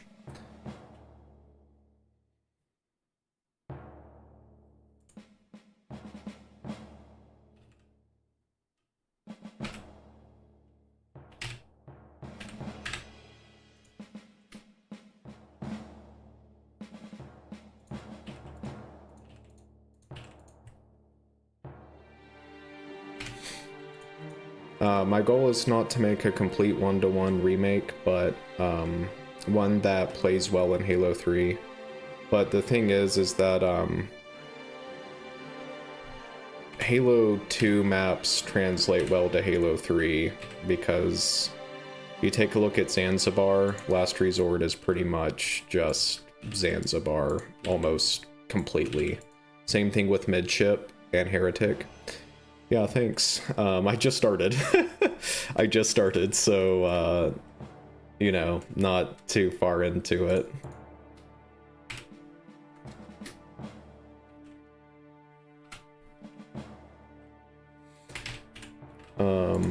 This is about where we're going to want to...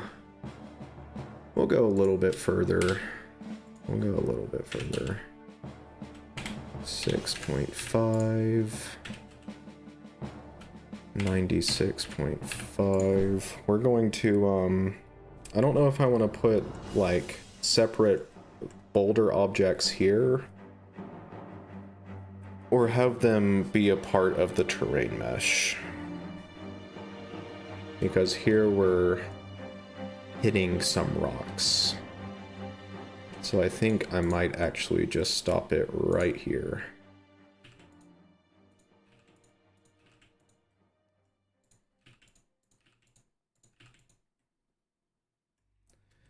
And now, let's go at least to the path, because we're going to contour the terrain to flow with the path. So we're going to go up to the path.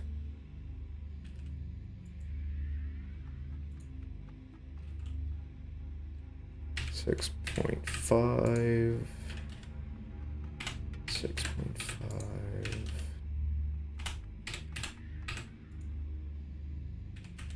And one more.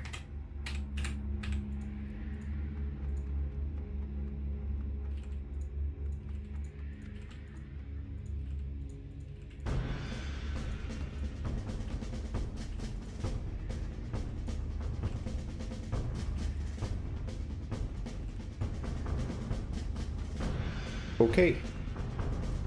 Now we can extrude this way and extrude this way. We might start going this way.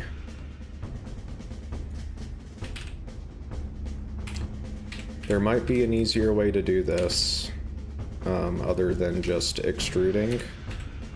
Like, I could probably do something like use the array modifier or something, but I'm not gonna go too crazy. I'm just gonna keep the process pretty simple.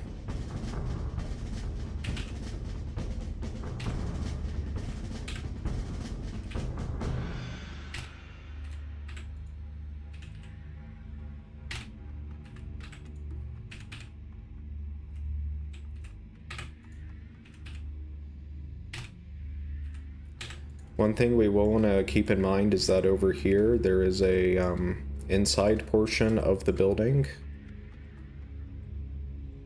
So we'll just want to watch out for that. And actually the path goes right here, so we're going to want to make sure we leave some room for some contouring.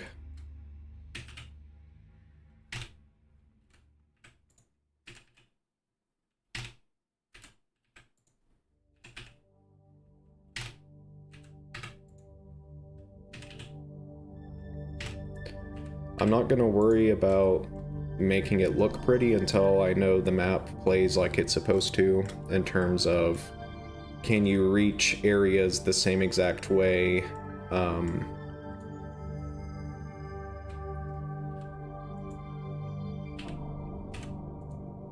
Okay, that was weird. Let's do face project. Now it's gonna do that, which is like super weird and cringe. Can I hide? No, those boulders are a part of the terrain. So I'm actually going to undo that, because that's gonna make things way too confusing.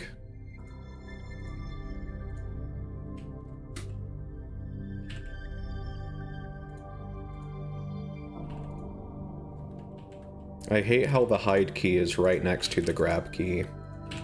I always accidentally hide objects when I don't mean to.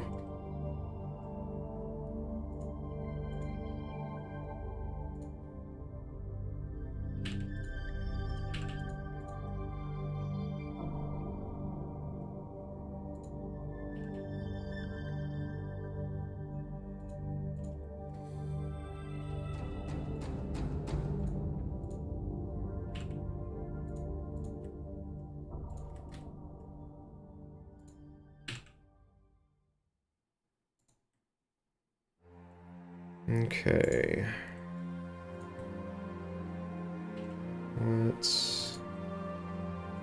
I want to smooth out the vertices that are beneath the structure. So in case if anybody wants to modify this map and add a new structure or do something, then they will have consistent terrain to work with, and it'll also work better with texturing and UV unwrapping and stuff if the vertices are a lot more relaxed.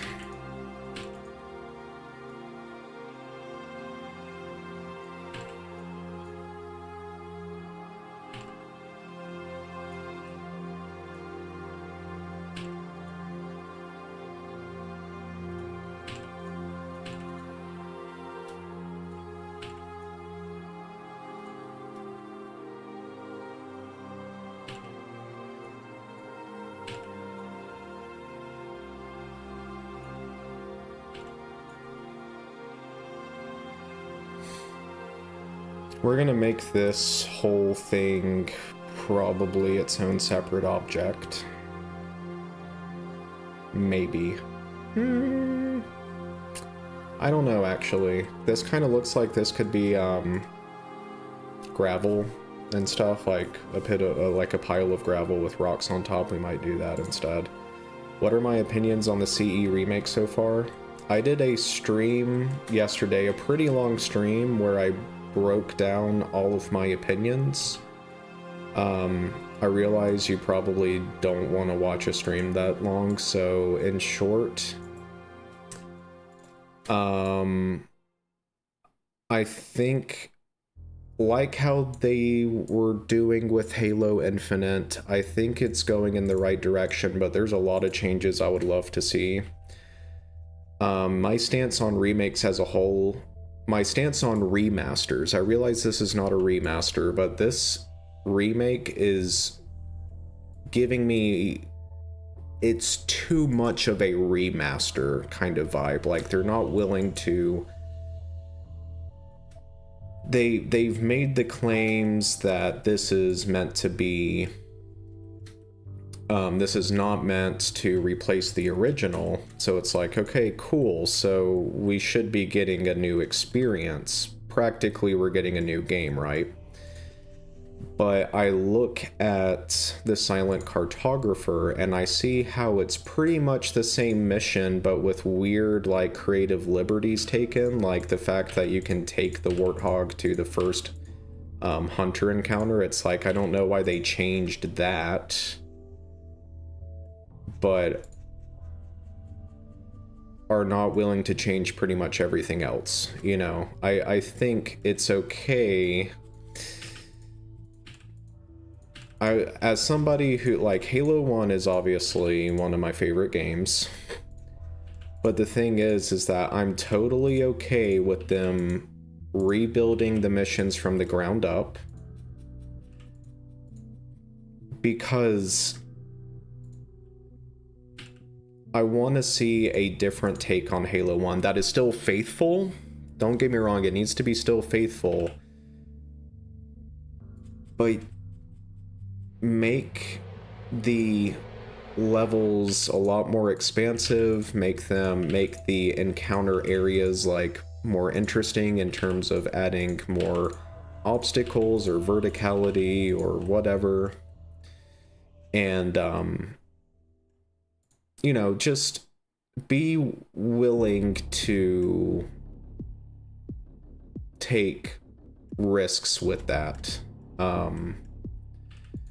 Like, and I'm saying that as somebody who thinks that Halo Combat Evolved Anniversary is a crime against humanity. I think that is probably the worst thing to come out of the Halo franchise is Combat Evolved Anniversary. But they're advertising this remake as a completely different product from the original game, it seems. So I think if it's a completely different product, then make it a completely different product. Again, it still needs to stay in line with the vision of the original game, but you can do that and still make pretty big changes. I talked about last night. Yeah, I think CE Anniversary just looks horrible in every way, just about.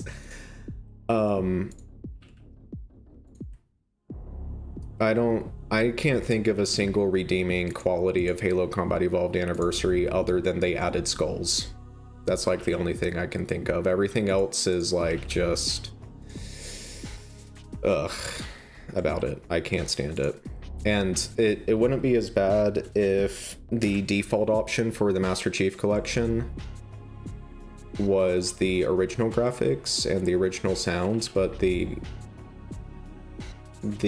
default on the Master Chief Collection are the anniversary graphics and the anniversary sound. So when I talked yesterday about my nephews just recently started getting into Halo and they play the Master Chief Collection. Well, they didn't know that the original graphics even existed. They play the anniversary graphics because that's the default option. They don't know that there is even an option to switch to an alternative graphics mode. And that really frustrates me. Because I think Halo 1 is a masterpiece of a game, and I kind of hate to see it be depicted the way it's depicted in Combat Evolved Anniversary.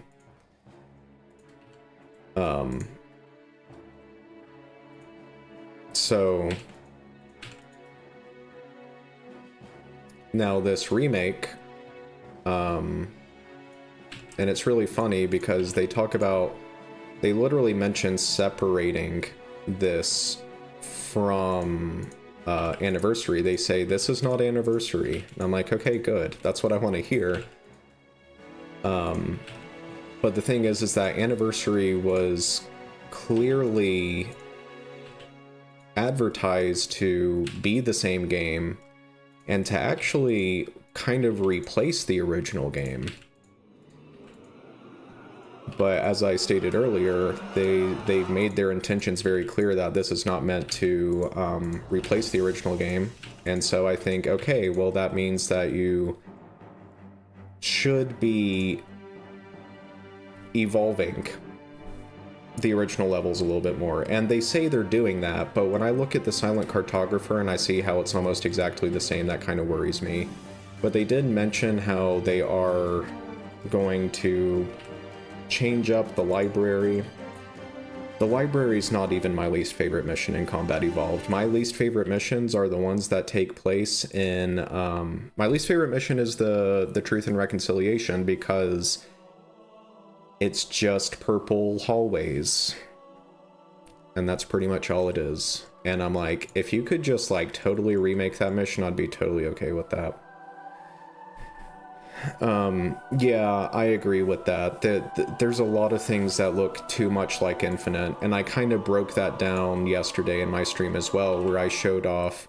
Now, of course, the plasma rifle was not an Infinite, but it looks like the plasma carbine, whatever thing it was called, the pulse rifle, the pulse carbine.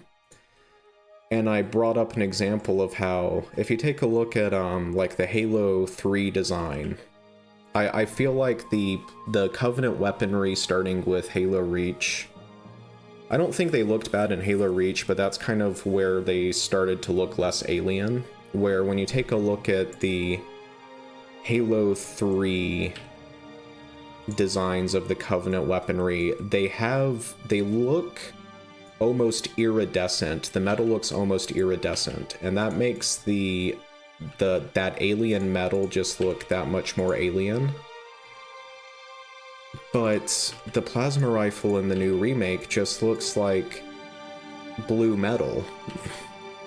It doesn't look really that alien to me, and I think now I think the Magnum looks great. I even like the way the assault rifle looks. And I think that, I don't think the elites look bad. I don't like how the grunts look, because the grunt armor just looks, as I said yesterday, the grunt armor looks like car paint. You know, it doesn't look alien, it just looks like the paint job on a car. Doesn't look really alien enough to me. Now, the elites, they still have that same problem, but I do think the silhouette of the elites, despite them pretty much being Halo Infinite elites from what it looks like, it's still an improvement over what we have seen with the elites in the past with, like, Halo 4 and 5.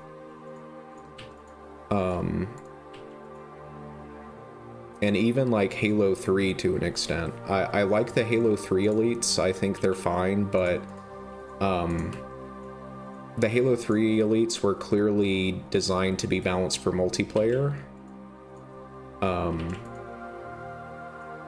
Versus, obviously, the Halo Reach elites are much taller than the Spartans. Same, and Halo 2 elites kind of had the same symptom that Halo 3 had, where they were really trying to balance them for gameplay, because the players would be playing as elites.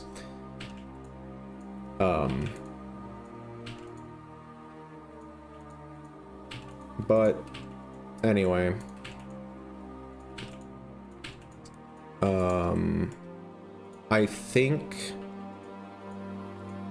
I think they're going in the right direction. I just wish that they were willing, because they made the one guy made that comment of, don't move that crate is sacred, and I think that sounds to me like you're just making the same game. Like, if I want to play Halo Combat Evolved, I will play the Master Chief Collection, or I'll play it on my one of my Xboxes. But I'll give you an example. The Oblivion Remaster. Before the Oblivion Remaster came out, people couldn't decide if it was going to be before it was officially revealed, if it was going to be a remaster or a remake. And I was in the camp of, I hope it's a remake, because, again, there's no reason for me to get a remaster if all it's going to give me is better graphics, and upgraded sound, when I have Oblivion, and it has over 20 years of mod history. I have 20 years worth of mods I can download for Oblivion. I don't see the reason I would get a remaster, which is why I'm excited for Sky Oblivion, because it is actually a full remake. It's basically a different game, but it's based on the same premise. It's a whole new experience. Now,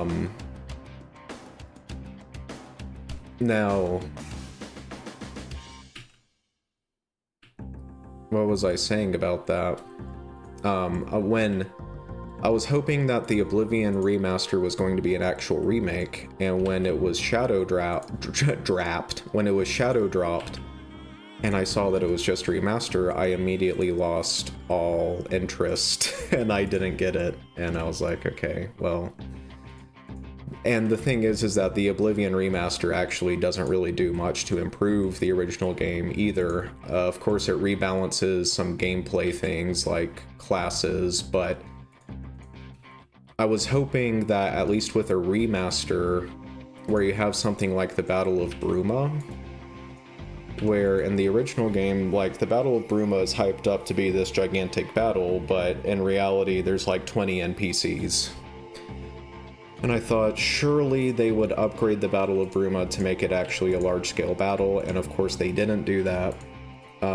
It doesn't even, the Battle of Bruma in the remaster edition doesn't even necessarily run better. It just, like, you don't get frame rate drops on your end, but I've heard that the animations, the character animations drop in frame rate. And I think, okay, so it didn't seem like they did a lot to optimize or fix a lot of the bugs in Oblivion. All they did was just add a bunch of Unreal Engine bugs on top of the existing bugs, and that was enough for me to be like, I'm not interested in getting this Oblivion remaster. That's basically my takes on remasters. I don't see points in remasters. I like remakes. I hate remasters.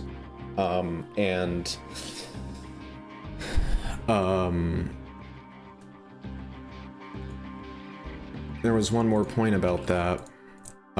If I would just rather them re-release the original game and don't change the graphics or sound or anything, maybe upscale the heads-up display and resolution of the game, but don't, you know, oh dang it,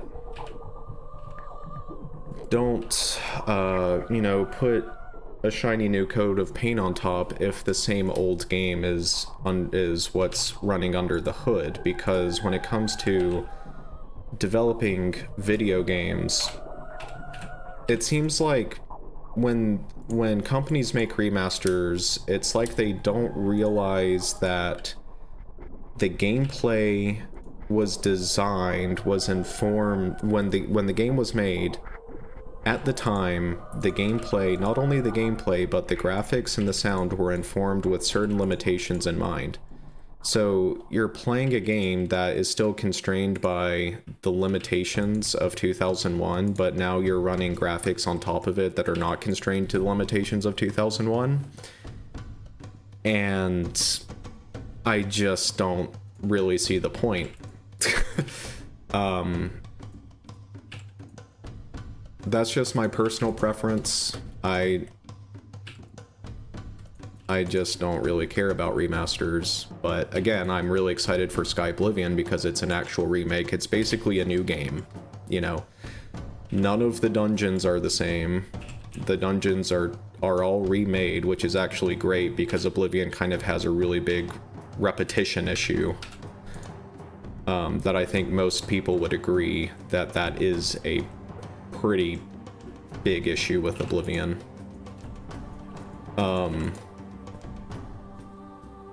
And they're adding a bunch of cut content back into Sky Oblivion that actually makes sense. So, for example, the the city of, I think it's Such, which was a cut city from Oblivion.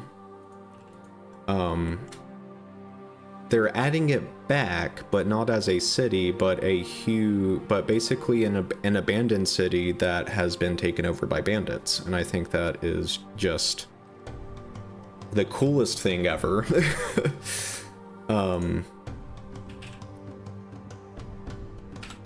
Now, I think remasters are okay if they actually fix problems like what I stated with the Battle of Bruma. So if they come out with a Fallout 3 remaster and it turns out that they fixed a lot of issues with Fallout 3, or if they enhanced some of the gameplay aspects of Fallout 3, then I think it would be worth getting. I realize I don't have Snap turned on. But for me, if all they're doing is just adding new graphics, I don't really care.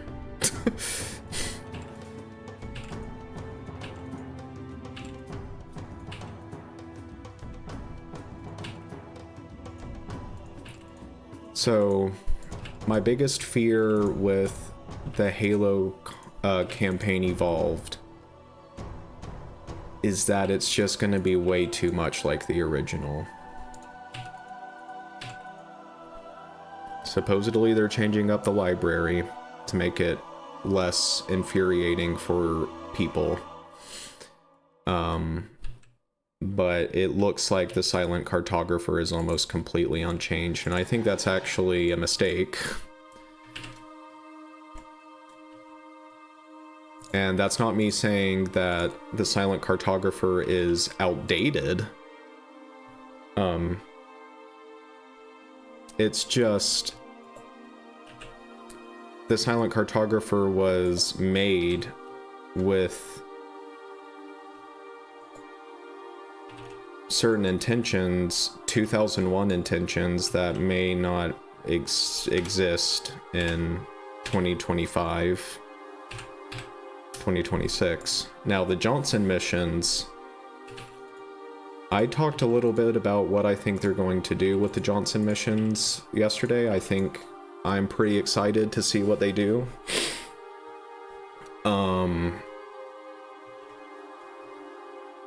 I think one of the missions is going... I don't think all of them are going to take place during the Fall of Reach, but I think the last one is. Because they've confirmed that they're bringing the needle rifle, which is, of course, a Halo Reach weapon. And I think that kind of tells me that at least one of those missions is going to take place on Reach. Plus, they said that they're adding new enemies.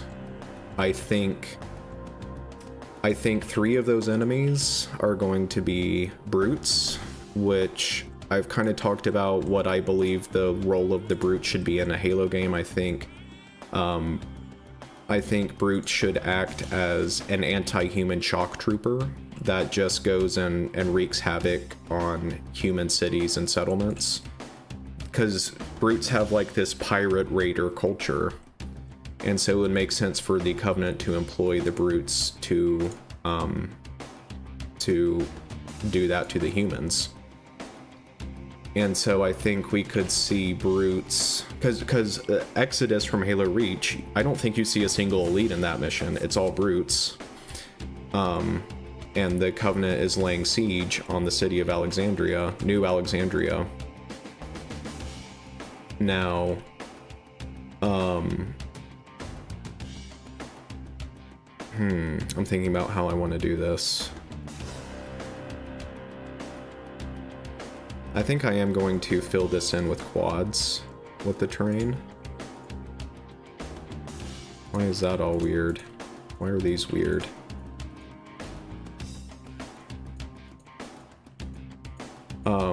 I think they're going to be adding the skirmishers.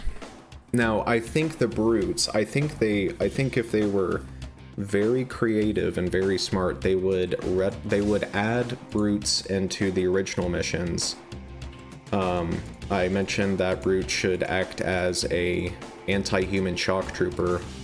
Well, in missions where the Covenant is making an offensive on the humans on the UNSC, like in missions like the Pillar of Autumn, I would expect to see brutes be the main invading boarding force on the Pillar of Autumn.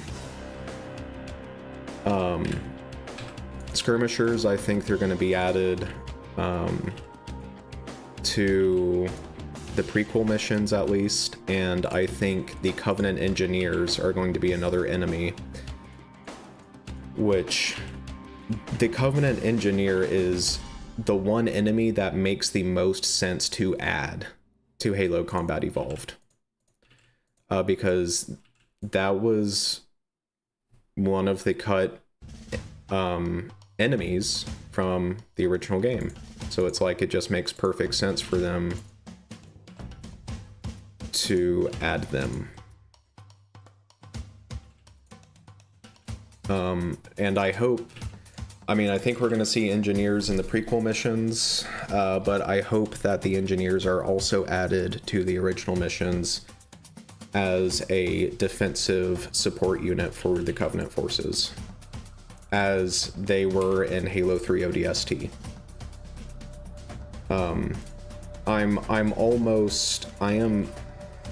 I would be shocked if the engineers are not in Halo Campaign Evolved. That would actually be insane to me if they weren't. They've talked about that they're adding the battle rifle. I think they definitely confirmed the needle rifle. They definitely confirmed the energy sword. I think they said that there are some other weapons that they're adding that they haven't quite revealed yet. And who knows what those might be. If they're adding brutes, then I would imagine that they're adding brute weaponry. Probably the brute shot would be the obvious addition. I'm gonna go ahead and shade this as smooth.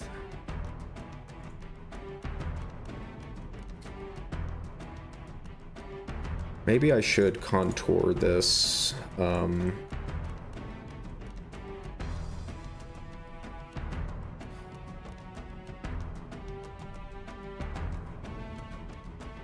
don't know, man.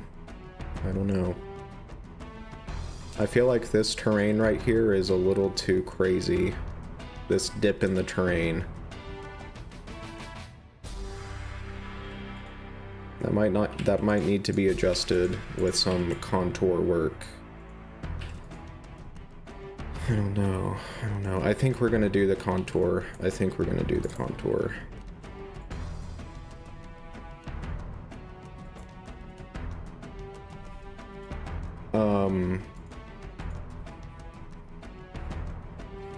Let's see. Now we gotta think. Are they gonna add new vehicles? That's a possibility. I think it would be, well, we know that the Wraith is gonna be drivable. It was not drivable in the original game.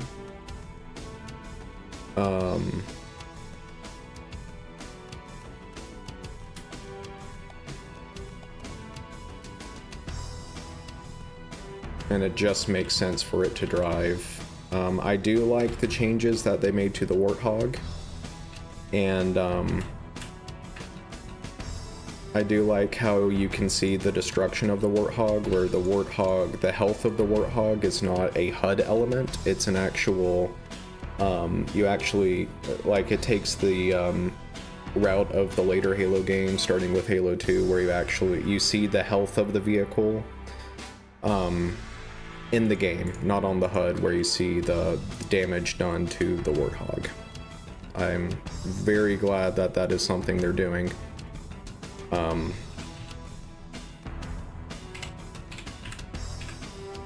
I kind of liked the idea that they had with Infinite, where the functionality of the Warthog was also affected by where it was damaged and how much damage it has taken. I don't know if that's something that they're bringing back ever, but I think that's a really cool idea. I think the Mongoose would be a pretty solid choice to add. This is a hot take. I don't really care about the Gun Goose. I think the Gun Goose makes the Mongoose a little too...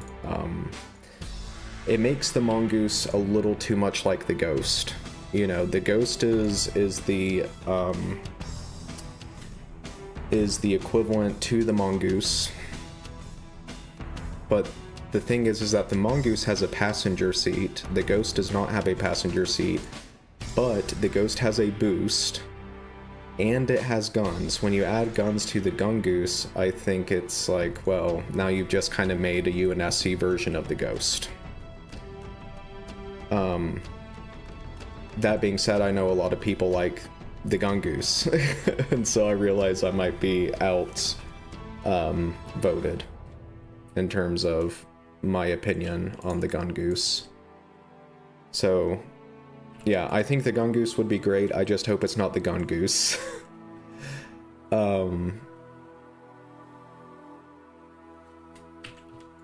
Now, what other vehicles could they add? I think an aerial UNSC vehicle, because the Banshee was the only aerial vehicle in Halo 1. I think it would be nice to see something like the Hornet from Halo 3. I'm not too big of a fan of the, was it the Wasp that was introduced in Halo Infinite? Because again, it's just like a little too much like a Banshee. The Hornet is very different from the Banshee in the sense that it has passenger seats and it moves slower. But it also has tracking missiles. I feel like that one vehicle they introduced in Halo Infinite, or was it in Halo 5? I don't know. Maybe it came from... What's going on here? That was very strange.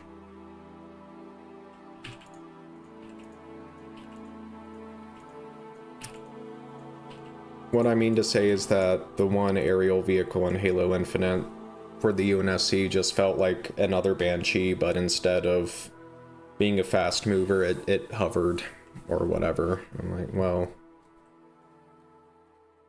I don't feel like that's different or unique enough to justify a UNSC vehicle.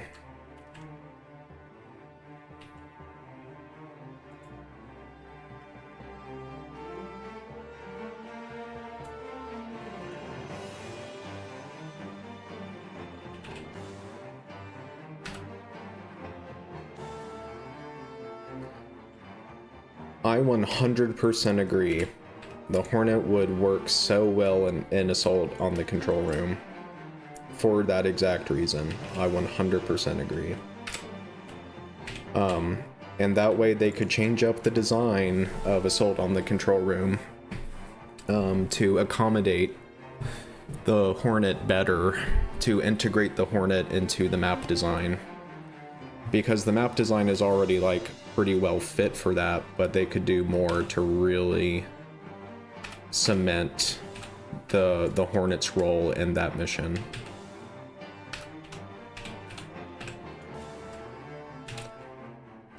I did talk about what I think they could do better, because one of my friends asked me the question of, what do you think that the remake can do better than what the original did? And I said, exploration, because one of basically the main reason why Halo was successful at all is because it offered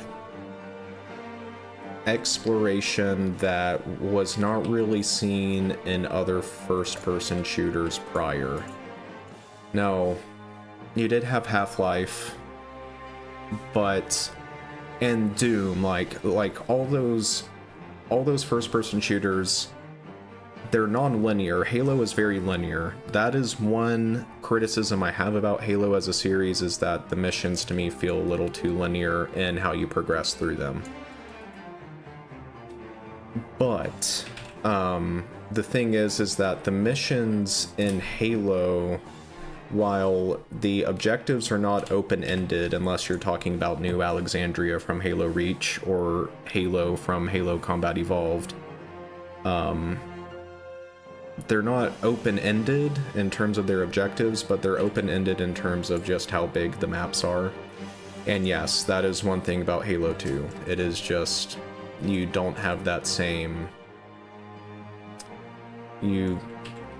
That is something that is sorely missing from Halo 2. I agree.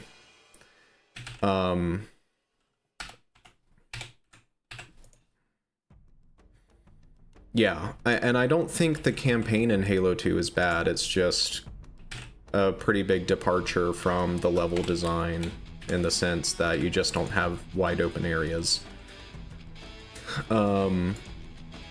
It's just a different design. Now,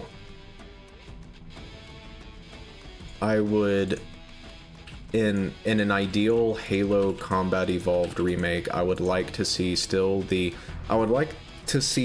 the missions expanded even more in terms of their scale, because I feel like that was the original intention of Halo, was that they wanted to make levels bigger than what they were able to. But make the gameplay, adjust the gameplay for that, because obviously you don't want to make these open levels where there's just emptiness and nothing between objectives. Give reasons for the player to explore. Maybe add a bunch of Easter eggs, maybe add like secondary objectives, I feel like, especially with missions like the Silent Cartographer or Halo, there's so much you can do in terms of secondary objectives that could be optional objectives. You wouldn't have to complete them, but they're just kind of icing on the cake.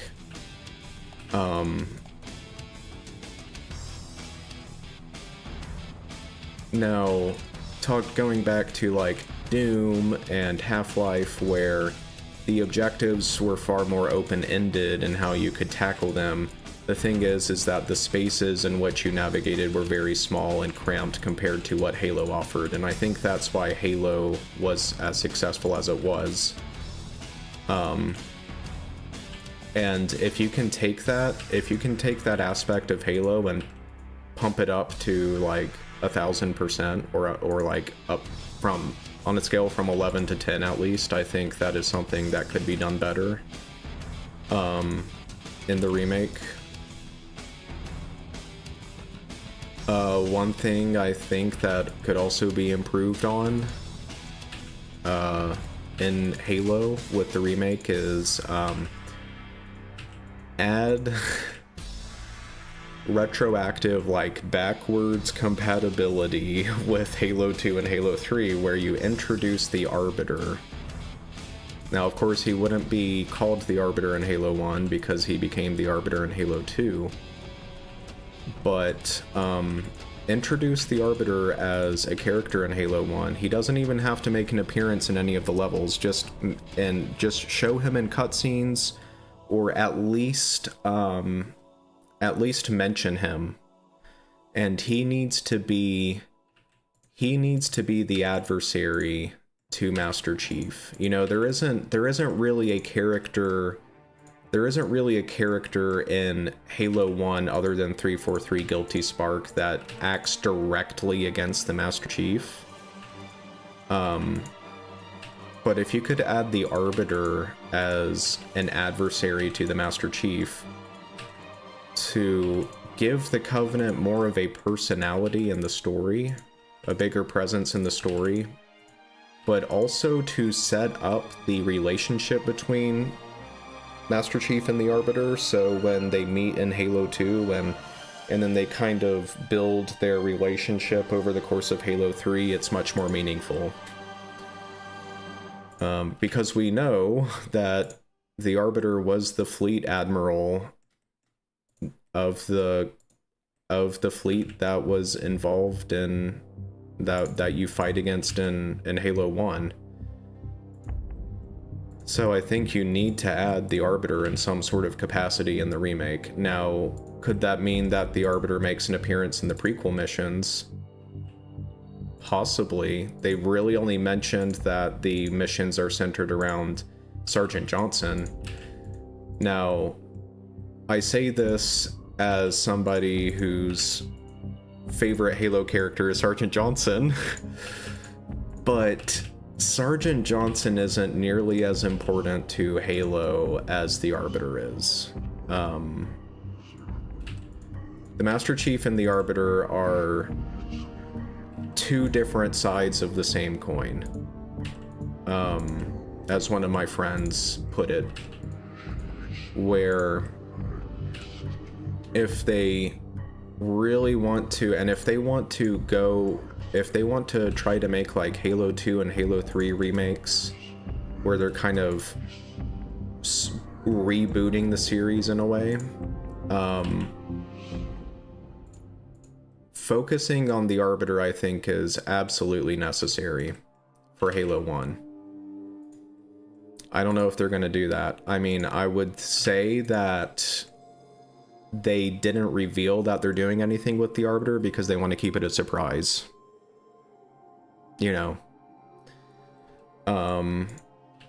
Johnson is excellent comedy relief. Now, he does have an importance in the story, just not nearly as important as the Arbiter.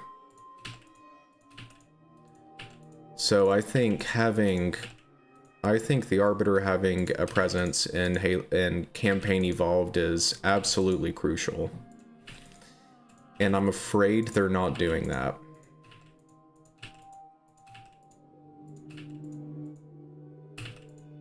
Speaking of which, the music that's playing right now is from the mission The Arbiter. In fact, I might actually have to skip this because there's some copyrighted music, so I might actually have to skip it. So we're gonna go to the Oracle.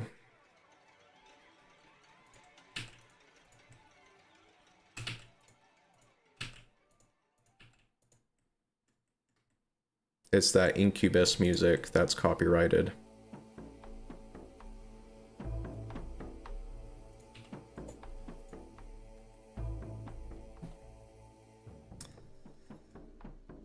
So we want to add the path right here. I'm gonna need to start contouring the path in the mesh.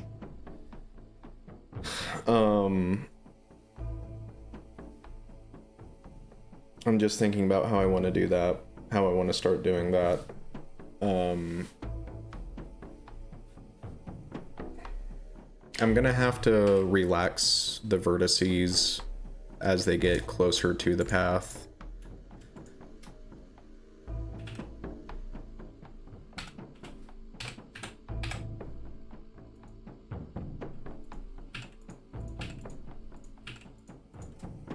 Let's see how Bunker World is doing its paths here.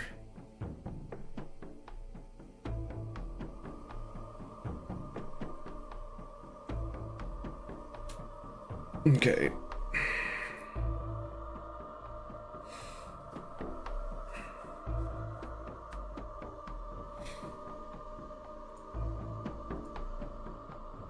The big question is did they get David Scully back to voice Sergeant Johnson? Nobody really knows. They talk about how they got the original cast back, but they only showed Steve Downes and Jen Taylor. We didn't see Pete Stacker or David Scully or I can't remember the name of the voice actress who did Foehammer. It didn't sound like they recorded her lines, so it didn't sound like they re-recorded her lines. They re-recorded Master Chief and Cortana's lines. Didn't sound like Foehammer's lines were new, which I'm like, what does that mean? You know. Foehammer is part of the original cast, and her lines sound the same.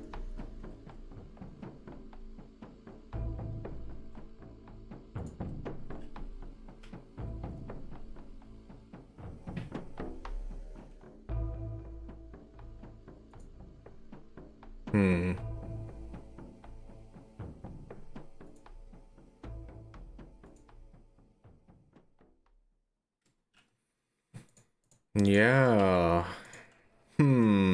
I don't... Was he the... He was the one who did Truth in Halo 2. What was the reason for him not returning in Halo 3? I can't remember. But it sounded like he was kind of done with Halo. And I'm like... That doesn't sound very good. Terrence Howard, that's right.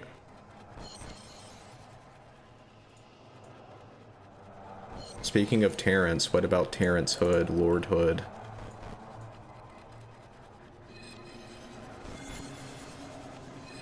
Yeah, that sounds about right.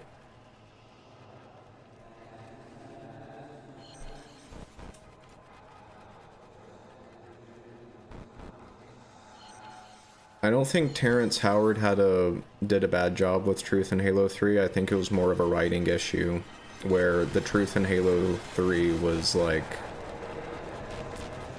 not the same as the one in Halo 2. It almost, to me, it almost seemed like the Prophet of Truth in Halo 2 knew that the Great Journey was a lie, but was playing along for the political power. And then in Halo 3, it's like, well, actually, Truth is just a complete maniac.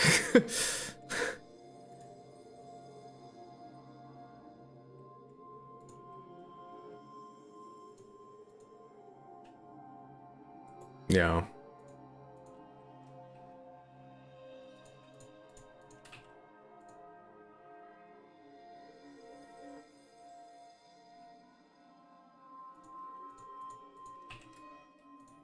Mm-hmm.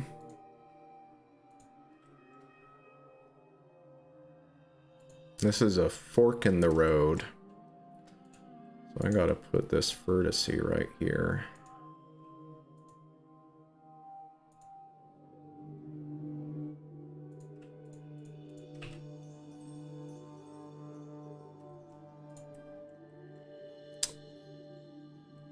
Ooh, wait a second.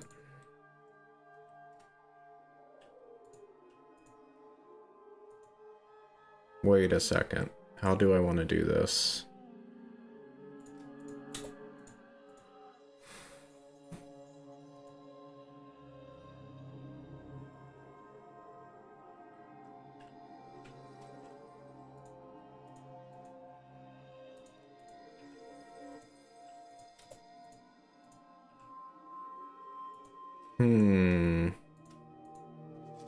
I think I got it.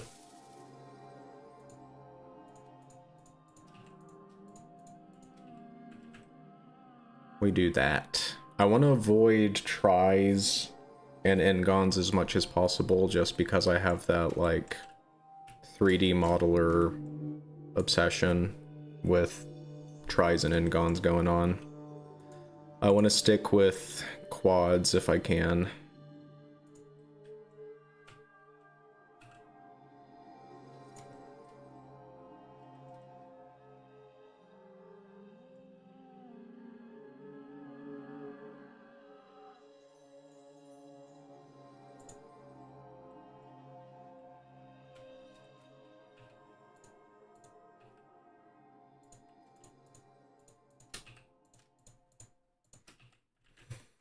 Not that tries or engons are going to be bad for... I mean, engons might be. Tries won't affect the gameplay, but... it's just... I just can't do it. I just can't deal with it. I can't deal with the tries.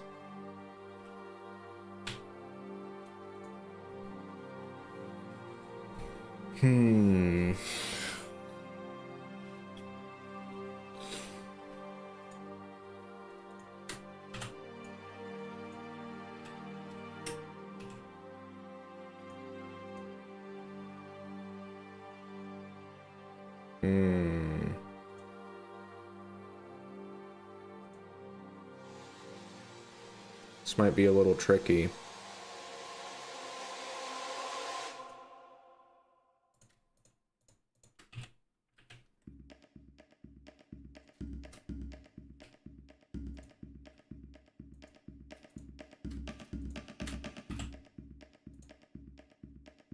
We're gonna have a poll here. I'll accept polls.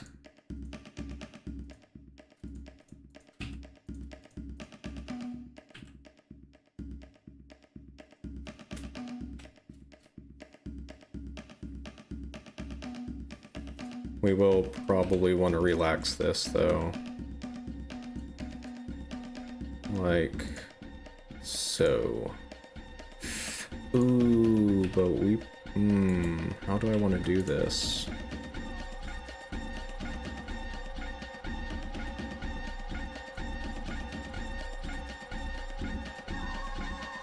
Maybe I shouldn't have done the poll there. I think it'll be fine. It'll be fine. Oh, except I don't want... no, I can't have that poll be there. No, that's not gonna work.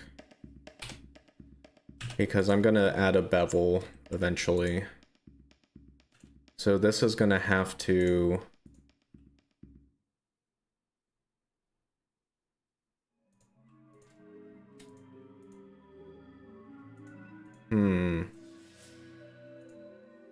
I can have a pole here and that's fine, because that's not gonna matter as much.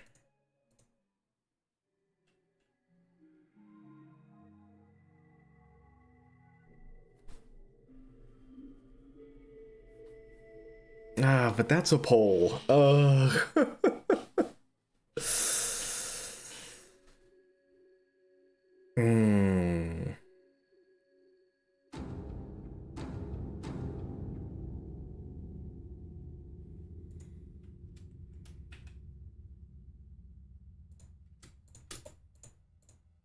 Building a mesh like this, vertice by vertice, is kinda like building a puzzle.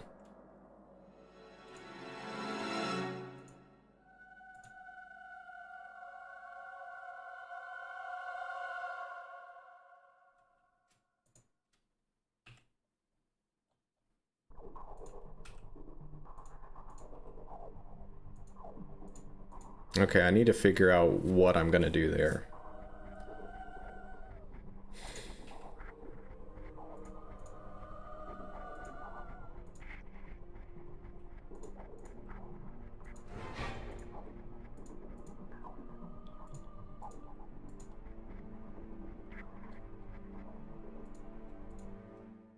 We do this. We can do this, and it's gonna work out just fine. There we go. It all worked out. We have a pole here, but that doesn't matter. As long as it's not right by the bevel.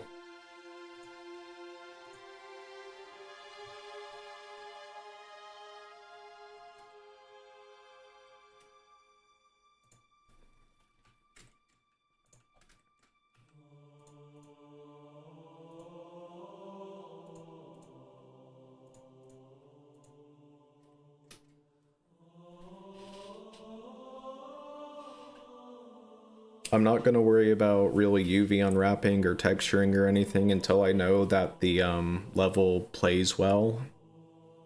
I think I already stated that. Just make sure that the player is able to clear jumps that they're supposed to be able to.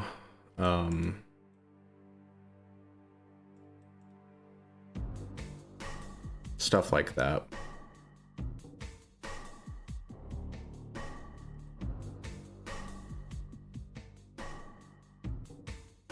Yeah.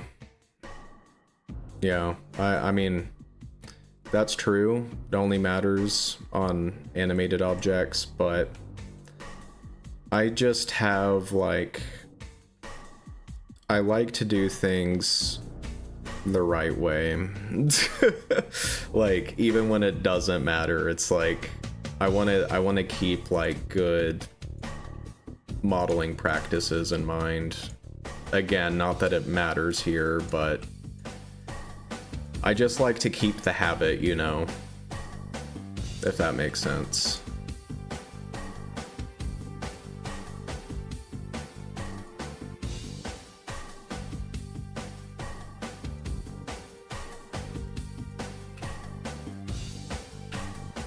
We're going to do quite a bit of adjusting. Why is there...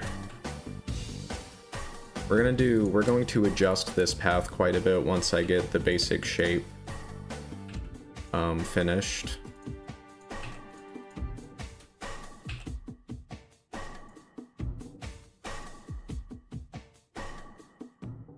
We're gonna...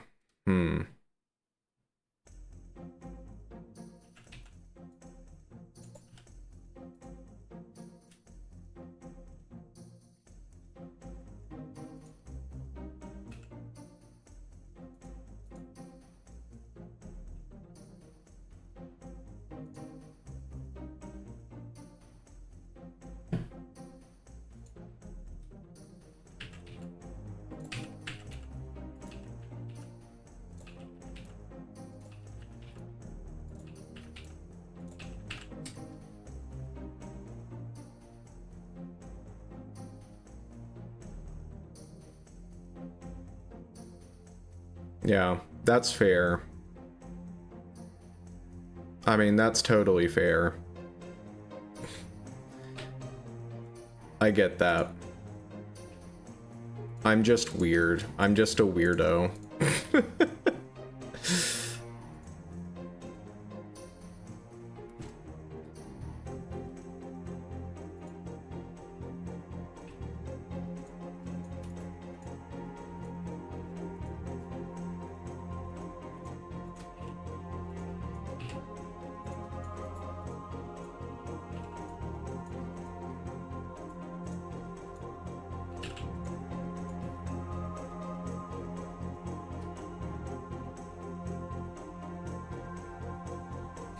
Question is that what I want to do? The reason I want topology here to be pretty sound is because I'm going to eventually add a bevel. Yeah, I did say it. I will admit that I'm weird.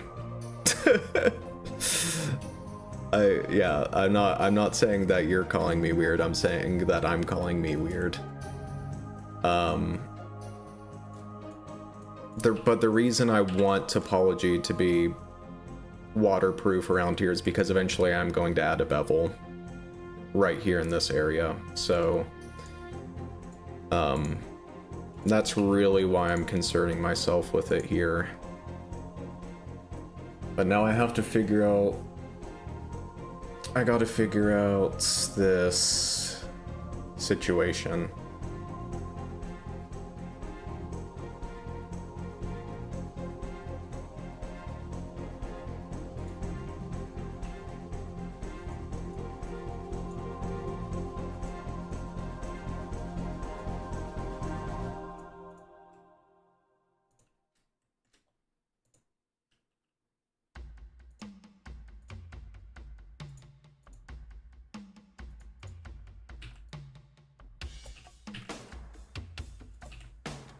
Oops. Oops.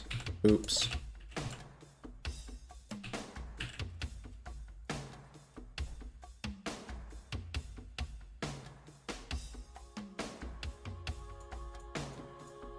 We're gonna just get rid of this stuff right here.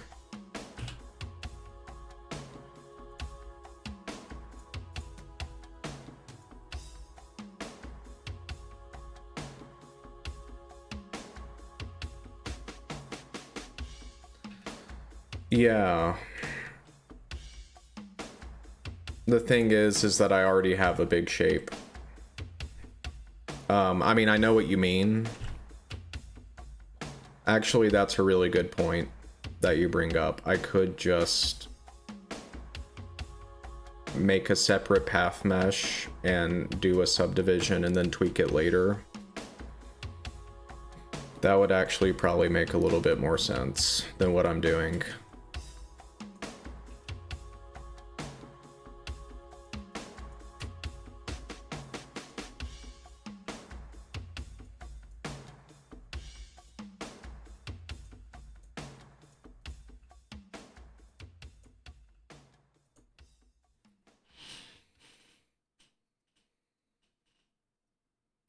The reason, though, that I am doing it, the reason I started it this way is because I wanted the density of the mesh to be approximately what it's like on Bunker World, right here. Yeah.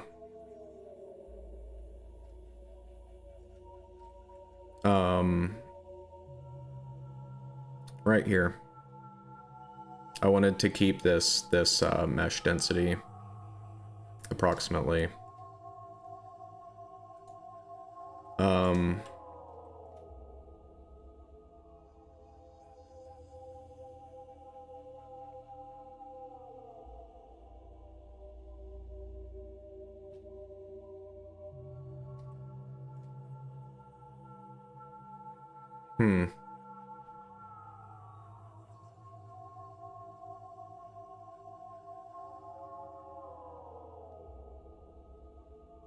I'm thinking, though.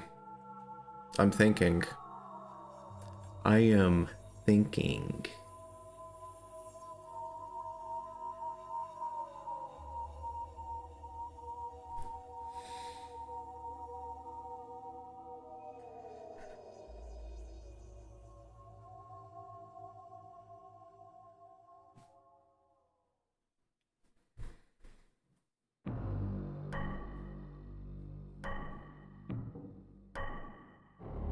I could do that.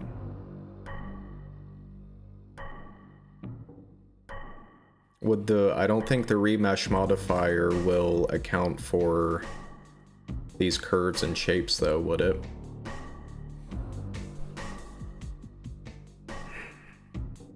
It would just kind of create a grid, like up here, but not lining up with the paths here.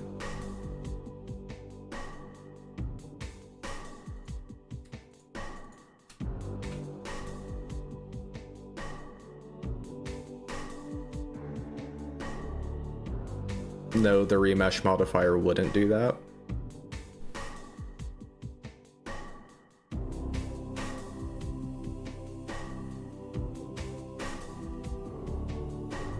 I mean, I think I could just do like a subdivision surface with just less quads.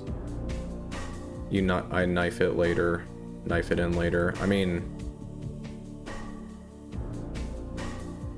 isn't that kind of what I'm already doing though? Because I already have this grid. I'm just adjusting the grid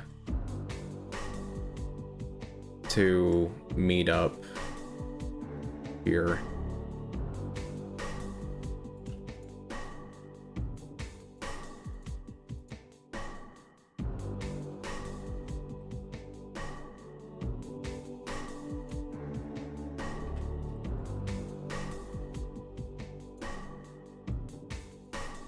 Mm-hmm.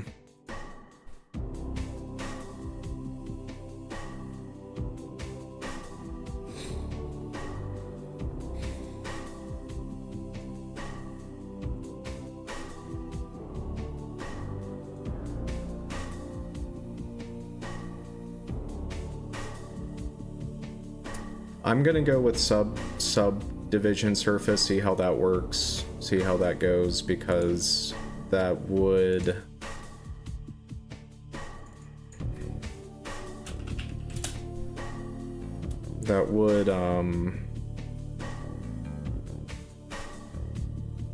at least speed things up a little bit, and then I can go in and adjust the vertices to match exactly what I need.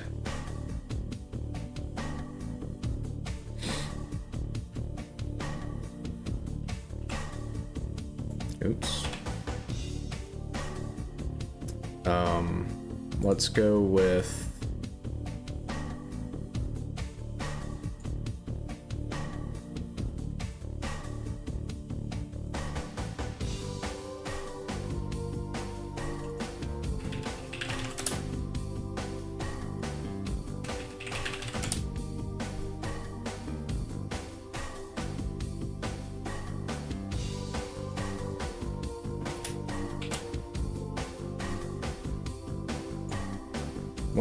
I'm gonna change this to a more round number.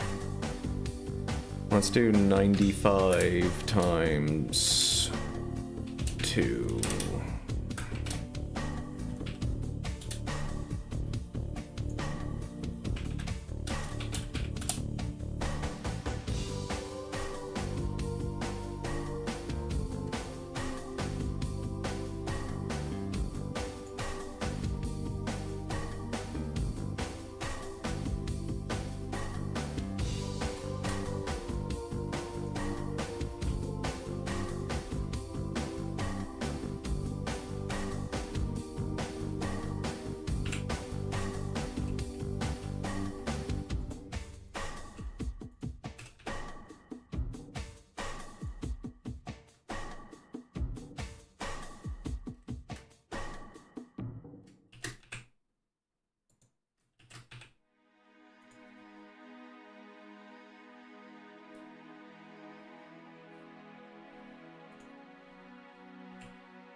I don't know why I did that.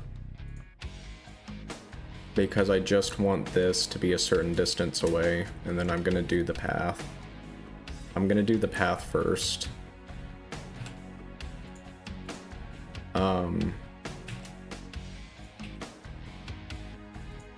Like that.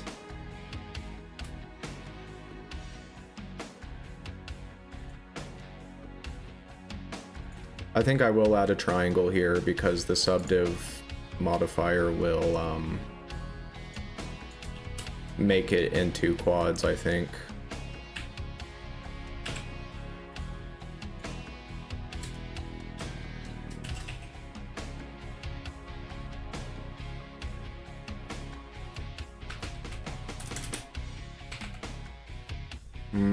I don't need it to be 180. I don't want rendered. Oh my gosh. You can so easily just press the wrong hotkeys and then things just go weird.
That was Delta Halo. We're on to Regret now.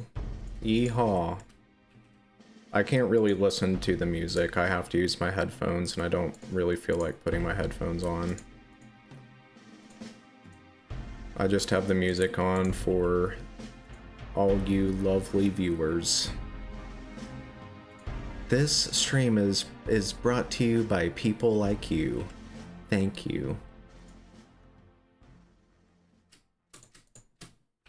I don't know how much longer I'm gonna stream. I might go maybe another hour, and then I might do some work off stream, or I might take a break. I'm not gonna be streaming tomorrow because obviously it's Thanksgiving here in the United States and in Canada. I don't know, maybe not in Canada, but gonna be busy with holiday stuff tomorrow.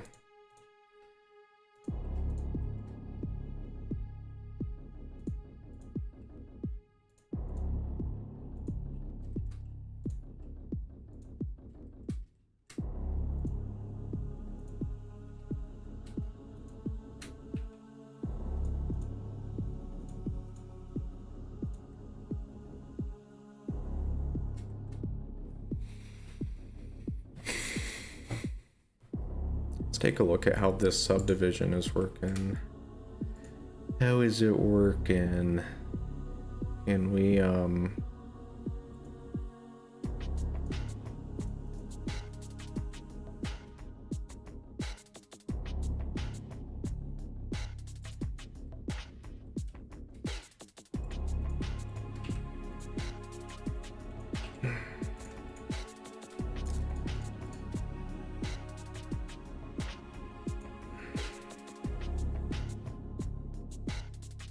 I don't think I can... How do I see the,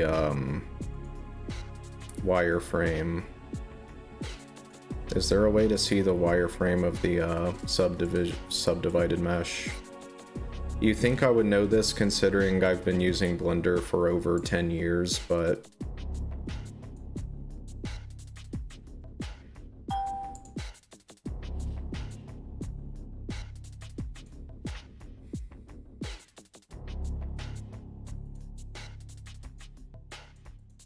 That's to make it cool.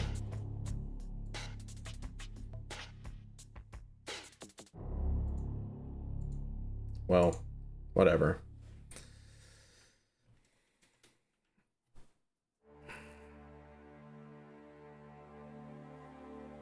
The subdivision surface isn't going to make a triangle into quads, but it's going to get it to a point where I need it, because it's going to put a vertice right in the middle of this triangle, which then I can knife it up and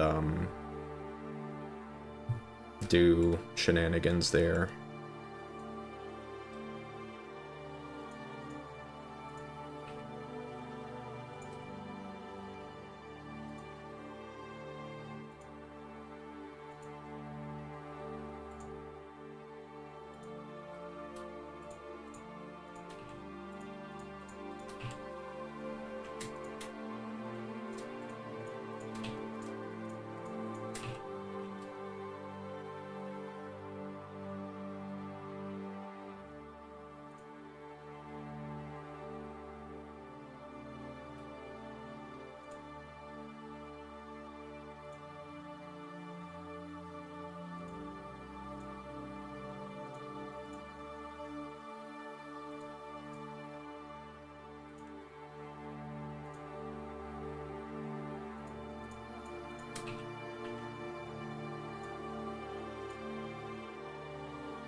Is there a... I'm gonna do... I want to be able to see...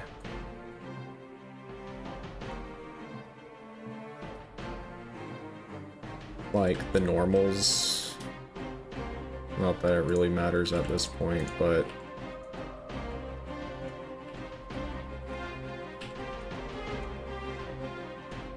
see how the shading is kind of flowing. The flow of the shading.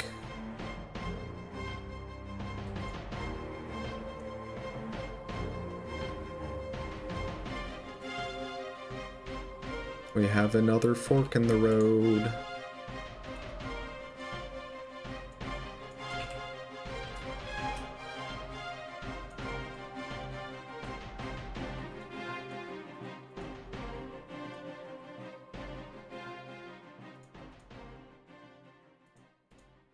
And this is a big one.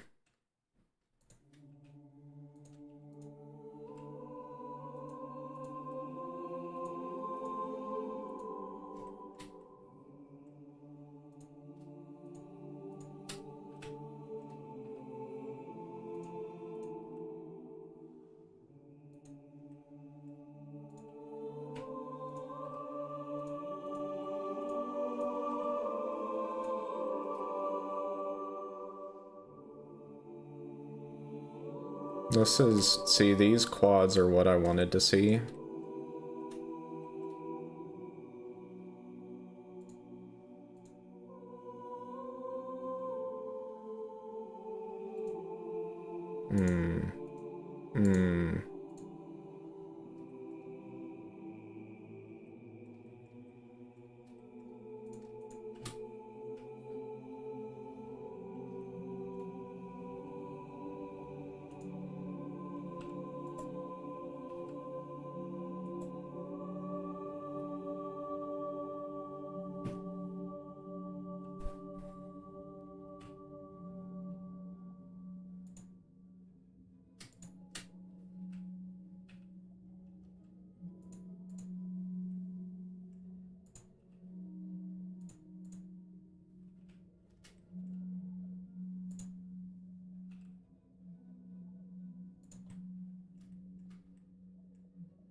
I could just, like, hide this whole albatross and get it out of my way. But I never like taking the easy way out.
I am gonna do that. After I get the outer... These outer, Actually, I'm gonna stop right there. Because I'm gonna want to do something with this.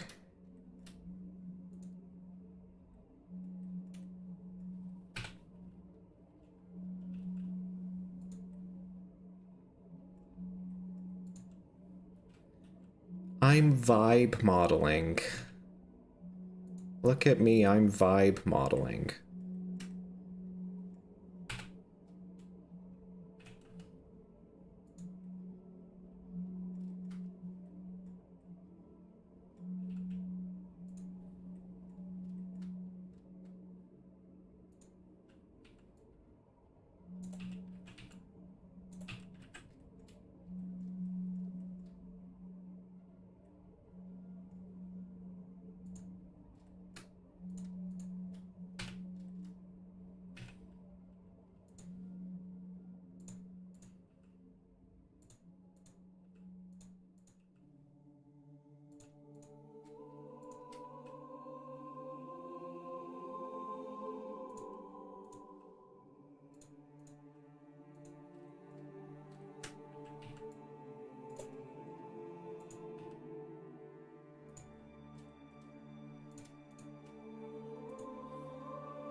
I want to keep these path quads about the size of this, roughly.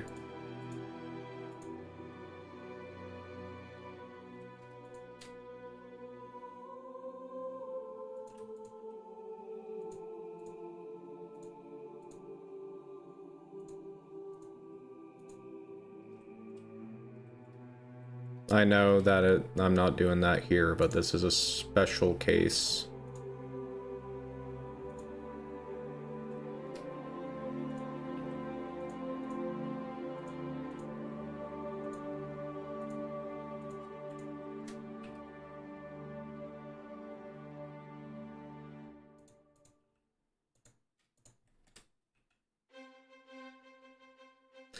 You were right, this is a lot faster and I just didn't think of it. Not... I mean, yeah, I mean... I was being silly.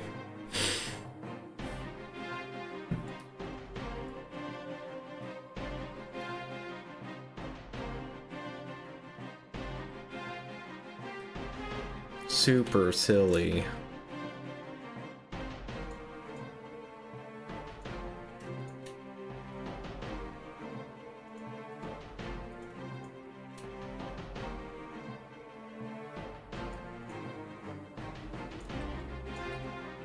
Look at how fast I'm modeling.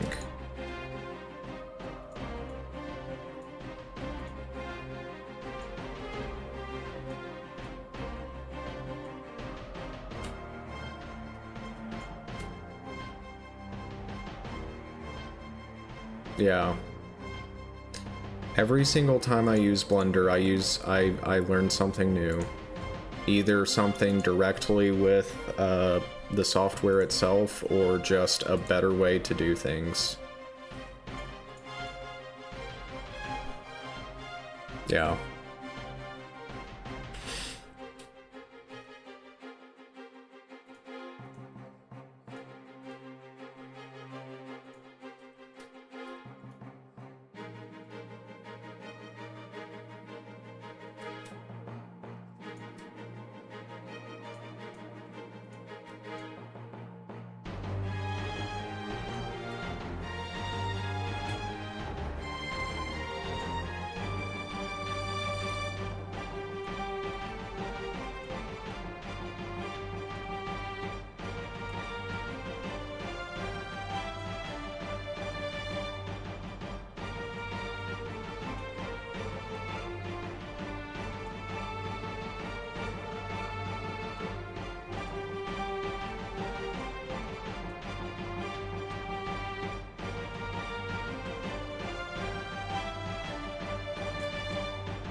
Let's bring our friendly reference quad up here with us. Good, good.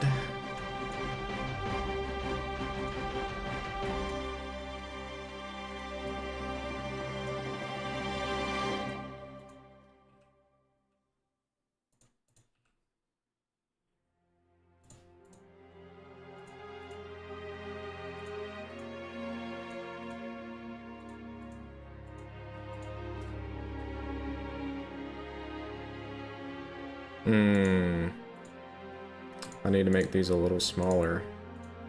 Actually, quite a bit smaller.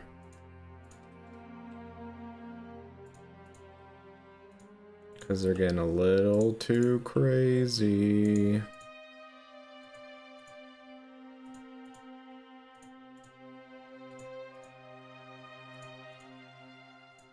There we go, that's a lot more appropriate. We might have to go in and adjust the other quads that I laid down.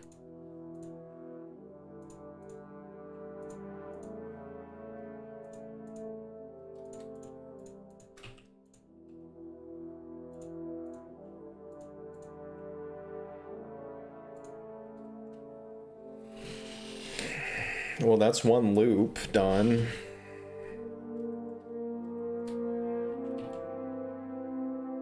I'm going to probably add in an extra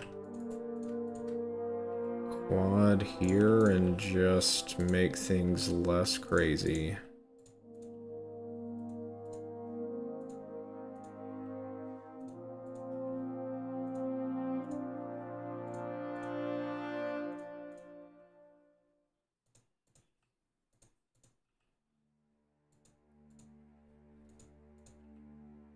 I could probably do that over here too.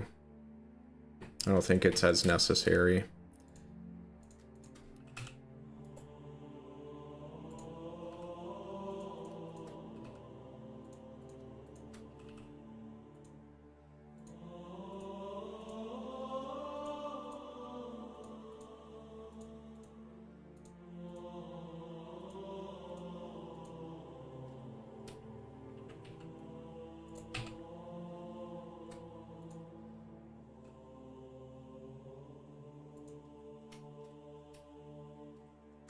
We got a path up here that ends.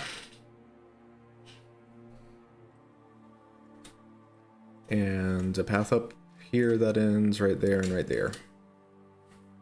Then it'll be, the path is done. And then we can fill in the holes.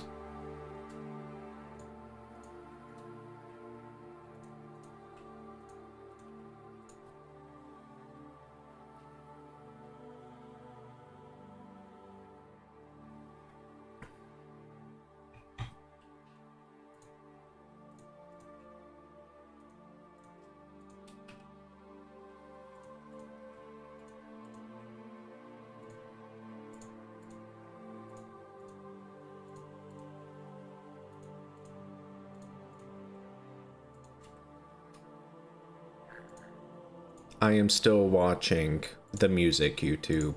Thanks. I was thinking about making, like, arranging my own mix, like, Halo mixes for the streams, but I'm like, I don't know if I want to put in that much work when I could just play the original soundtracks. And when I mean, like, arrangements, I mean, like, just take the existing music from Halo 3, but, like, if you have, like, Wildlife from Halo 3 and you mix it with maybe some of the glue from Halo, the mission Halo from Halo 3, because Wildlife is typically associated with Sierra 117.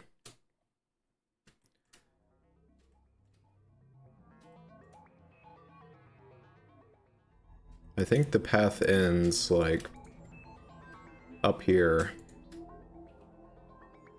Like, pretty close, because I don't really see it much.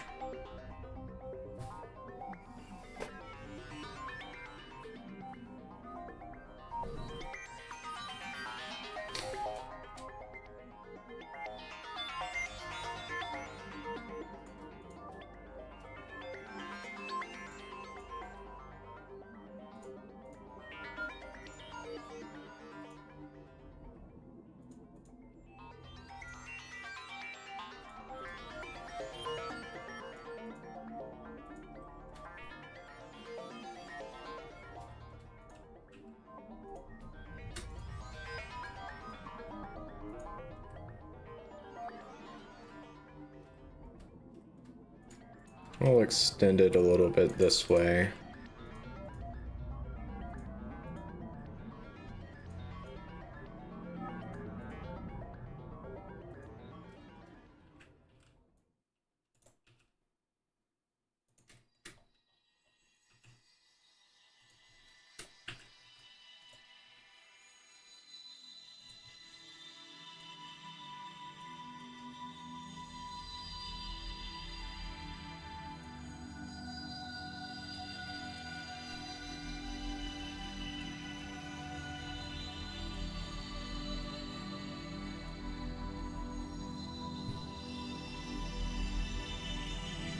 I think I'll go on this stream for about 50 more minutes.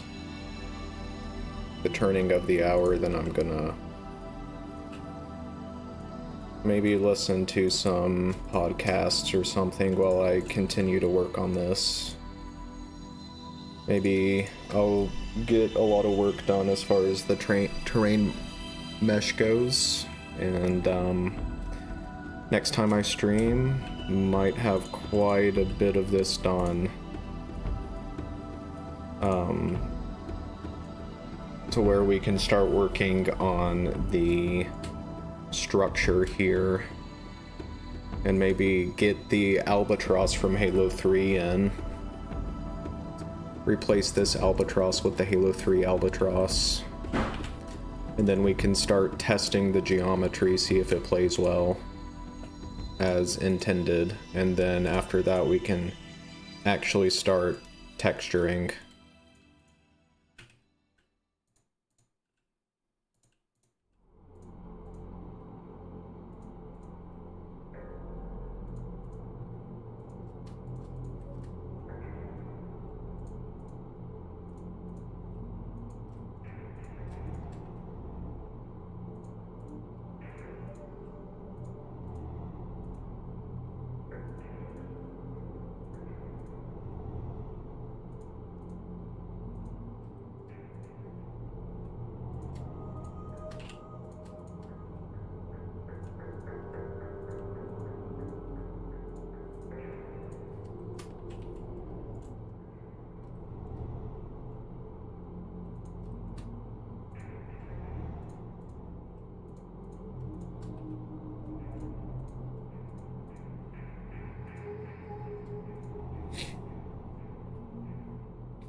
Welcome. Welcome. Yeah, I'm kind of surprised at how many people have popped in. We're working on a Halo 3 version of Relic from Halo 2. When I say we, I mean we. There's just one of me. And I have some pretty big plans for how I want this map to go. Right now, I'm just in the process of getting the terrain mesh going, and then we're gonna have to, I'm gonna have to, before I start really getting too far into texturing and stuff, making sure the level plays decently with the level geometry.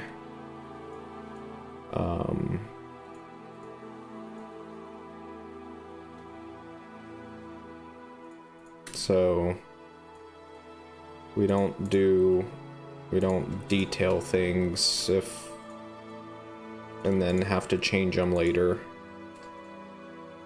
which is kind of obviously what you want to avoid.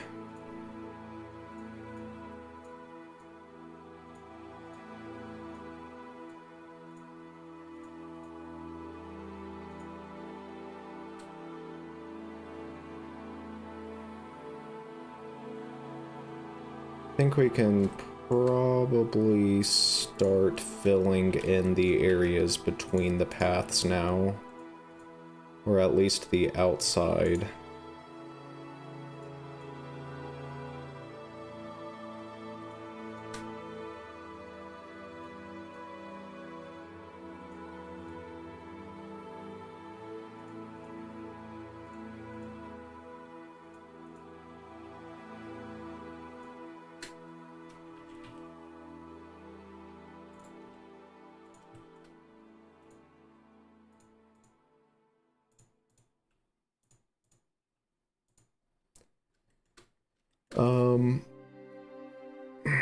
Oh, here we go, Gravemind. No, wait. What is... Quarantine Zone. Why does it say Gravemind? Oh, it's because Gravemind's up next. It's Quarantine Zone. I love Quarantine Zone. The soundtrack to Quarantine Zone. It's probably one of my favorite missions in Halo 2 music-wise. It's just so awesome. It's so great. Well, yeah, the paths are finished. Now we just gotta fill in. I'm gonna start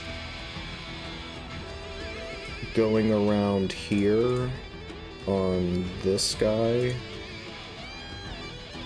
This is gonna be like a pile of loose rocks and gravel right here, instead of just like whatever this is. Whatever's, I mean, obviously there's these three big boulders here, but they could be like in a pile of smaller rocks that are textured.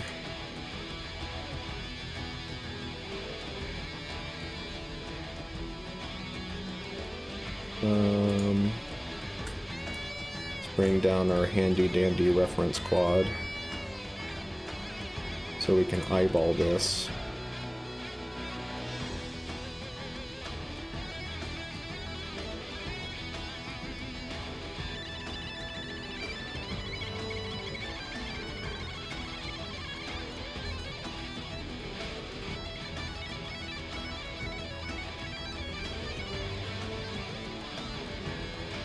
That's already a quad.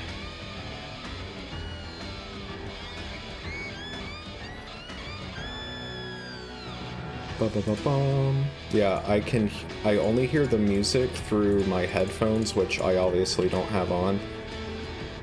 This track is so loud. I have my headphones down close to my lap, hanging from my desk.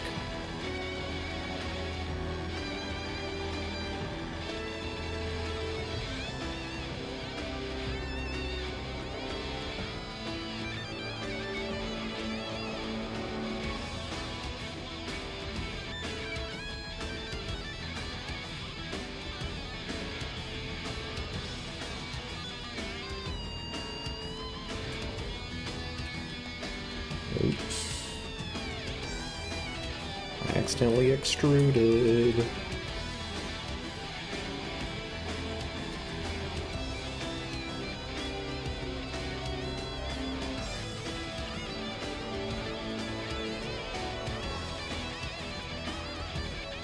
This is so much easier with the subdivision surface.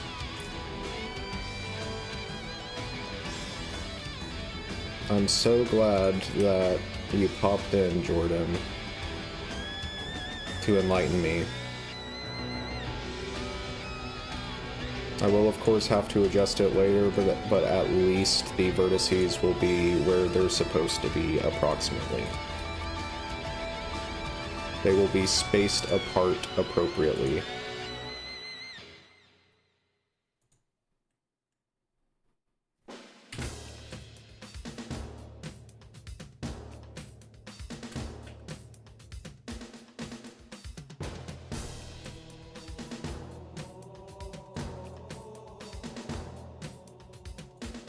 As you might tell, I have not switched to Blender 5 yet because I have a bunch of add-ons that Blender 5 is a huge upgrade, and add-ons need to be adjusted for how big it is. I have a ton of add-ons from Blender Market.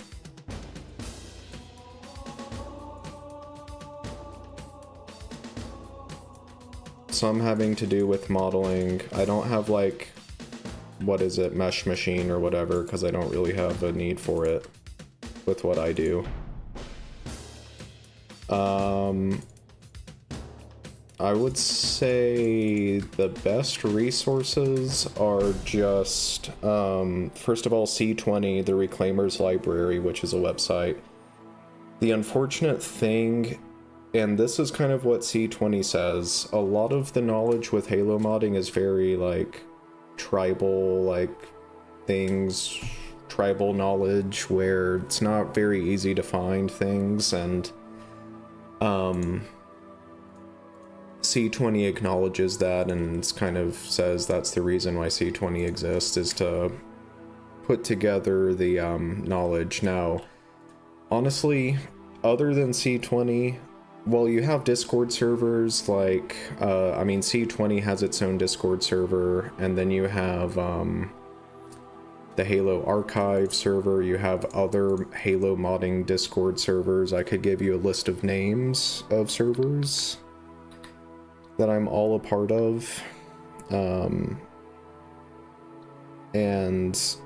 if you have a very specific question, the Discord servers are going to be the best place to go. So you have the Halo Modding Reclaimers Discord server, you have the Halo Archive. They're not as much about modding as they are just Halo art.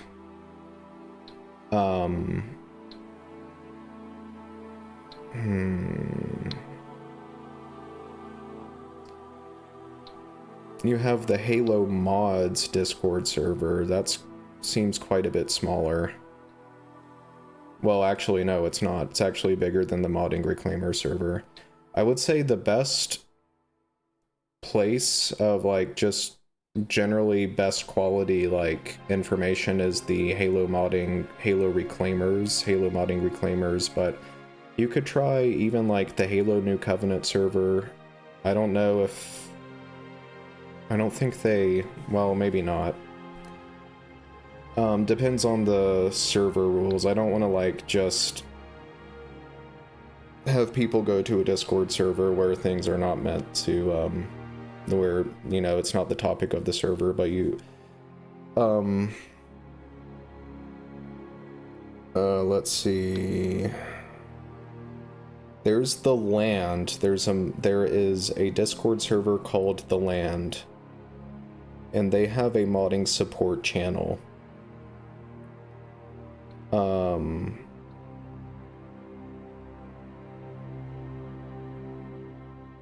You could also check out the Shoddy Squad Discord server. That's Rejected Shotgun's server.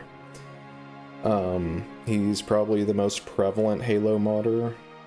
Definitely probably the most active that actually shares what he does. Other than those resources, I would say the best way, if you're trying to get into Halo modding, is just extract the stuff from that you get from like the Halo editing kits. So you can extract for Halo 3, you can extract all of the models with their armatures and everything. You can extract. You have to have a separate tool for extracting animations that does not come included with the editing kit. It is a fan-made tool. But just about every aspect of Halo 3 can be extracted, and then you can take a look at what is extracted and see, because that's kind of what I'm doing here. I extracted Standoff, the map Standoff, and I'm just letting it help me like inform how dense I need to make the terrain mesh and like how I need to structure things. The only problem with that is that there are structure design tags, and unfortunately you can't extract the information from those, at least not yet. Nobody has a way to be able to extract like the water volumes, the like the kill volumes and stuff. That's the only problem there, unfortunately. But structure design files, structure design tags typically aren't even that involved anyway. You might want to try that stuff out. I have made some tutorials in the past. I haven't in a long time. But part of the reason I stream is to like get back into Halo modding, and hopefully like I'm kind of showing myself learning these processes, and you know, eventually after I finish making this multiplayer map, I might make a tutorial on how to make a custom Halo 3 multiplayer map, and then I will stream myself making like custom weapons, for example, and then once I got a custom weapon totally completed, I'll probably make a tutorial on that. When I figure out the full pipeline, because it does suck that a lot of the Halo modding knowledge is obscure. It's kind of hard to find, and if I figure something out, I'm gonna make it known so people don't have to dig through a bunch of Discord servers and old forums to figure out how to do something. That is the biggest issue when it comes to Halo modding, for sure, is just the lack of centralized documentation.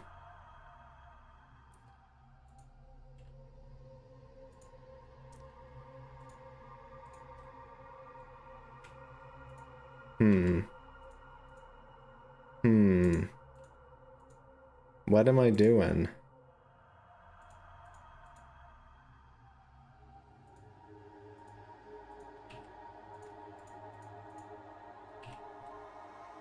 I guess that'll work.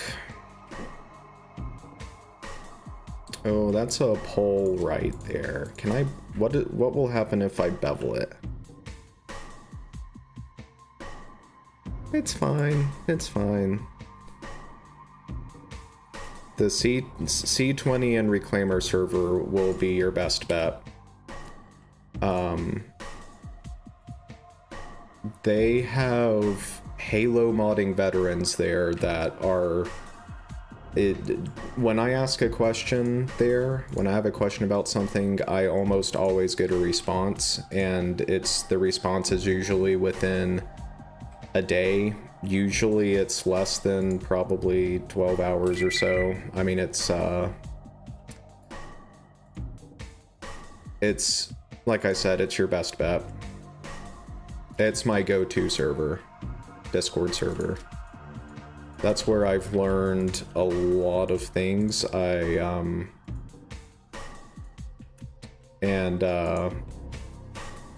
have personally backed up a lot of threads from that Discord server in case that server for whatever reason goes down.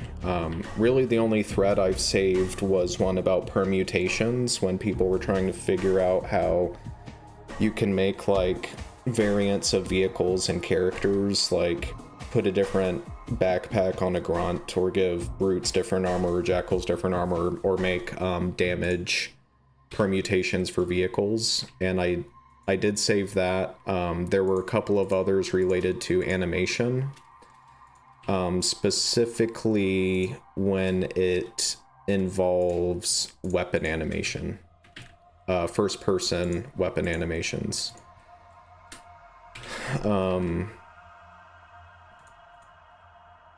So yeah, I wish you luck. It's not easy, but it does get easier. It has been getting easier. When the mod tools first dropped, not a lot of people knew anything. Really, everybody was trying to apply the knowledge that people had from Custom Edition and Halo 2 Vista. And most of that knowledge does carry over, but some of it does not.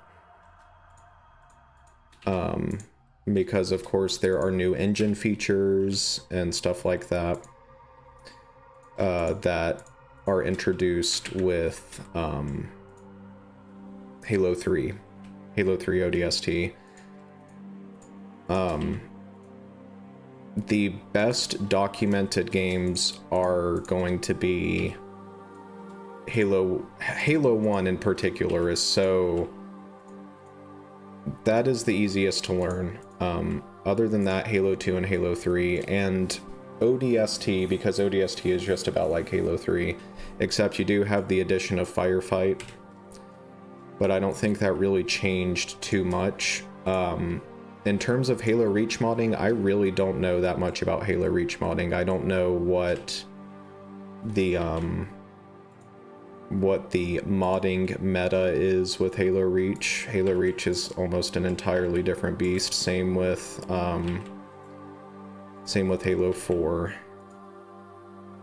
Halo 4 is definitely the most different out of all of them.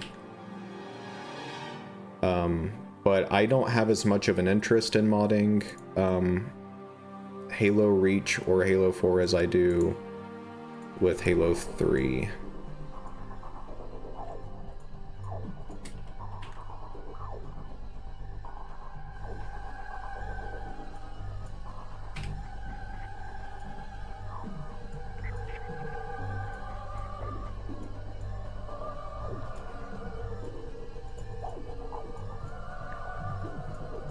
But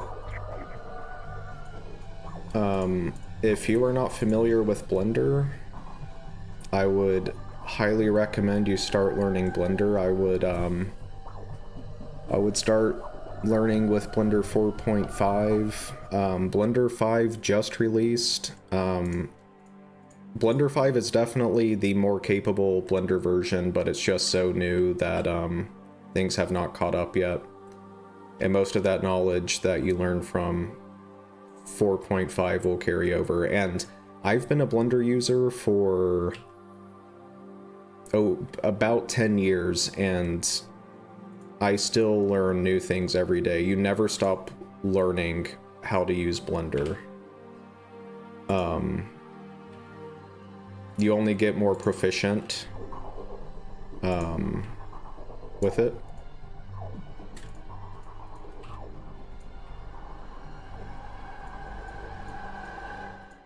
Oh boy, I don't like what's happening here.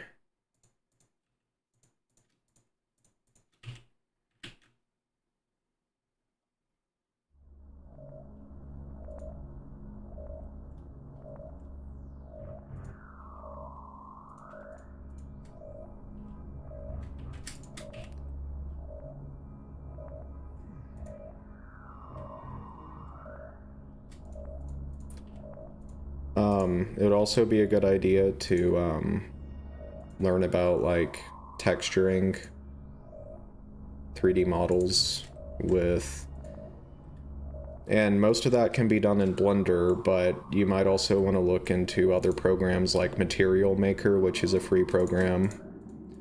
I don't use a single paid program in any of my workflows, either with modding or professional work.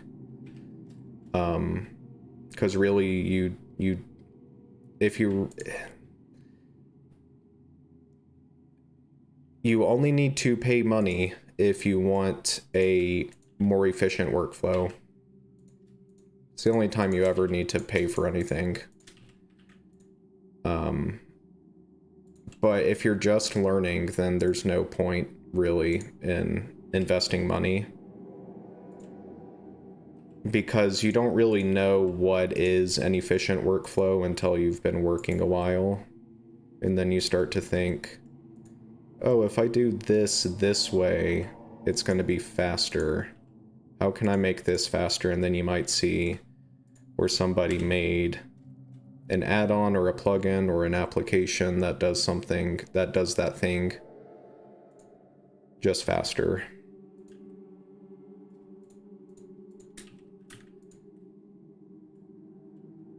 I don't know, I mean, I have no idea what, I'm just, like, I don't know what your experience is, I'm just saying that. I'm just making an assumption.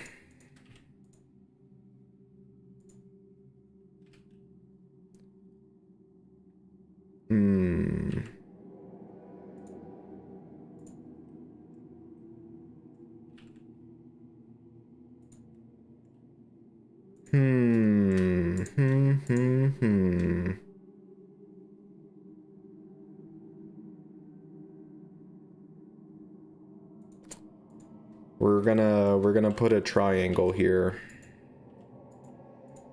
We're gonna have to put a triangle here.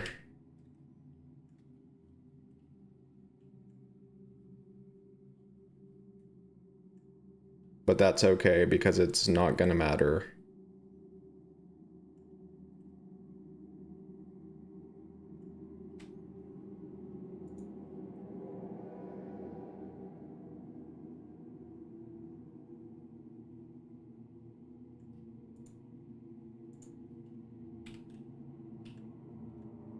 Oops.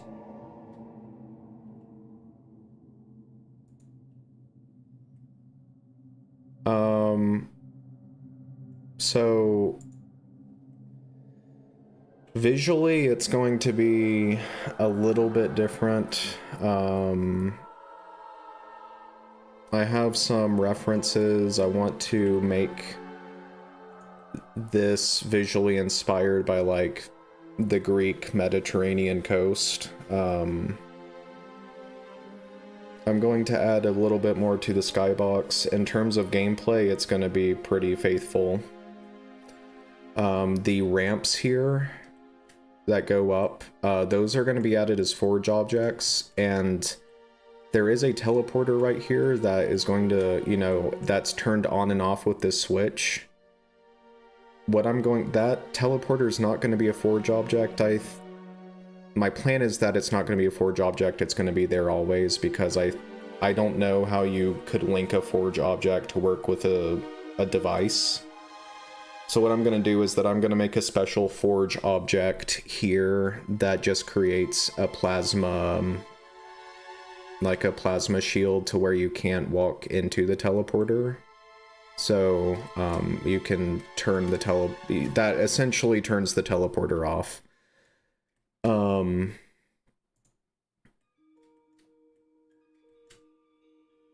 I might make, I am going to make some adjustments to the terrain to make it a little bit more interesting. Like, for example, here, you see how there's paths, but the paths are just textured. But what I would like to do without affecting the gameplay too much is make them closer to this.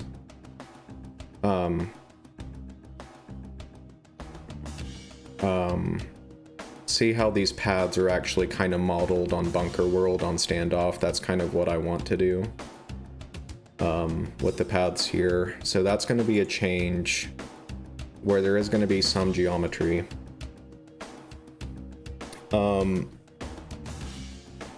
I do, yeah, I'm mostly Blender, but I do quite a bit of programming too. I like,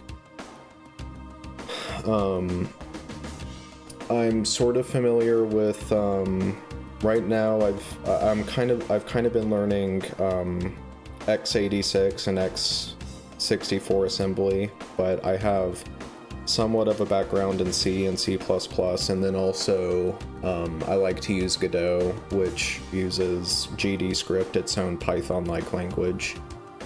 But in terms of experience, I have a lot more experience with 3D modeling than I do with programming. That's what I'm about. A lot of the time, though, you know, learning 3D modeling kind of goes hand in hand a lot of the time with programming, because it is all digital. I did work in IT for a while, but I decided I wanted to do different things. I was kind of getting tired of helping people with their computer problems. And I wanted to use computers for myself. But IT's good. Like, it was a good job. I just decided I was done with it. I wanted to move on to other things.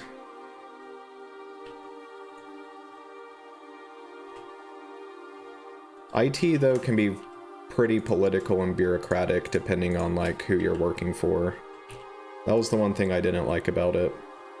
But you could probably say that about any job. Not just IT.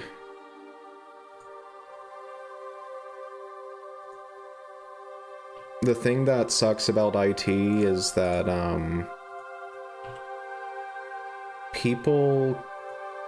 the people you work for, the people that you help, seem to kind of think you don't do anything, but it's because, well, it's because everything's working. You don't, like, everything is working as intended, and because of that, it seems like, why do we hire you if everything's working? But then they change their outlook on that as soon as something stops working. And they're like, oh, this is why we need you. Again, you could say that about any job. Like, I told my dentist recently, because I said, you probably have issues of people not actually taking your advice and letting their teeth kind of decay and stuff, not brushing them, not wearing retainers when they need to, and I'm sure that's pretty frustrating because I experienced the same thing when I worked in IT, where I would tell people, this is what you need to do.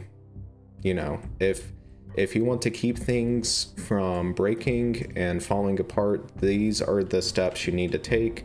I'm not always going to be here to ensure that you're taking the right steps. And a lot of people would just not do what me and everybody else in the IT department would say. And then things would break. And I was getting tired of feeling like, and of course this wasn't everybody, but some people just don't care until something breaks.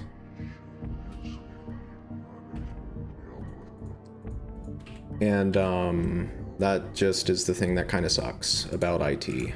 And I was talking to my dentist about that, because I said, you probably run into the same thing where you tell people, if you don't want things to get worse, you do this, and then they don't do it, and then they come back and they're in pain or whatever, they're, you know, kind of on edge. I'm like, I get that.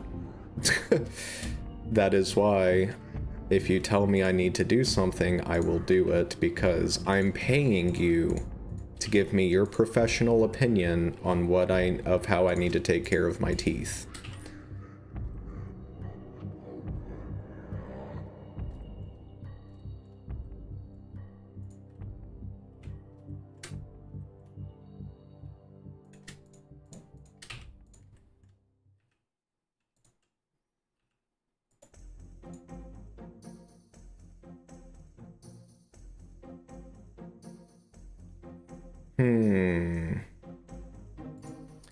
How do I want to do this? That'll be fine. This is gonna need to separate though. So we're gonna put a pole down.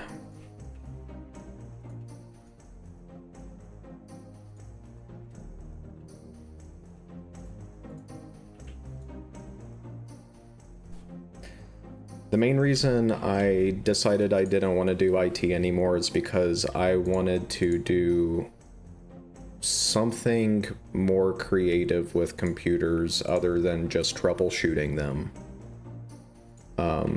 Stuff like doing stuff like this where I'm modeling. Now, of course, this is not my job. You know, I don't make money off of making Halo mods, but I do stuff similar to this. And that is what I wanted to pursue. So that's what I'm working on.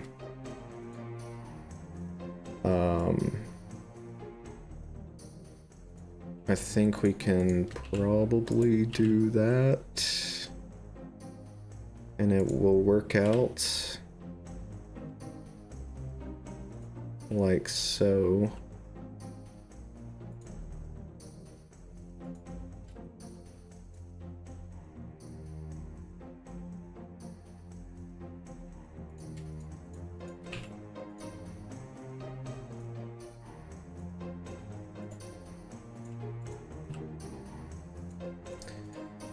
I have spent many hours, though, repairing laptops. Yeah,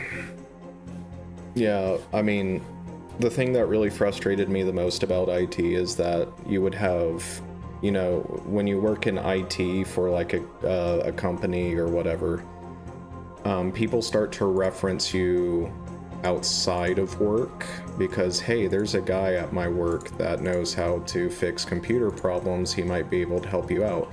And that was cool because I got extra money. But the thing that was annoying about that is when I would go help somebody outside of work, it was almost always working on a home computer, like a Dell. So we had computers at work that were designed to be repaired on site, you know. When you work privately repairing home computers are not necessarily meant to be repaired on site, and in most cases they're not meant to be repaired at all. Windows 7 is solid. Yeah.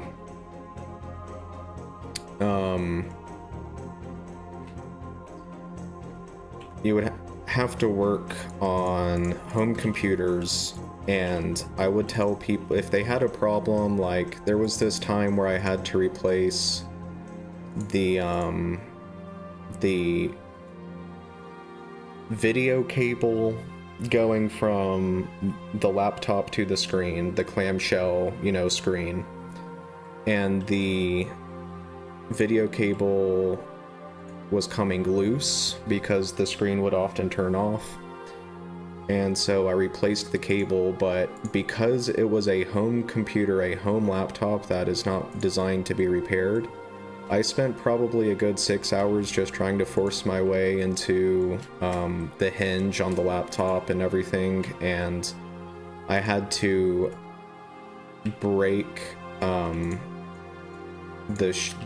of the plastic to get inside, and my fingers were bleeding because I was getting cut up by sharp plastic I had to break, and I told the person it works now, but and this is generally something you want to tell people if you're working for them privately. Like, usually when you make repairs like this,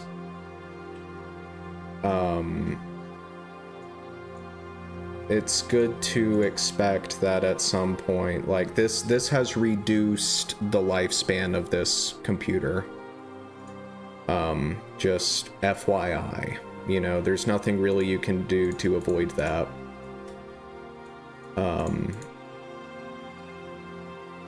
Which sucks, but they generally understood that, you know.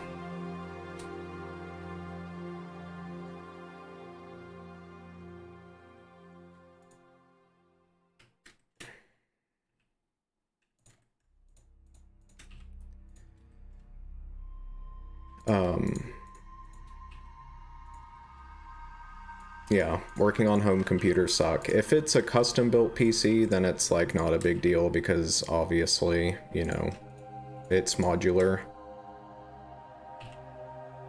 Yeah. Laptops are a huge, huge pain. It sucks because I like the portability of a laptop, but man, laptops come with so many problems that it's kind of not worth getting a laptop. The desktop I'm using right now, I kind of wish I didn't do this because, again, because it's so compact, the desktop computer is so compact that it does get hard to work on. But I wanted to make a portable desktop computer, because it would be easier to work on than a laptop if something ever went wrong.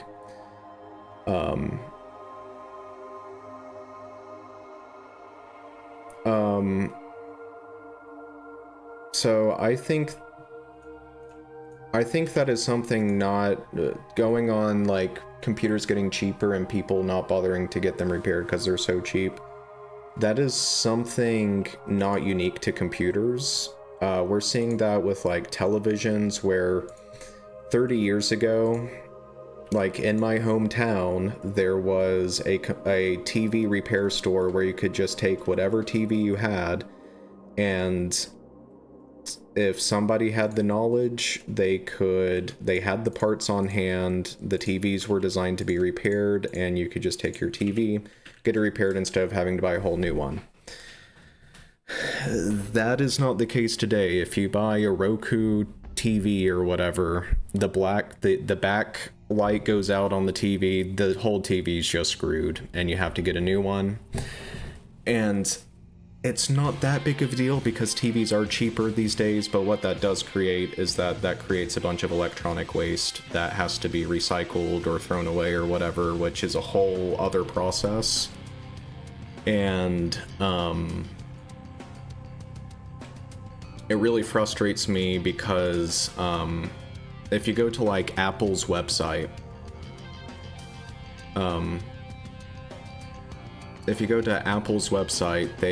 they get on their high horse and talk about how they are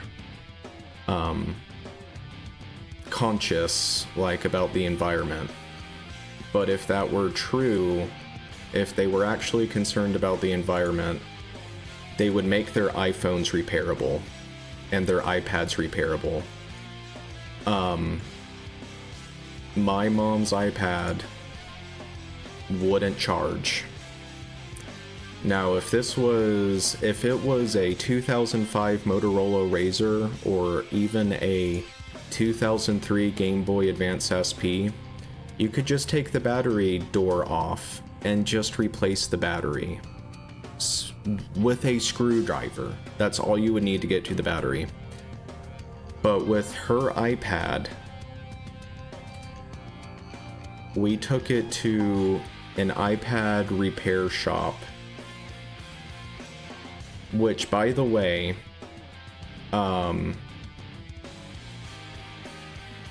there isn't really a single repair place for Apple products that is actually like officially licensed by Apple, because Apple doesn't design their products to be repairable. So now people will get certified in training, but there's no like actual official Apple repair whatever. And like if you take your Apple device to an Apple store, they're just going to replace it. Yeah, and it's not just Apple, it's Samsung and all the other manufacturers. They're bad at it, but I'm just stating Apple as an example. In order to replace the battery in her iPad, which wouldn't hold a charge anymore, the guy would have to remove the screen, which has about a 50% chance of breaking the screen. So in order to get to the battery, he would have to order a new screen in the case that the screen would break trying to get to the battery. So that right there is already a massive issue, where you have to break the device in order to repair it. That's insane. And the reason why Apple does that is because they actually don't care about the environment or anything. They don't care about consumers. They just they make more money by selling you a new iPad than they would by letting you get your iPad repaired. Which is super scummy. And again, Apple's not the only offender, but they're pretty bad.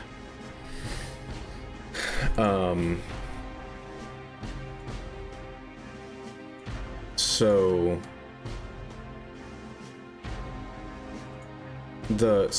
we sent her iPad to Apple to get it repaired.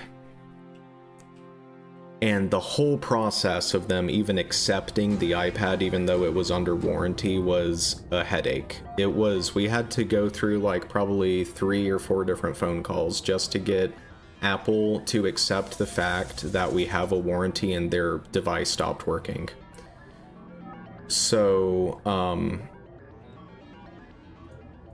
we finally were able to send it to Apple wherever it gets sent to be repaired. Well, instead of repairing it, they clearly just replaced it.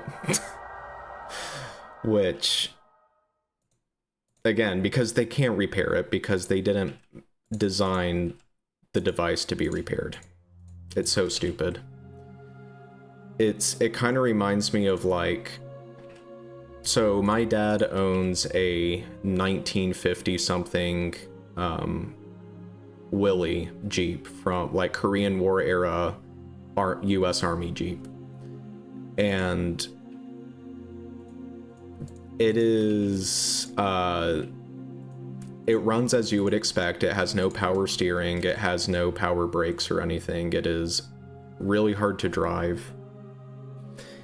And I don't know if my dad recently has been able to get to the engine to even turn over and start, like in the last year. And one time he asked a guy he knew that was actually an engineer in Korea, or in the 1950s at the time, said, "Hey, if I have a problem with my Jeep, can I bring it to you?"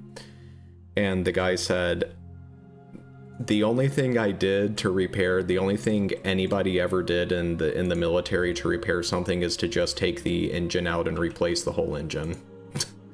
No troubleshooting involved or anything. It was just the quickest, easiest thing to do. And that's kind of what I think of, when I think of Apple not doing things that make sense.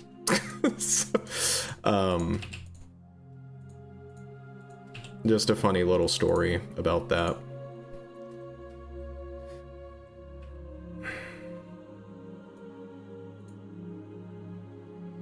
But yeah, that TV repair store in my hometown has been sitting vacant for probably the last 25 years or longer, because You just can't get things repaired in this country anymore, or anywhere in the world, and that's just, it should be illegal in my opinion, that things can be made like that to where there's hardly any chance of it being repaired. You just have to buy a new one. I don't know what I want to do right here. I'm going to I might model in these boulders. I might stitch these boulders into the actual terrain instead of making them separate objects. Although, because this right here is just in line with the rock face, so I don't know how I want to handle that. I guess I could just make it a rock that sits on top, just right on the edge. I'm gonna do that. I'm gonna do that. That's gonna make things a lot easier.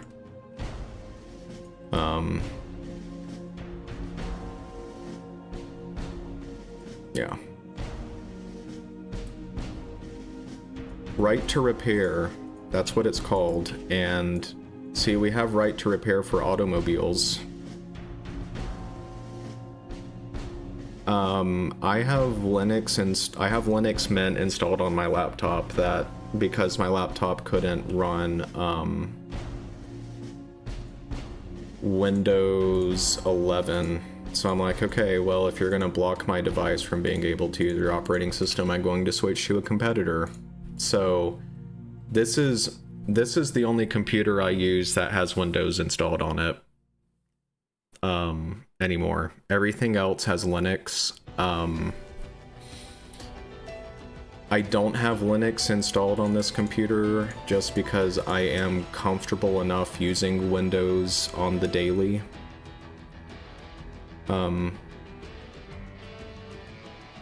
Yeah, that's crazy. Tesla, I have never been impressed with Tesla. Tesla has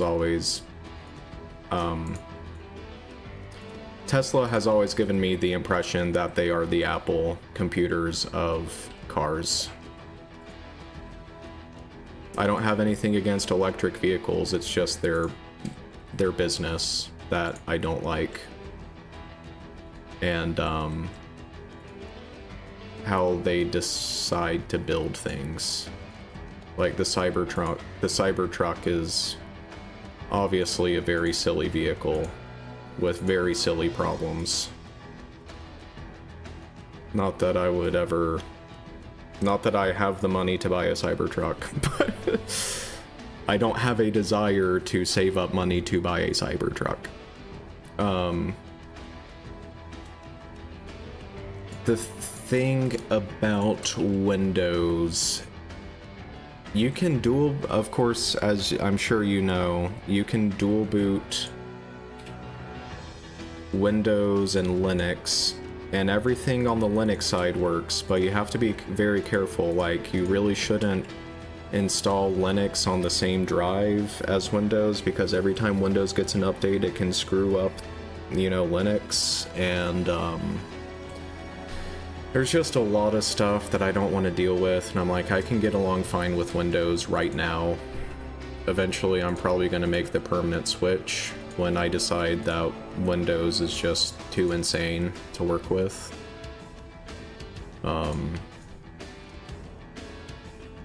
Because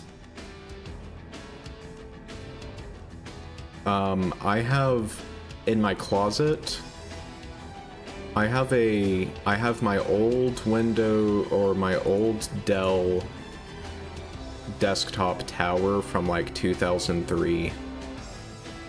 I have not turned it on in probably 15 years.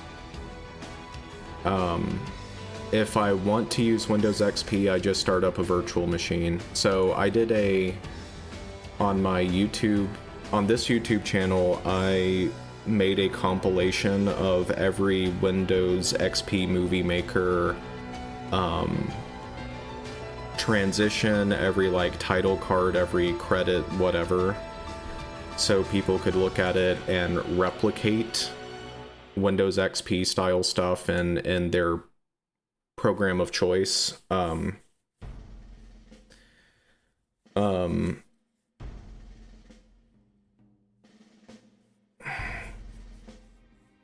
And I got all of that stuff off of a virtual machine, which was actually a lot easier to do because I could just make a shared folder, and then every time Windows XP Movie Maker rendered a video, I could just save it to the shared folder, and then it would immediately be on my host machine. The thing about Windows Movie Maker XP is that you definitely wouldn't want to use it today as an actual video editor, because it automatically, and I don't think there's a way to turn it off, it automatically interlaces every single video it exports, and the resolution is garbage, and it's just... I don't think you would be able to get away with actually making a video these days in Windows XP Movie Maker. But a lot of people are very nostalgic, including me, with the style that it introduced, which is why I booted up a virtual machine and rendered a video of every single transition and title and everything.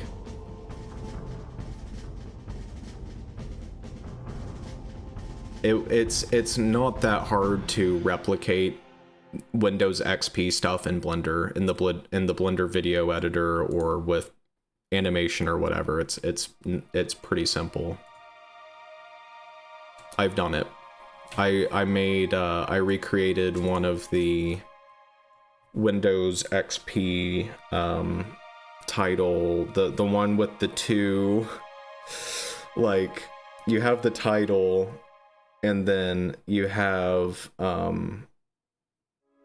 the title gets like duplicated and it kind of scrolls this way, but it's faint. I recreated that in Blender.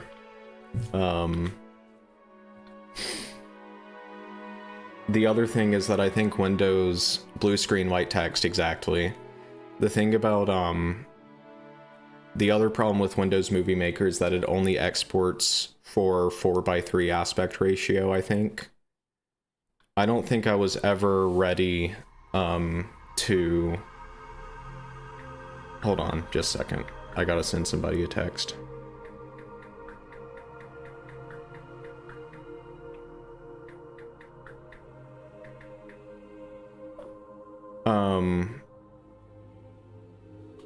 I was not able to figure out a way to where you could export in like any other resolution other than 4:3. So that's another thing to keep in mind.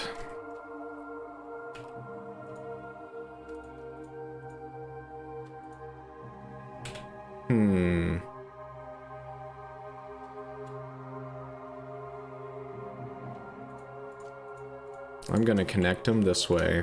Oh, wait a second, though. No, that'll be fine. That'll be fine.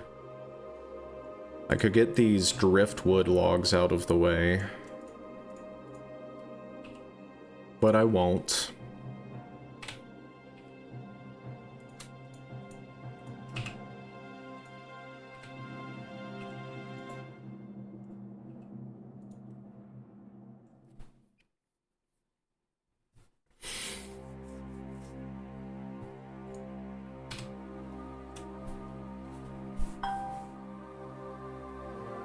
I gotta see what the response is.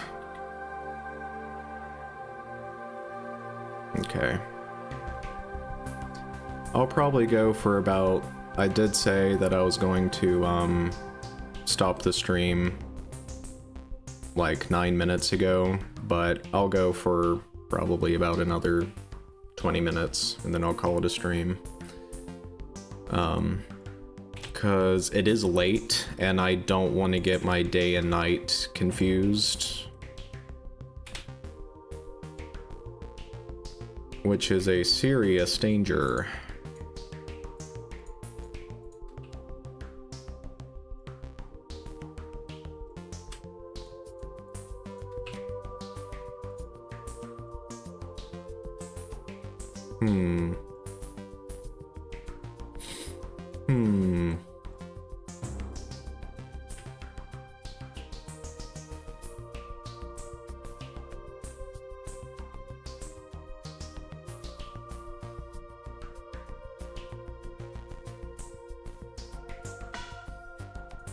I love this track.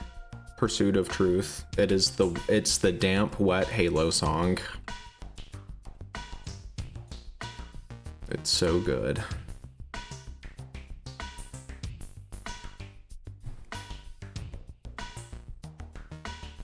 It has been 7 hours.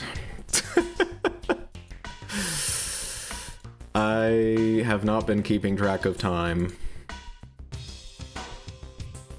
The stream's been great. I am going to wrap up the stream here pretty soon because it is getting late. I'm on the East Coast, so it's 10, 11, 12, 13, 14. I'm excited to get back into streaming. I haven't streamed in a long time. I streamed last night until 1 o'clock in the morning, and I'm like, I can't do that again. It's just, streaming is it's too much fun. I missed it. I didn't realize how much I missed streaming. The reason I didn't stream for the longest time is because it does take a lot of energy to do it. Yeah, I mean, no worries. I'm not really streaming with the expectation that certain people are gonna watch it. I just am streaming because, you know, people might pop in and see what I'm working on. I do want to, one thing I want to do, and I'm gonna have to ask Zach about this, because Zach is my co-host on our gameplay channel. But the thing is that when Sky Oblivion comes out, I want to play it, and I really kind of want to stream it.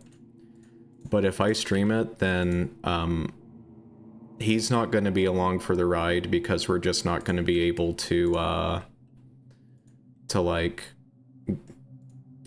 get our times aligned and everything in a reasonable amount of time. Like, you know what I mean. So I'm probably just going to stream Sky Oblivion on my own, which I think Zach would probably be okay with anyway. I don't think he'd have a problem with that. But I think I might do it on the gameplay channel.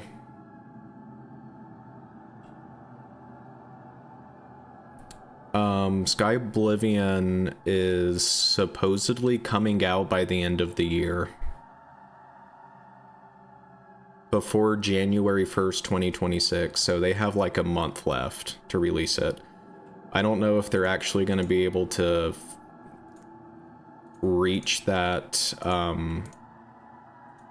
that deadline, because that is a lot of work, but from what I've seen, it looks like they are just about done with it. It looks pretty much almost feature complete, and the bugs ironed, like, maybe not bugs, but like all of the areas are polished and everything. I mean, it looks very polished. Kind of puts a lot of AAA companies to shame, in my opinion, with what they've shown off. Now, of course, the industry is not... The video game industry is not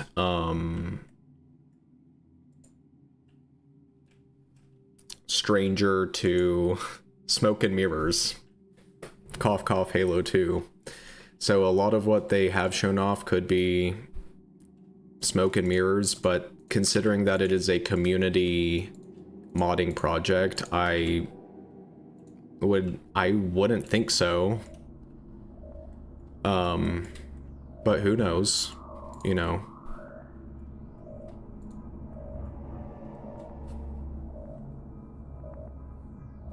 Who knows?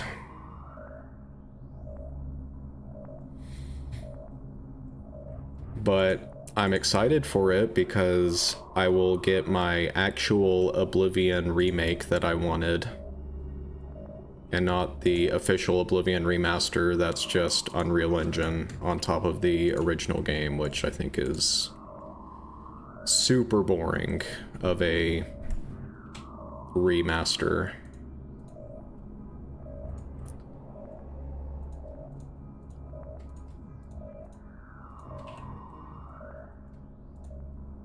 But I've also, like, as with everybody else, I've just been very desperate for a new Elder Scrolls experience. You know? We're going on, it's been 14 years since Skyrim, and wow.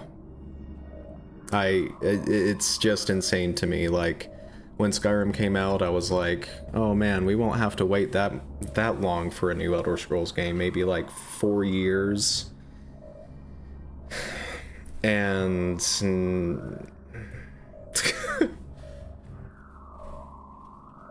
yeah, I agree about Halo 2.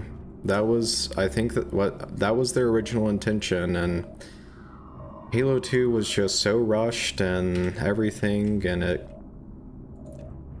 it's amazing that Halo 2 is turned out half as good as it is. Like, it's amazing. You would think that Halo 2 was a game that was doomed to fail, but it didn't. It's really quite amazing.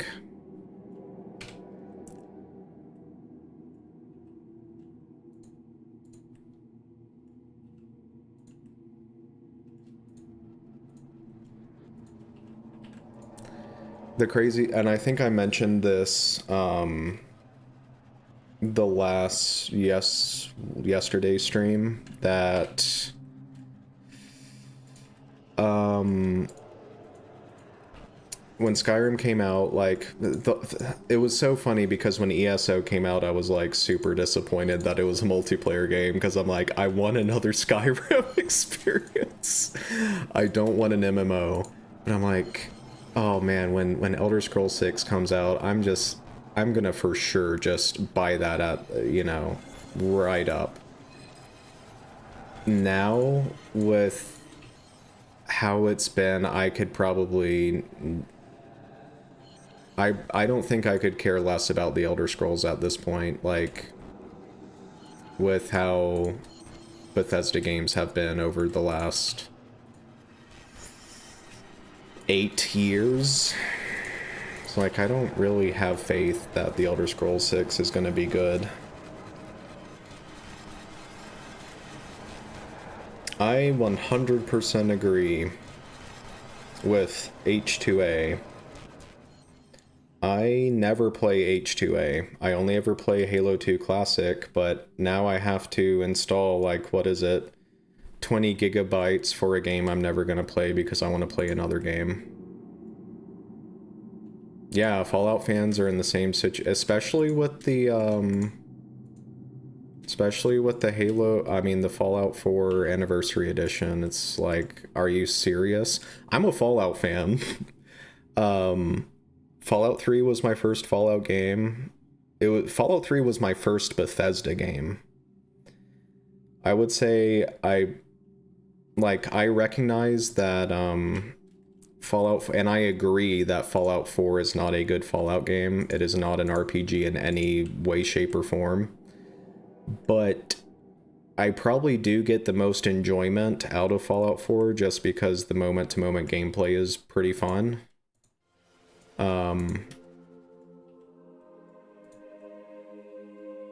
That being said, so I've been really upset that Fallout 4 has been pretty much unplayable for the last year and a half, and now they have the audacity to break it even further, and this time ask for money. It's that company is so tone deaf. They don't have the ability to read the room. they're not willing to read the room. And actually they've in some ways they've pretty much directly admitted that they kind of don't care what fans think.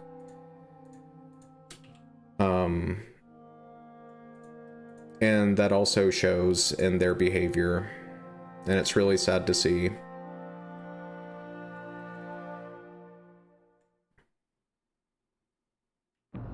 Yeah.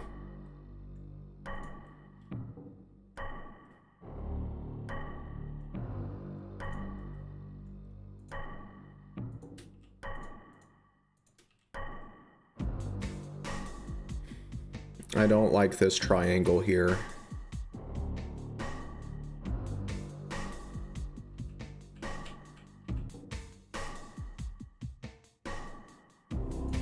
How do I want to deal with this?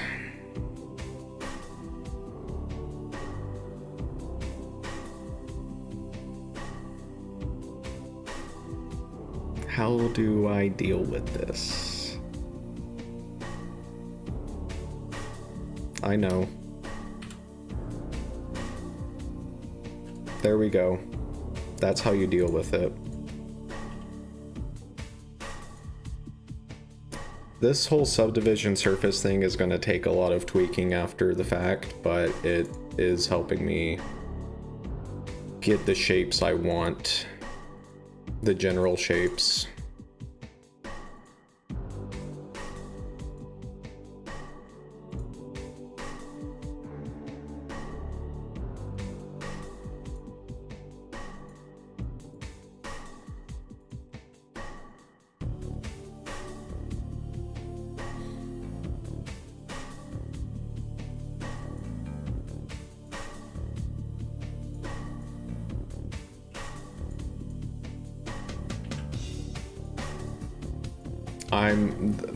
When I stream on other days, I'm definitely not going to be streaming every day. And I definitely will not be streaming for this long. Because I have completely lost track of time.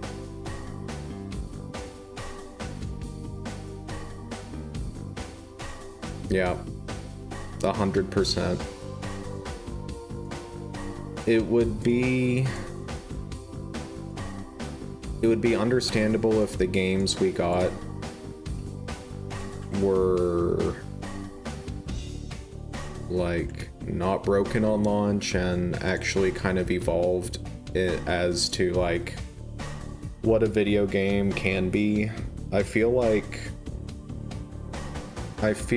not a whole lot has changed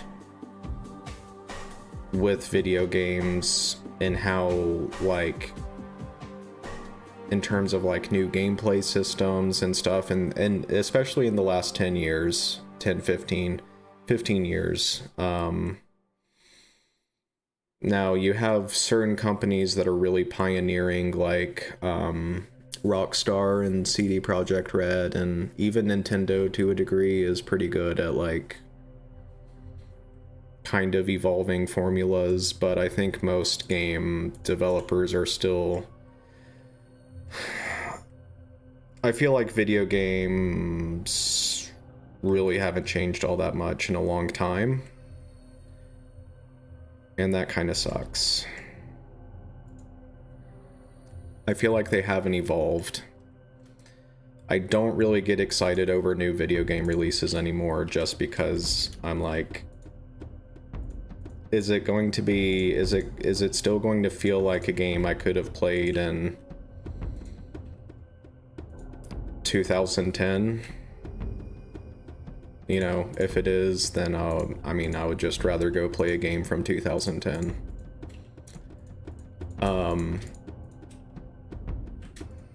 Bethesda's obviously the worst at that, because Starfield was a game that was like, it's Skyrim in space in the worst possible way. In the absolute worst possible way. it's like Bethesda, they saw a game that was super successful. They don't understand why Skyrim was successful. And they keep trying to make, like with Starfield, they tried to make a game that would have worked in 2011. They tried making a 2011 game in 2023. And it really did not pan out the way I think they expected it to.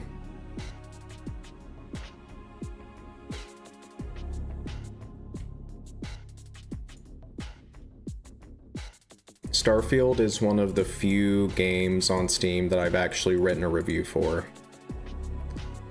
Mainly because I was frustrated with what they did with Fallout 4, but also because it is, as I described in my review, it is an anti-game.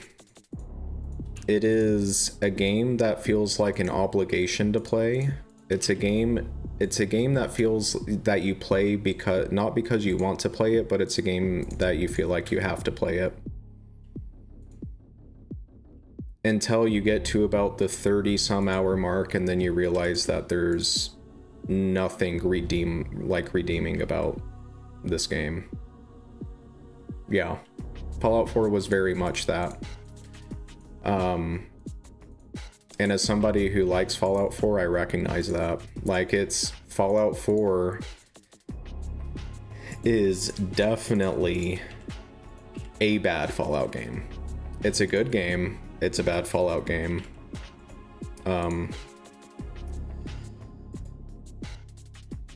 It is a looter shooter. It's not an RPG, it's a looter shooter. That's what it is. It has more in common with something like Borderlands than an actual RPG.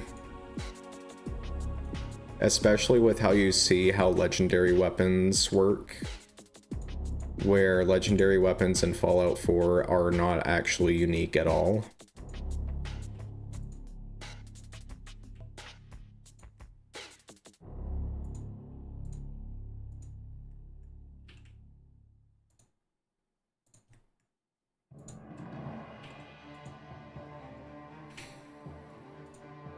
It was crazy because Fallout 3 was my first Fallout and Bethesda game. And even at the time I was like, I don't think anybody could play this game and come to the conclusion that this is really a true RPG. So I was kind of under the impression that, like, I don't think this can get worse than Fallout 3. But it did. Significantly worse. What did I think of the Fallout TV show? I watched the first season when it came out. I thought it was good. I didn't have any problems with it. I thought it was alright. I like what they do with the Brotherhood of Steel. I mean, I think the acting is great. I don't think I had any problems with it. I'm not like dying to watch the second season. Because really I'm not somebody that cares to watch TV a whole lot.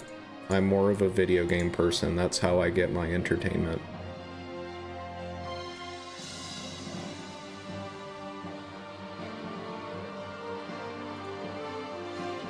Oops.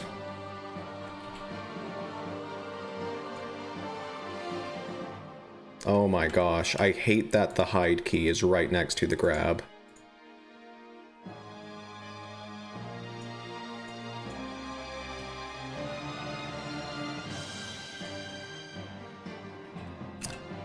You see how much I'm doing that? Every single time one of these vertices disappears, I'm not doing it on purpose. It's just because of the key binding. It's only because of the key binding. And it's frustrating. It's actually really frustrating.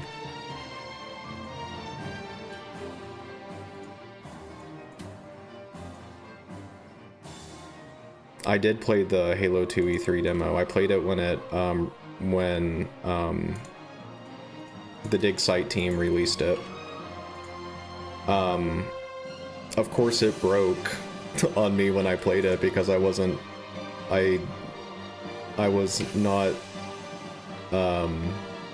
I didn't rehearse it like they did, like Bungie did when they made the demo for E3.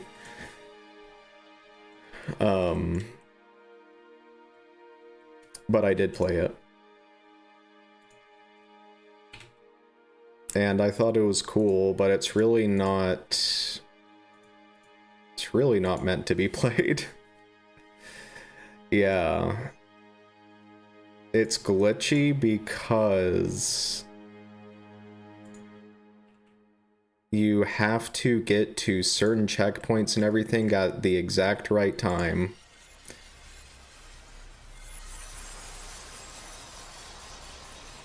Because it was meant to be an E3 showcase where it's like, whoa, look how cinematic the game is. Look at all the explosions.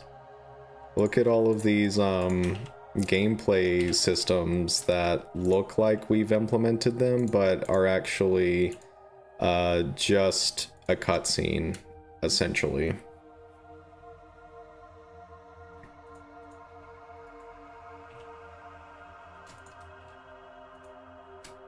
It was so funny. It was so funny how they got Sergeant Johnson to come up and say no smoke and mirrors when that's literally what it was. That is just so funny to me.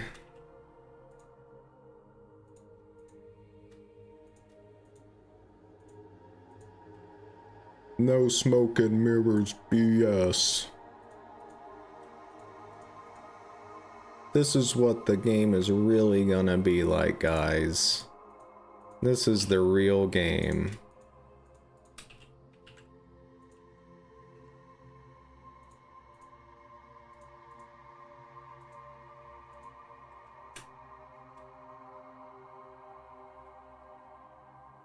Exactly.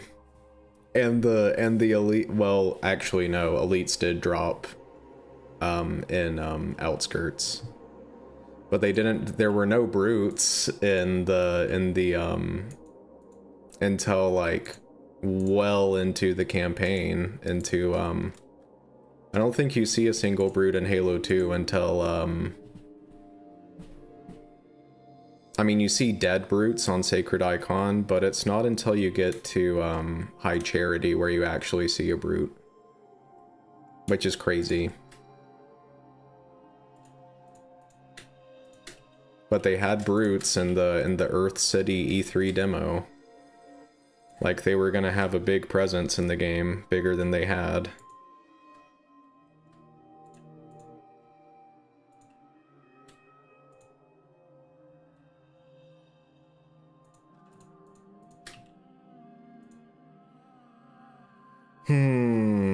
Oh, yeah, you know, I don't think I'm gonna be able to stick to the quad thing. Because I'm starting to lose density here with if I keep sticking to these, if I keep trying to follow these loops. I'm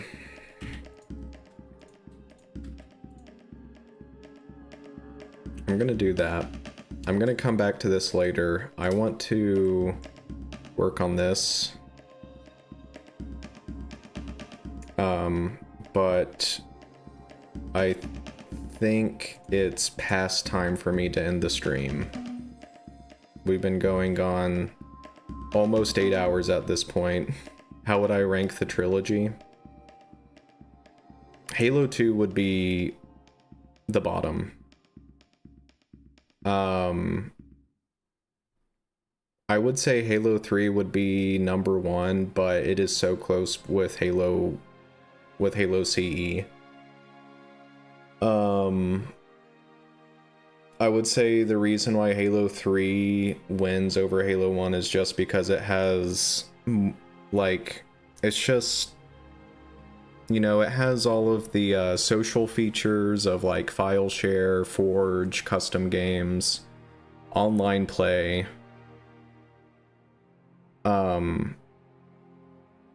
I think the soundtrack is better. I don't know if I would say the art style is better, but the graphical fidelity of Halo 3 is so amazing that Halo 3 looks good to this day, if you don't count the human faces.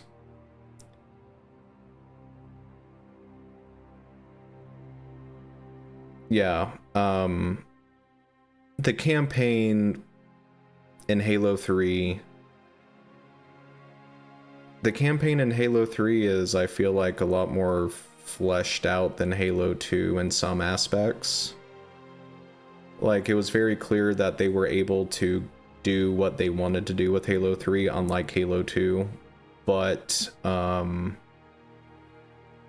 is a very solid argument that nothing really happens until the storm. Sierra 117, Crow's Nest, and Salvo Highway are really just kind of filler missions. And I don't think there's anything wrong with filler if... Like, I don't think filler episodes and shows are necessarily bad if... Like, I would say, like, people would consider Tales of Bossing, say, like, a filler episode, or... I'm trying to think of another example. But the difference is that actual character development and character relationships are actually developed, and I think it's fine to have filler if it accomplishes something other than just being there to exist.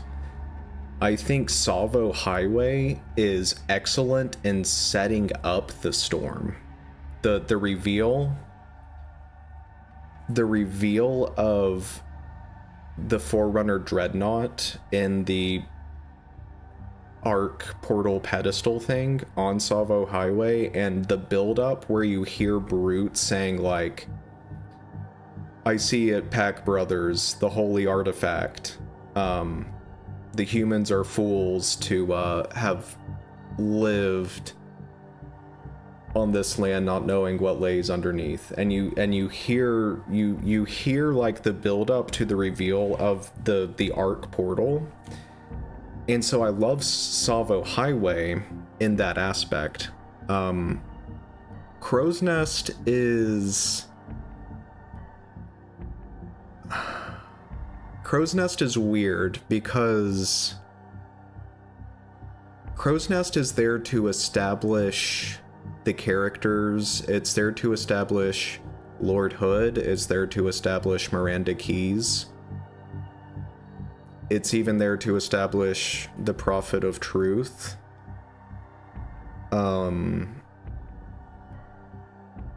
While Sierra 117 is there to establish the characters of Sergeant Johnson, Master Chief, and the Arbiter. So I think Sierra 117, Crow's Nest, Salvo Highway do have their place, but I do think that that is a legitimate criticism of Halo 3. That the story doesn't actually start moving until the storm.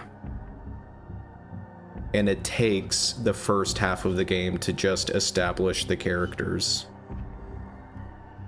Now, you might be asking, well, didn't they establish the characters in Halo 1 and 2? Yes, but for new players. You know, re-establishing, getting people back into, like, even returning players, getting players back into, this is Sergeant Johnson.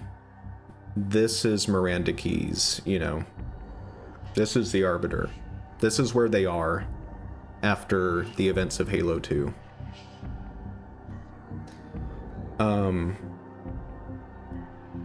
That being said, though, I think I am going to end the stream here. So, I will be streaming some more. I won't be streaming every day. I'm definitely not streaming tomorrow. And the next time I do stream, I am not going to be streaming for almost 8 hours straight. It's going to be maybe 2-hour long streams, because I have a lot of other things I need to do, and the only reason I've been able to stream this long is because it is kind of around the holiday, and I wanted to really get back into the swing of streaming. So, thanks for joining. Thanks for watching. Thanks for, you know, chatting. That's the main reason I wanted to stream, is to just chat with people and just kind of show them what I do. Yeah, thanks for tuning in. Thanks. And thanks for subscribing. The Avengers will return in Infinity War. So, I don't know if I'm going to stream on Friday. I'll probably stream sometime during the weekend, Saturday or Sunday, but again, I do have other things I need to do, of course. But, to anybody else watching, if you enjoyed, like and subscribe. And thanks for watching. It's been a lot of fun. So, with that being said, I will talk to you guys later. Peace out. The Act Man. Peace. See ya. Have a good night. Have a good night, everybody. Be safe. Take care.